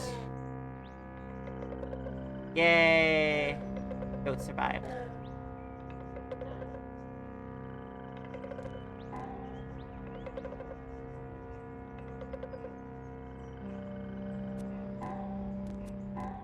I'm getting a little fatigued because my mind's doing the weird thing. Like, I wait 2 steps. Okay, if I wait 1 more, he'll go next to me. But what if I just move toward them and get hit instead?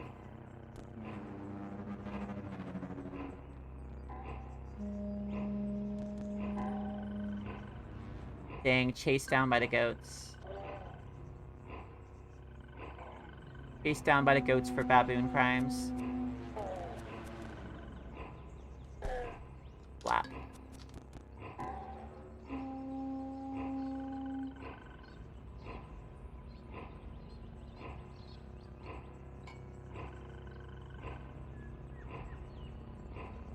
Alright, what do we got here?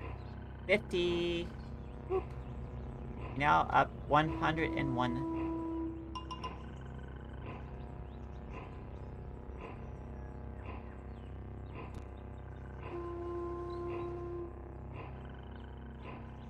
Okay, I think we've seen everything there is to be seen here.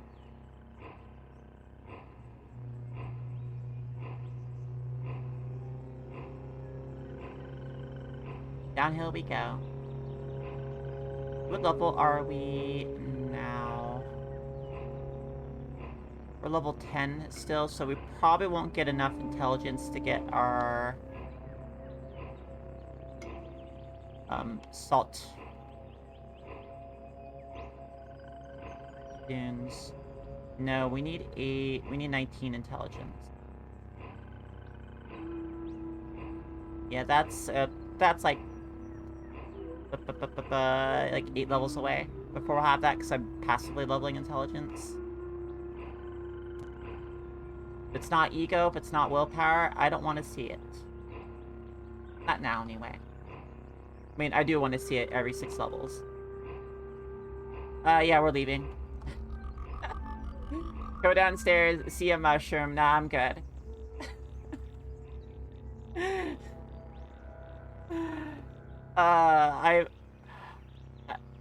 Mushrooms are a lesson you learn very early on in your Caves of Qud experience. We don't mess with mushrooms. Wait, do you have a corpus colosus? No, I don't. I don't even have the corpus. Not the Elder Scrolls corpus. The medical stuff. Wait, is this a new book? Is this a new book, actually? Might read this on the wiki later.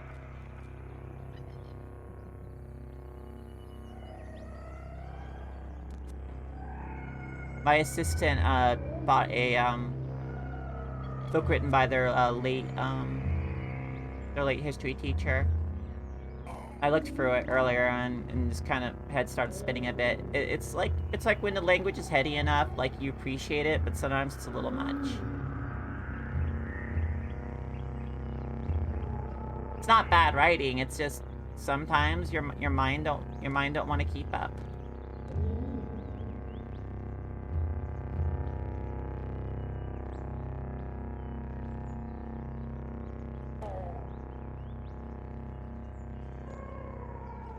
Yeah, sure, grab it. You just grab the wires. You just grab them. Even at the 50, you grab them. Because you might just end up finding 10... or 5, 10-footers. Thank you, bats. Oh, hey, jerk.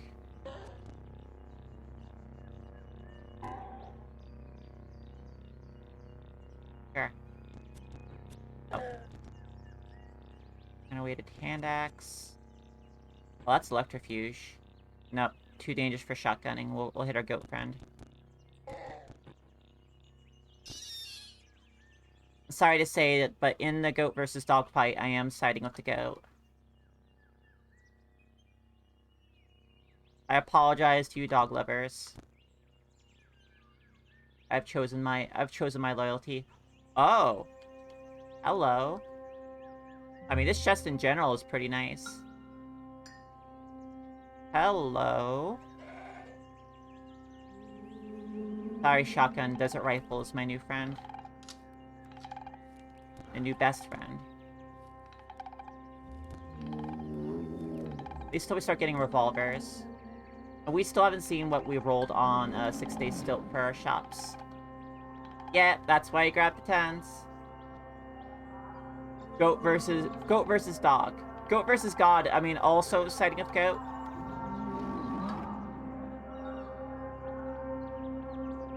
See, that's a logical goose game simulator. You're the terrible goose, and you die and finally get sent to hell, and now you have to make the devil have a really bad day.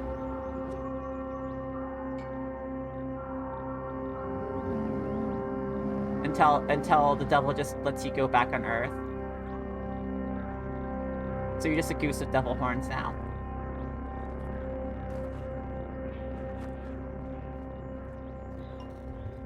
Sorry, like, several of these guys moved toward me at once, and I got really nervous of, like, wait, did I do something bad? Is everyone mad at me? No, it's just happenstance.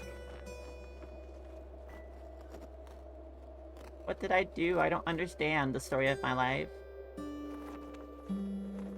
Alright, take the wire. Recoiler, that's the word.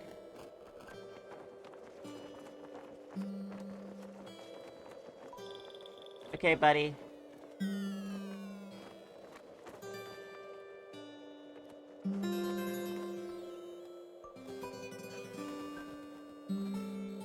Okay, so... I have a scratched data disk and a stamped data disk.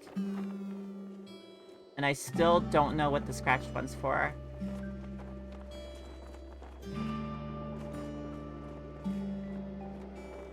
This is okay, though. Alright, take it apart. Bam. Did I not grab bullets last time you restocked? I should grab bullets. Give me all these lead slugs. You know, in this game, it's actually a worthwhile suspicion to think that maybe the lead slugs are shaped like little slugs.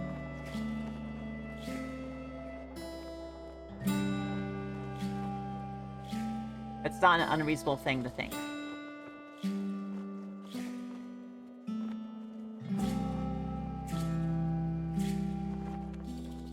There should be a artifact that slugs really like. Slugs and mollusks really like that shoots lead slugs. It flatters them, because they are powerful.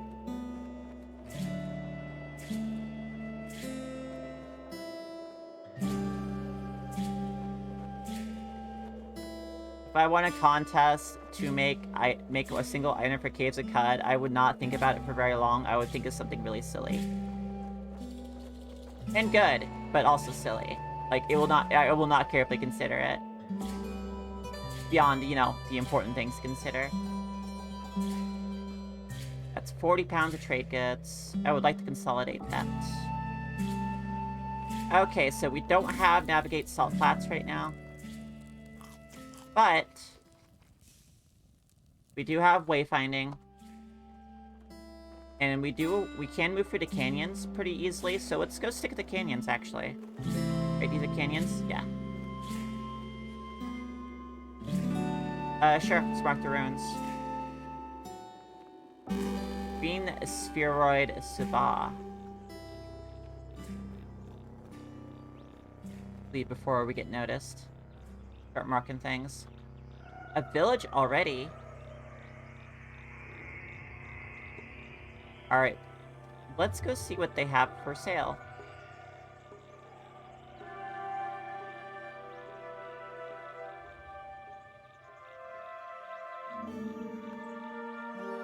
Oh, the oven. I think they really like chest, everyone. No, I don't want to open it, just curious. I think chests are very important to them. I love going to a village and trying... Ooh, that's a new object. Let me look at it. What is it? What is it? Stone obelisk. Oh, yes, a bird name. The villagers of Ikashan laid offerings at the feet of the bard, Mary Dawnglider, in exchange for wisdom about escaping persecution for loving abundant food. I love this village. I love this village. I might have woken up a few people too with that.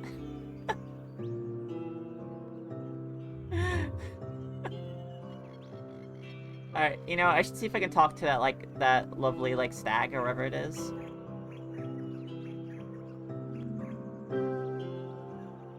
Okay, who are you? Are you a warden, actually? Nope, just Equimax. Fine God of the Sensible to the northwest. Thank you. Alright, what was the location? Okay, cool. There's a location button. Just trying to remember what it was. Was it all a fever dream? No, it was real.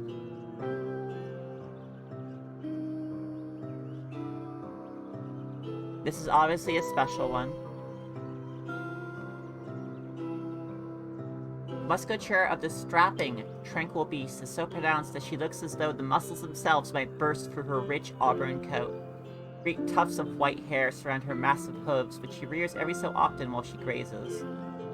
We found the freaking badass of Equimax's.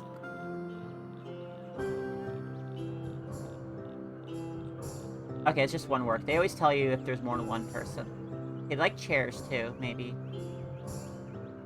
Oh, and there's a statue of their, founder, I want to say.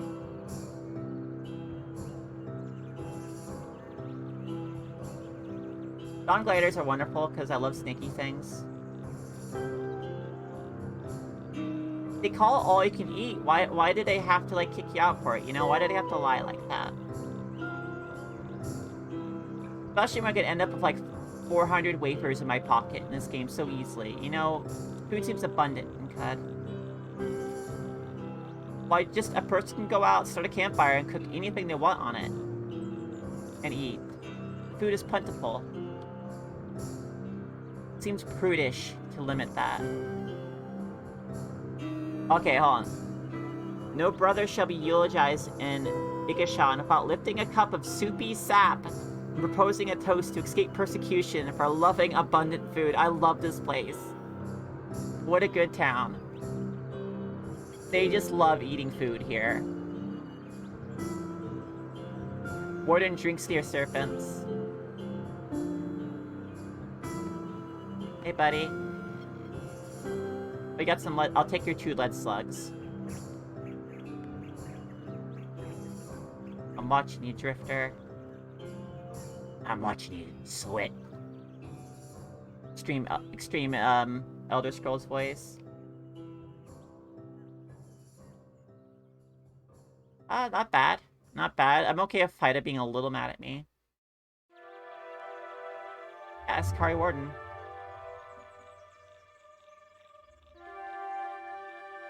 Must have been the wind.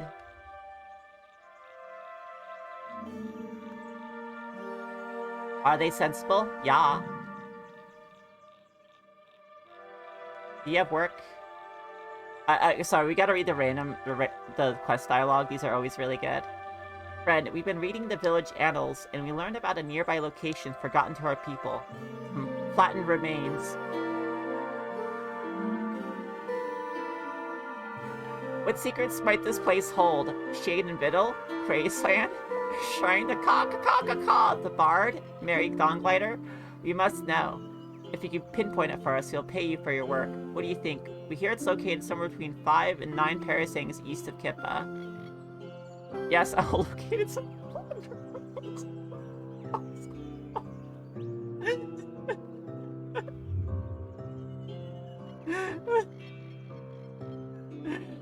Yeah. Our guy keeps bragging about his flattened remains, but they don't hold a candle to our flattened remains.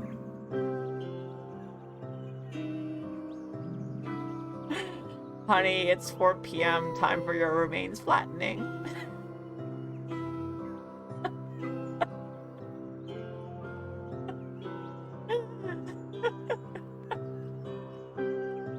Wonderful. What a good town. It just keeps getting better.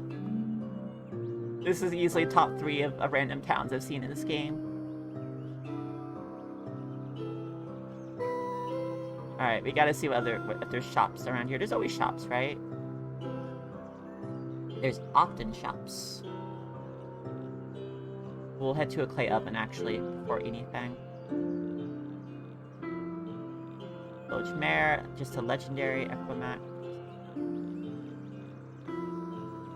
Yeah, there should be at least one trader. I know that. I'm just hoping that's a tinkerer. Well, I'm not playing a tinkery character this time, so I'm free of that. I'm free. Do not need to tinker. Are you sure there's nowhere else to explore? Are you sure?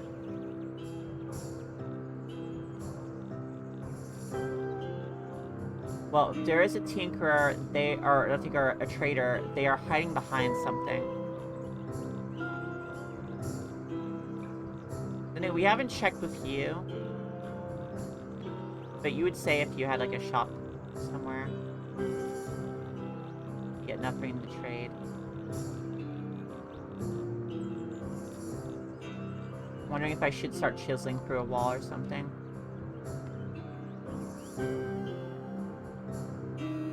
Get Bartham clock.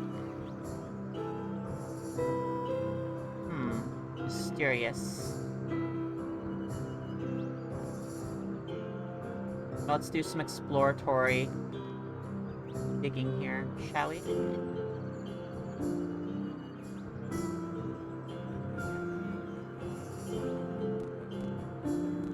Ow. Hold on. Is that my character swinging? It's my character swinging. Okay. Wow. They're not doing a good job with this. Okay, we're gonna just call it good for now. Whoa. Okay, let's calm down. Let's calm down with your pickaxe, please. Is there a toggle for it? When you have a pickaxe, everything looks like an enemy. The power go to your head here, Neutron Star.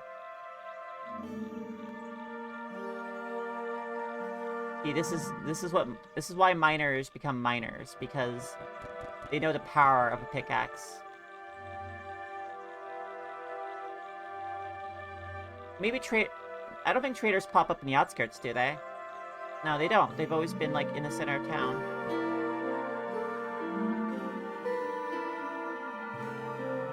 Maybe the trader wanders around? And I just haven't seen them.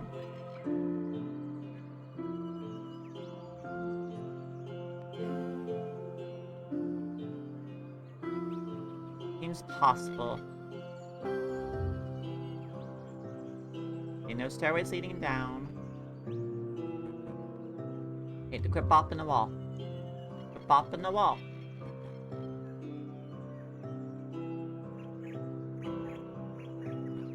Not mysterious. Well, shoot. I'm not sure where to look for a trader at.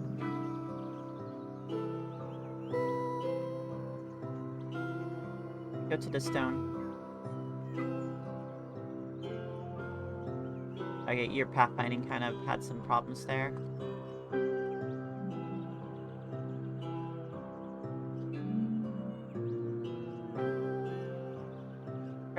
drive me wild right now. Like, where is it?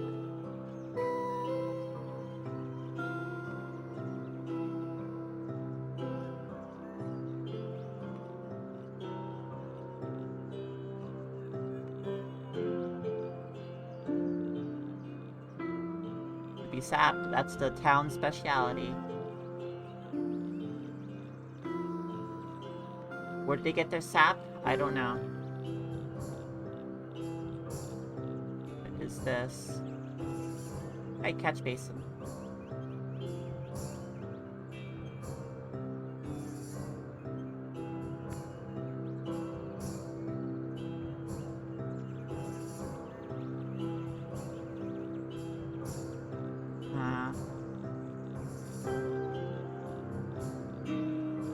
Alright, I'm just gonna pretend that there is absolutely zero traders here. And if we find one later, we find one later. Alright, so where's Kippa? Okay, there's Kippa, and he said it's how many parasangs? Back. Oh, are you serious? It's just the flattened remains? No, it's the flattened remains. I assumed they had their own flattened remains. Well, we're getting some free wings, everyone. 5 to 9 parasangs east of Kippa. 5 to 9. Let's start our search here.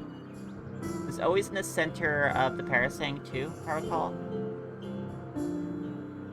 Or Scraff. They must have really liked Scraff. Maybe he was born in that village. Okay, start here. That's a night move away from Joppa. Oh, found it. my favorite sentence in the English language. Hey kids, want to see a dead body? It's so evocative.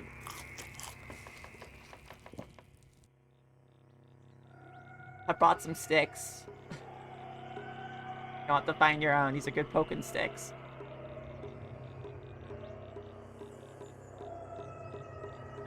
There's nothing sacred about this dead body. They just think it's neat.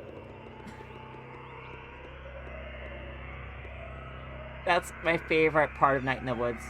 Oh, hold on. We gotta fight a crocodile. Friday was yesterday. Friday was yesterday.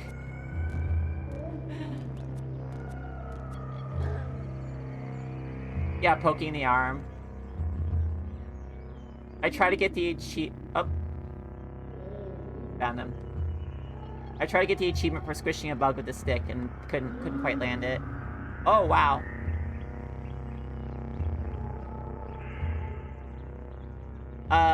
We keep finding Rassiflor, and we're gonna get a lot of experience. Oh, there's another thing? I think we already knew that one.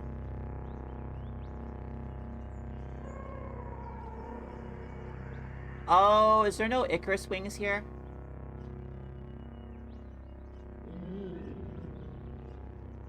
Some flattened vainglorious humanoid.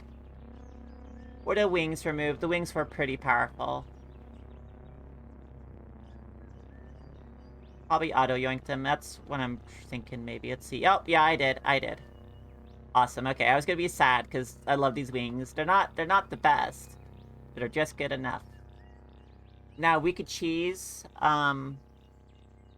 Golgotha if we wanted to, but since I'm pretty sure some folk here haven't seen Golgotha yet, we are absolutely not cheesing Golgotha. And once we get to the end of Golgotha, I will tell you how it's cheesed. Live or die, though, in Golgotha. Everyone's got to see it the proper way the first time. Because it's an experience. My favorite Caves of Qud story is Golgotha. Favorite sewer dungeon ever. I have to show it respect. Okay, let's transport out of here. I still feel bad about cheesing it, like, period. I don't know. Like, I don't think it's disrespectful to the developers. I just think it's really good, is the thing. I think it's a really good dungeon, and it'd be a shame to skip it. I know it's not. Nah, don't worry, I know it's not. Like, you wouldn't... Y'all wouldn't be putting those wings in the game if you didn't want us to use them and be creative. That's like one of the strengths of Caves of Qud. You can do some really amazing stuff here. The trash. I fear the eels. Eels, speaking of Night in the Woods, eels, honey.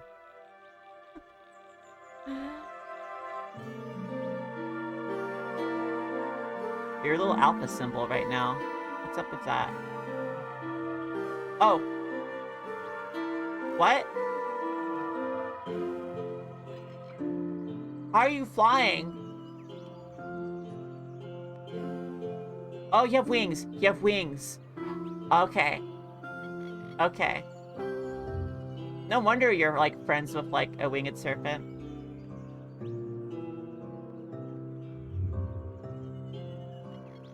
Maybe I'll get the really good mod for a really good cybernetic for Trukin that lets me resist disease, because that's like half the threat of Golgotha gone. The other half, shoot crabs, they will mess you up. Or post bed, weekend or a one night stand.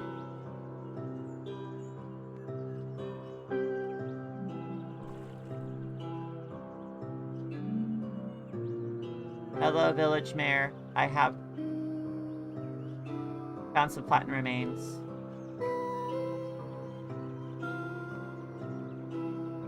Okay, a bunch of books. Some combustion cells, which I'm not super excited about, or a small sphere of negative weight. I think... Okay, in the short run, this is more experience, but these books are probably really tiny. And, in terms of experience gain. I traditionally have not had luck rolling for book donations when they're light like this. Sometimes you get a good gobs. A lot of times you don't. This is our move because we can always take these apart and turn them into something. Eventually, if we get tinkering. Eventually, I keep assuming I'm getting tinkering, but I know I'm going to keep pushing it back. You can do a fifth element joke too when you're in Golgotha. Give me the trash.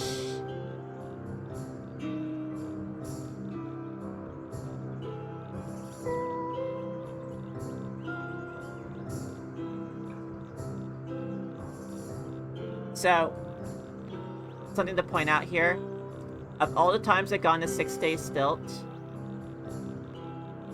Garbaggio, it's a type of pasta made in the land of Qud.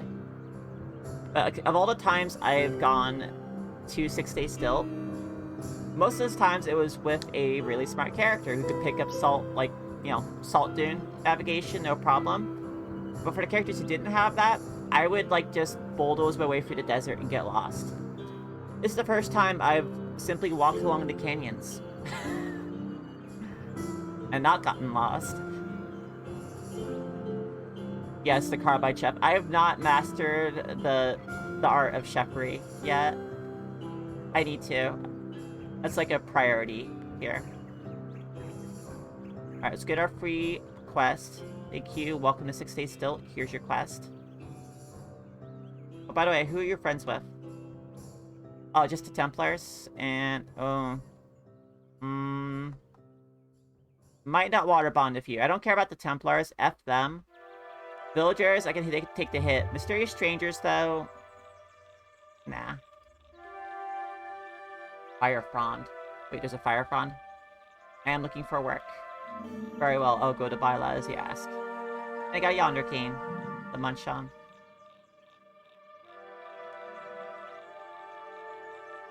It's a little different here today.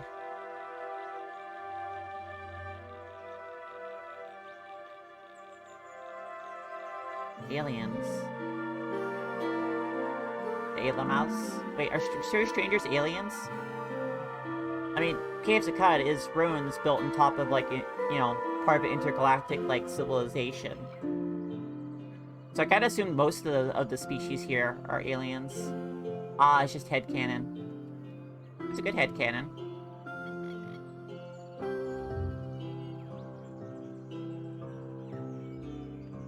Because, like, when I first started playing, I assumed, like, Snapjaws and Brephamites were just particular, like, lines of mutants, but... Galactic expatriates. Well, I am a very, mysterious stranger myself. I don't have, like, the hat, though. I have a hood. Forkhorn new and Mechanist convert. By the way, this is a game where you can convert a four-legged, beast to be your friend. I have not read The Artless Beauty. I need to read more of the side books. I'm usually so, like, hyper-focused moving forward, I kind of forget to stop and spill the roses sometimes. Alright, time to share many secrets, but first off... Dang, you make a lot of enemies here. Wow, no one here is friends with mysterious strangers. Oh yeah, definitely not on stream. I've learned my lesson over the years. Do not read the big book. Though for Control, I did read everything because Control, like, made it bite-sized enough. Who's for Chef? Who's for Chef? Insulted. Lose 100 rep. Rough Disciple of the Coiled Lamb. Anyways. Oh yeah, so we got really lucky. We got really lucky with this. So, enjoy the pile of experience we're about to get.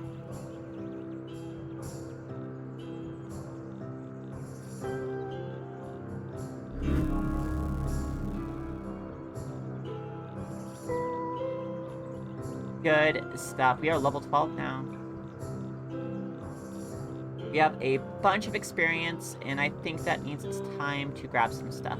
I think Persuasion, we want Proselytize.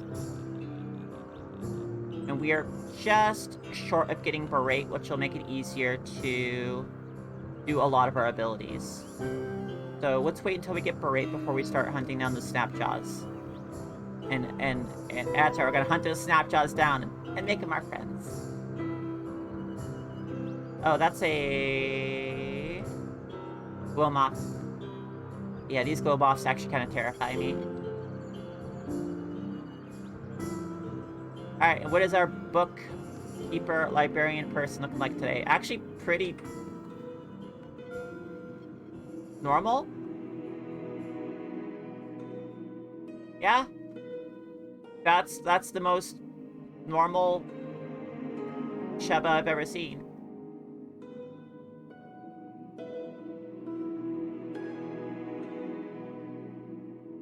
Just a person, not a you know what, keep the page too.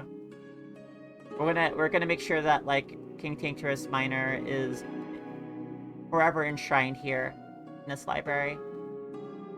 Alright, we did level up, and we have enough for Berate.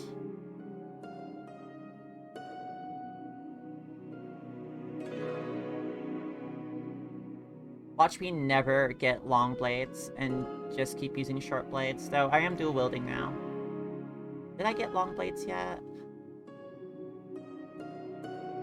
I didn't, did I? Nope, I need to get that next. I need to stop putting it off.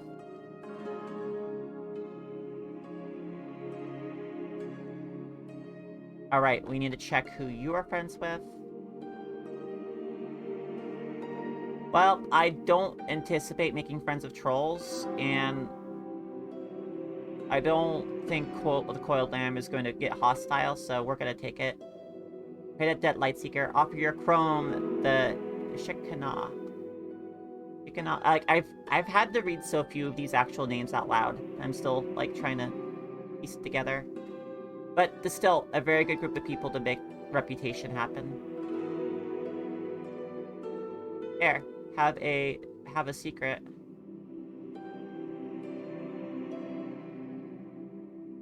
Hopefully we'll find a legendary out in the woods, or the dunes rather.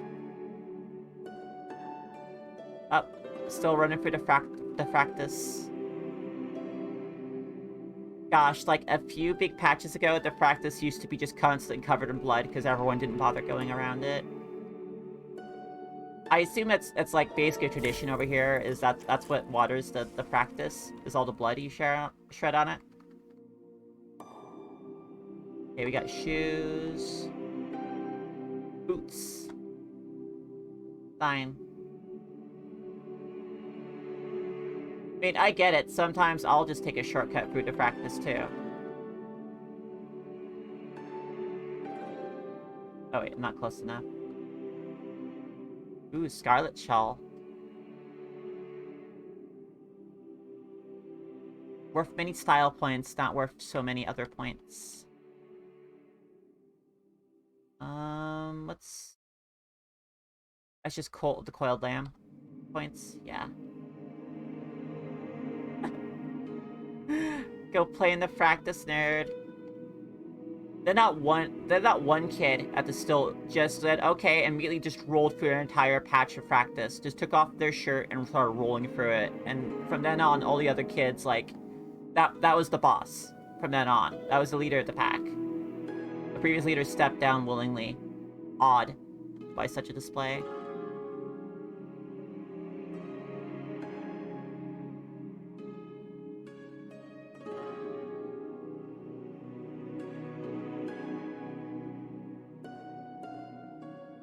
I triple slime dare you. There's foods. That's a chefery, right? Simples. Yeah, that's ingredients. All coming back to me. Oh, Tinker Shop. Well, might as well see what you have. Gutsmonger?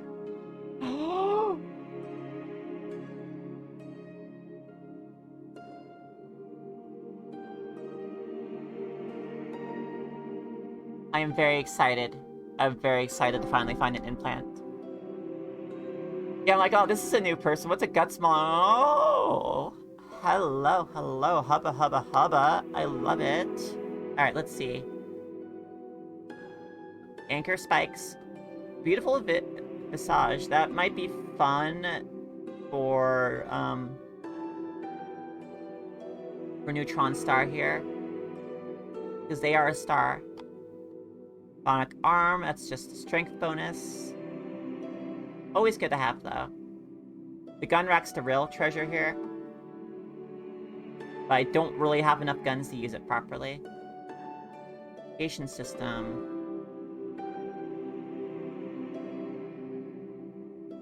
That goes in many places. Okay. I'm not sure I'm feeling any of these currently. The gun rack maybe in the future. Like, I could buy it now if I wanted to, and just hold on to it, but I kind of hate doing that. Like, we'll find it again. Not sweating it. Okay, so this is a Gutsmonger. What's this? A lathe. Oh. What's this? Blocker. Doing machine. A hideous specimen. I love the default text. Yeah, just awful. Just awful. I love the writing in this game in general. Like, I don't know how much of it's yours versus like someone else's, but I wish I could read more of it on stream about like slowing everything down like a whole lot, because it's wonderful. It adds so much to the atmosphere. Like, sometimes you just look at something and see a whole bunch of information, you're like rolling up your sleeves going, alright. Alright. Here we go. Hi, Core Merchant. Alright, don't mind me. I'm just looking at I'm just doing an annoying bookstore thing and just looking at your painted engraved stuff. Philosophical Observatory. Got convalescence, ink, blood. You may ask yourself why you need 4 grams of blood, and you know what? There's reasons. Hot space being shit, that's what. Bloods are very, very potent. Oh, cool, gun person. Very potent arcane, energy sources. There we go. Okay, we got rifles. Oh, we got like a standard like gat as well here. 1d6. Hold on. I'm not actually super knowledgeable about pistols. Okay. Accuracy low. Carry 10 shots in it. The accuracy of you also low. And also carry 10 shots. What's the difference? No, that's durability. Durability, not shots. That's, okay, hold on. I'm thinking right now. 1d6.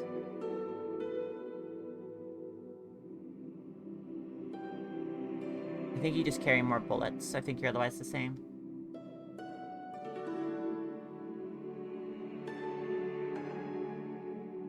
Oh, wow. 3/4 is a lot of that. Yeah, I haven't seen about Pongos yet. Still merchant dialogue. The Bela questline. I've done Bela. I mean, you know, I got to Bethesda Souza, so I've definitely read, like, a lot of Berephomite stuff. These sound pretty adorable. I mean, their name's Bapongo. It's usually a good sign. It's just a cute word. Alright, we're gonna go see if we can invest in bullets. Mini bullet await us. Do you want to carry the shotgun shells? Yeah, might as well. Alright. Sell the sword. These and thous. And they have the turret friend. I know about the turret friend. Look, any friend of a turret is a friend of mine.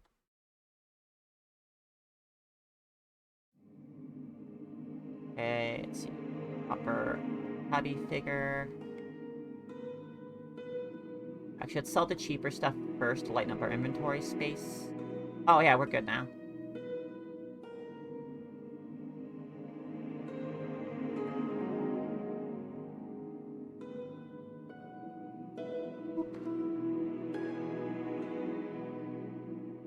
Alright, we have minigun.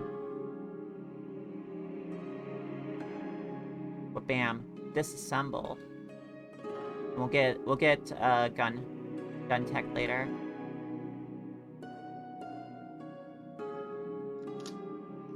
Aw, yeah. It bullet time. Minigun turrets. Wait, did I miss a minigun? Or are you saying that the turret's a minigun? Yeah, semi-auto.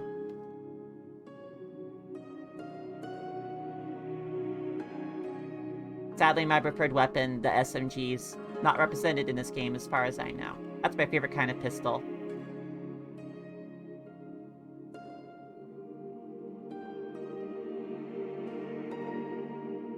That's true, there are chain pistols. That's pretty broadly represented. Yeah, representative. Like I said, I haven't used too many pistols, so I'm kind of forgetting all of it. Like, I always got scared away from pistols because it seemed like there was a small selection, but I'm kind of suspecting they got a few, additions. Basically, if Melding was here, Melding could give, like, a better definition of SMG. Melding's my big gun knowledgeable type friend. Guns and dinosaurs, that's Melding's knowledge. Guns and dinosaurs also sounds like the name of, like, a great store of some sort. I don't know what would be at that store. Probably just guns and dinosaurs.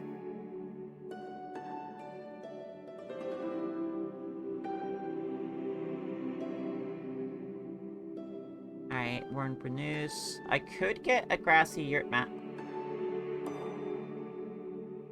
And maybe if we find another, whatchamacallit, another, plastic plant, we can, use it as mobile cover. Mobile DV bonuses. Warren Brunus just had the dodge bonus on it, yeah.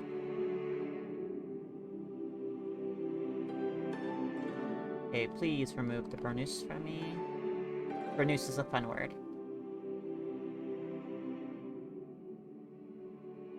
Do I want to get rid of the wine? I'm not going to use it for a while.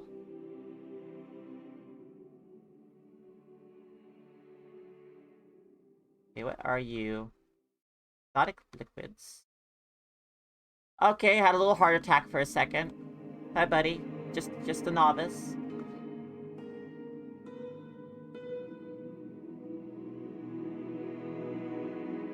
Get your head blown up one time.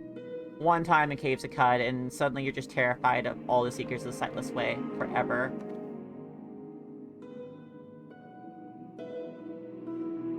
It was only a kiss. How did it end up like this? It was only a kiss. It was only a kiss. Heck yeah, soul curd. I would eat soul curd. Not gonna lie, like a lot of like the special ingredients in Caves of Qud, I'm very curious about. I would eat any of it. Just drop it in the hood. Alright, let's see. Hey, it's one of those things. What are they called? One of the moving tacos. One of the moving tacos. Yep, they're true. I've seen them. My grandma says she saw them.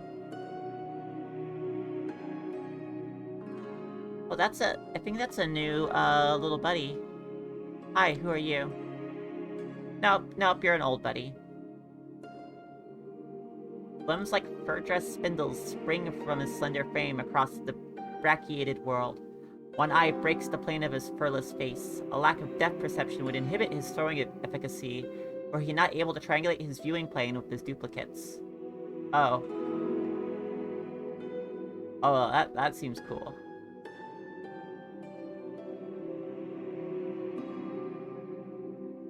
Let's see, what are you? Hello, Haberdasher. Could you please wake up? I wish to trade with you. I'm waiting for the one oh, who dressed you, friend. I did. Thank you.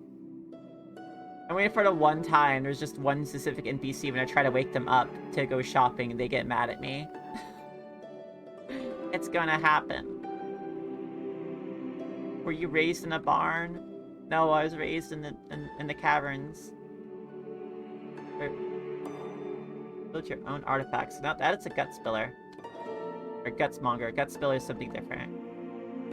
Oh yeah, you have a cube.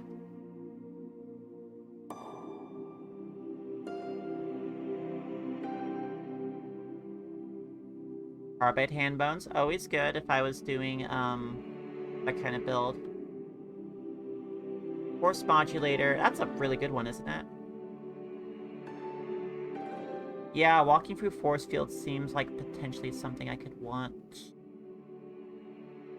Airfoil's always good. Reactive cranial plating. Oh, hi. Yeah, that's a survival option. Let's go grab that one. That one is too good to just leave there.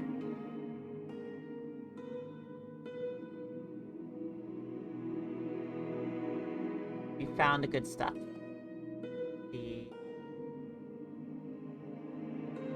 Oh, these beaded bracelets are worth a lot more than I expected.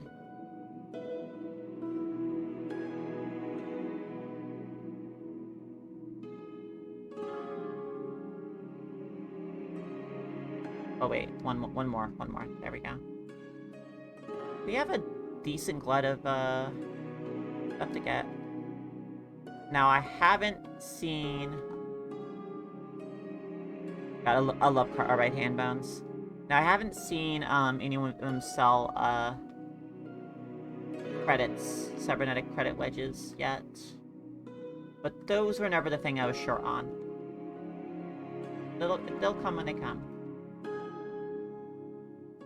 Hats and capes. Sounds like a techno beat.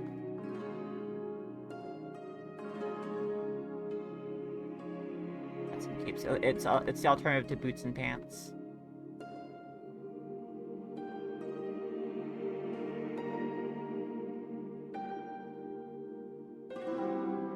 If the Hatter is mad at me for waking him up, he'd be a Mad Hatter.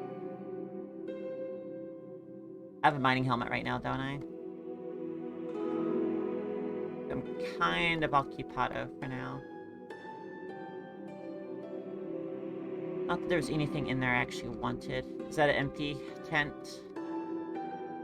Dang, I wish I could, like, set up a shop in here.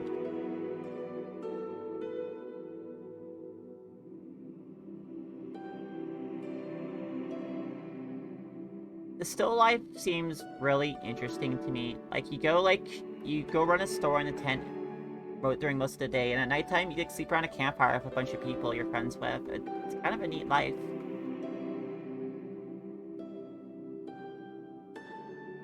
So you eventually shuffle out to do more trading.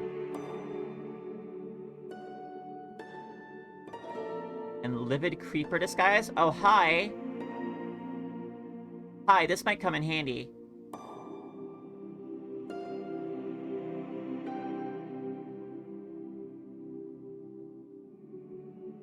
Is there ever going to be a point where, like, the shopkeepers actually, like, transfer out on occasion? I understand that the code would resist it.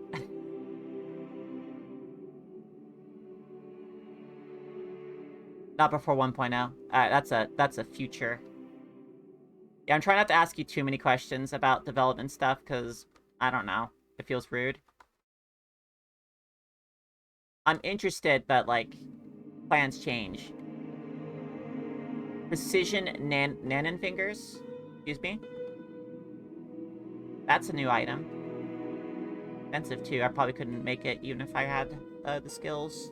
I'll have the ingredients. The special tech eyes are such a good initial get, though. Alright, I suppose the other thing I could do is wander around the central building. I've seen Dromad merchants around the cathedral before.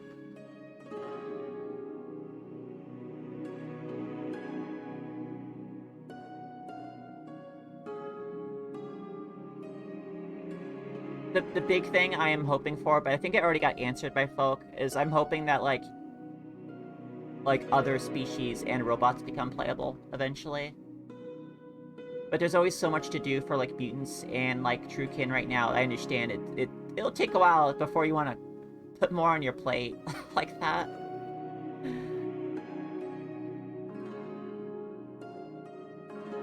Eigen pistols! Oh, wow. Oh, wow, Eigen pistols. I love Eigen rifles. I will love the Eigen pistol as well. Dope. Can't make any of it yet.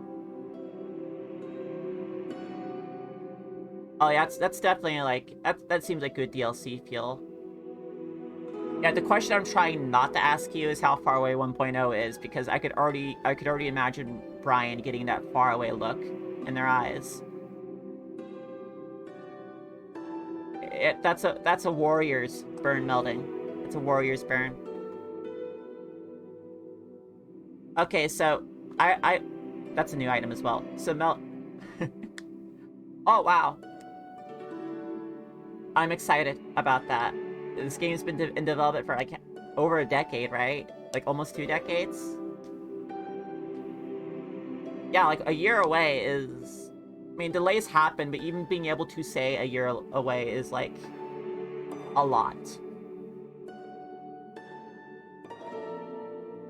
For 6 years, and 4 years off of Steam. Oh, Melding, I had a question for you. So this game doesn't have anything that's officially called an SMG, but there is a chain pistol. Would a chain pistol basically be an SMG?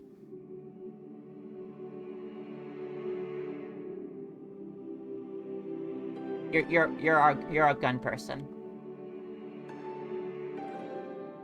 This is a good selection of items, by the way. I'm kind of, like, jealous that I can't. It does do a rapid fire. It does a spray. Yeah. I assume it has, like, little, like, chain bullets like a chain gun would have. Only it's on, like, a pistol-sized item. Okay. Yeah, alright, cool. Yeah, that's what we were leaning on. So I'll need a couple of those. Living creeper disguise is so good. Yep, they're little slugs. Little banana slugs. Yeah, no, like, that's my dream artifact is the slug gun. Plus 200 reputation of mollusks.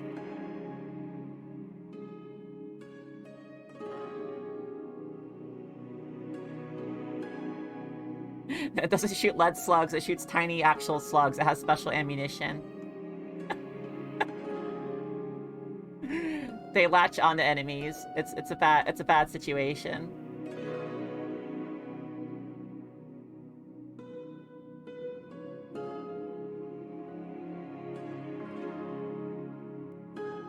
got it. Yes, this is a setting you can absolutely do that in. They're live and made of lead.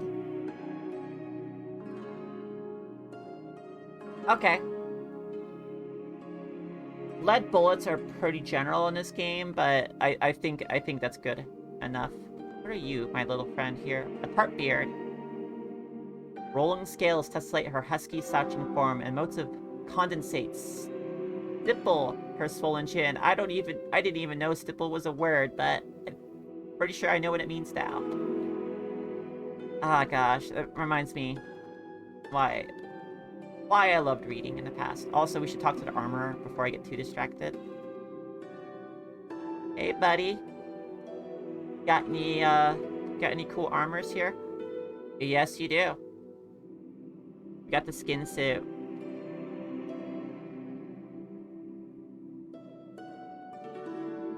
Elastine skin suit. That's the good stuff. I got some bronze ingots for trade goods. I forgot, how much does bronze ingot weigh? It weighs 15 pounds.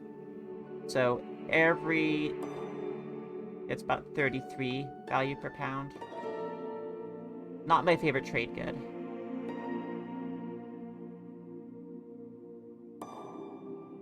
We're making some good purchases here. And also lightening our load, ultimately.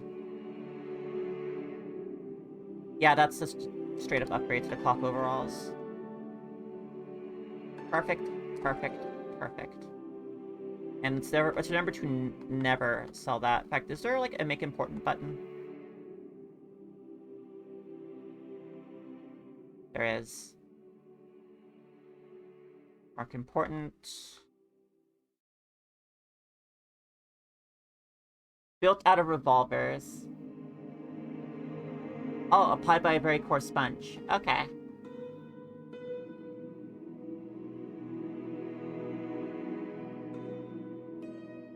Gun built out of miniguns. Passing down the knowledge of their gunhood to the next generation of gun.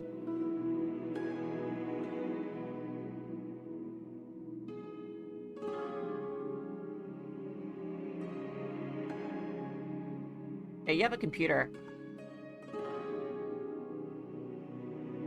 Can you play Doom on this thing?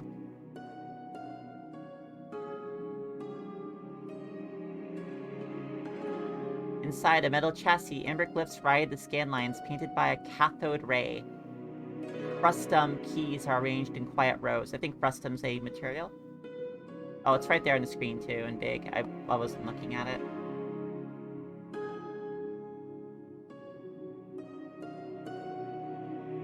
No, we've already looked at your stuff. Oh, hello, Sod Amos clone.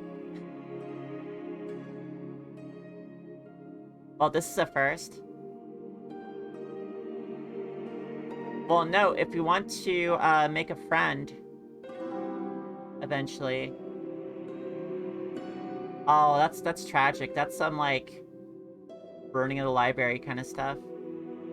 Oh, you're so fast. You're so fast. Come back. No, come back. Can I just talk to you? I want to talk to you.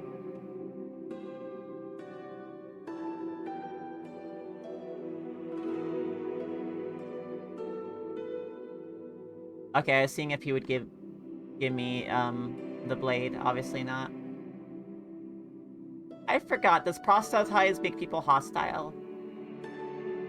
Because this is absolutely a person I don't want to make hostile. They will find me and they will kill me.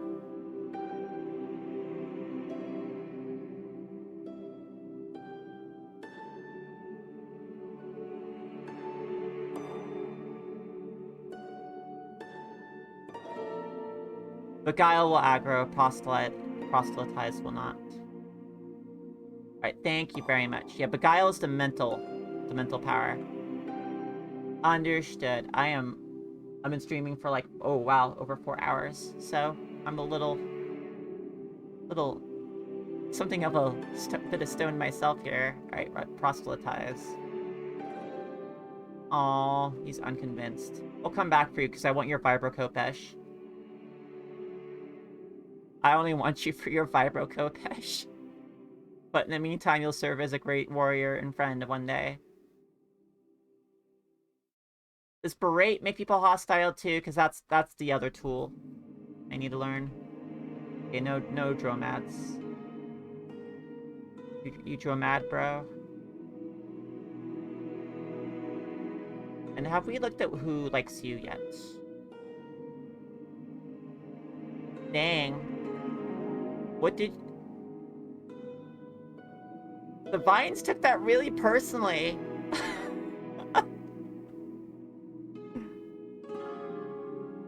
I'll find a bat or something. Actually, do I even... I do have berate. Alright, let's find a bat.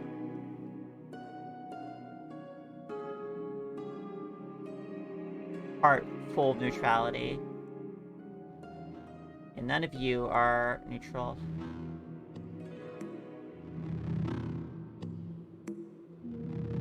And just in time, because there are dawn gliders here. Sure.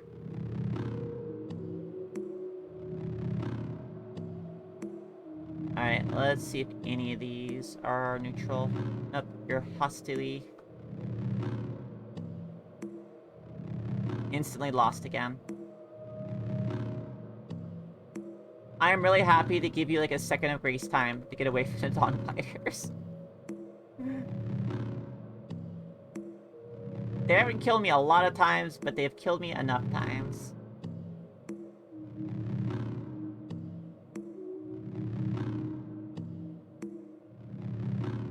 Yeah, we moved through like the desert and got lost twice in a couple of moves here. Maybe we'll see another friend here. Oh, they're hostile. Oh, no. No time to run.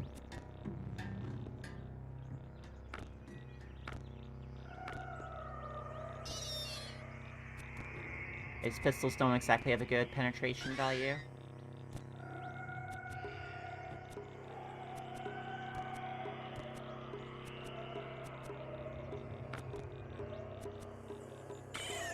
Yeah, start blasting.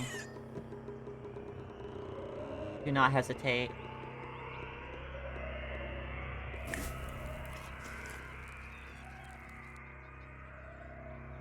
I will not hesitate to shoot you with many bullets.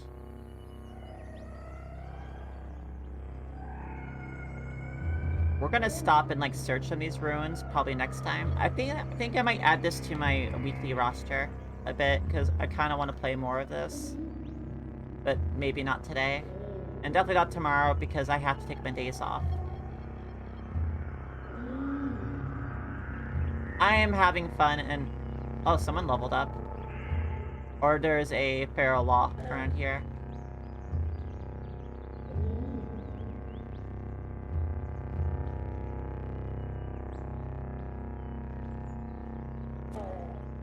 Oh, and a cranky turtle's here.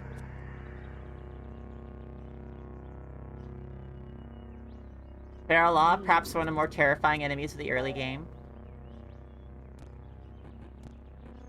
But also incredibly satisfying when you do a chain reaction Feral Law explosion. You know, maybe there were too many trees in that tile.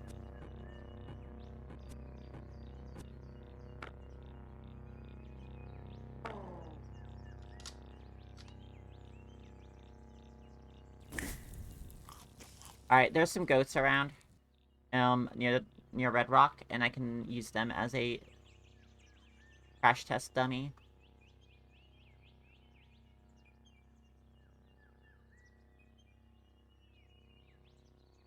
Alright, come on, Goat Simulator, let's go. Hey, buddy. I'm gonna say some mean things about you to lower your self-esteem so you'll join me, and I apologize for that. That's very manipulative.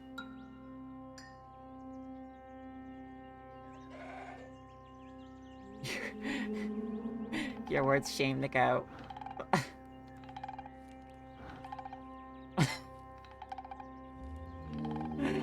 You choose Qud about it. Care for the mess in her tangled beard. Did I insult her beard? Oh, I'm so sorry, Goat. Would you like to come with me on adventures after that gross manipulation of you?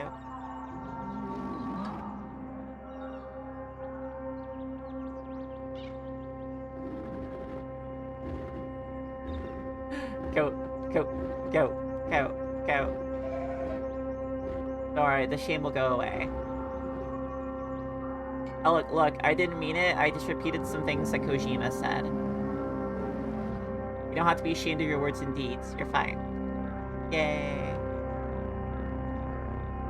Sorry, also sorry, goat friend, but I will be trading you out for a big bear friend.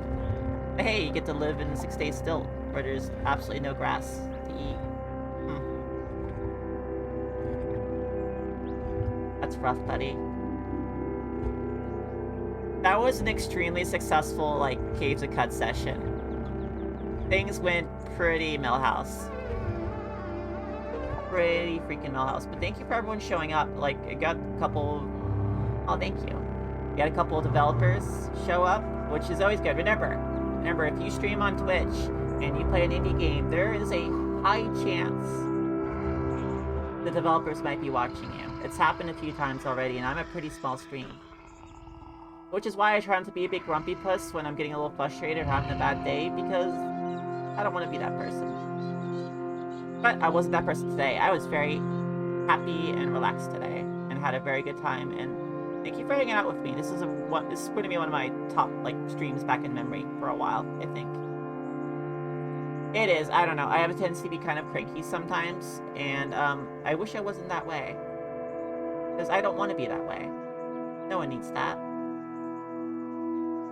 But I'm going to go look at my schedule tomorrow and try to figure out, because I think I do still need to take a Monday off to get some, like, stream stuff worked on. There's some things that have been in the backlog for too long, like emotes, for example.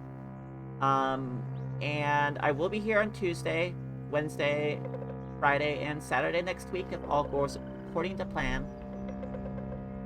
And you'll see the schedule tomorrow. I don't have my Twitter linked below yet, because it has my assistant's Twitter, but she has a link to me on there. I'll get that fixed. But it was lovely, like, seeing everyone here. Developers, non-developers, everyone, thank you so much. I'll see you next time.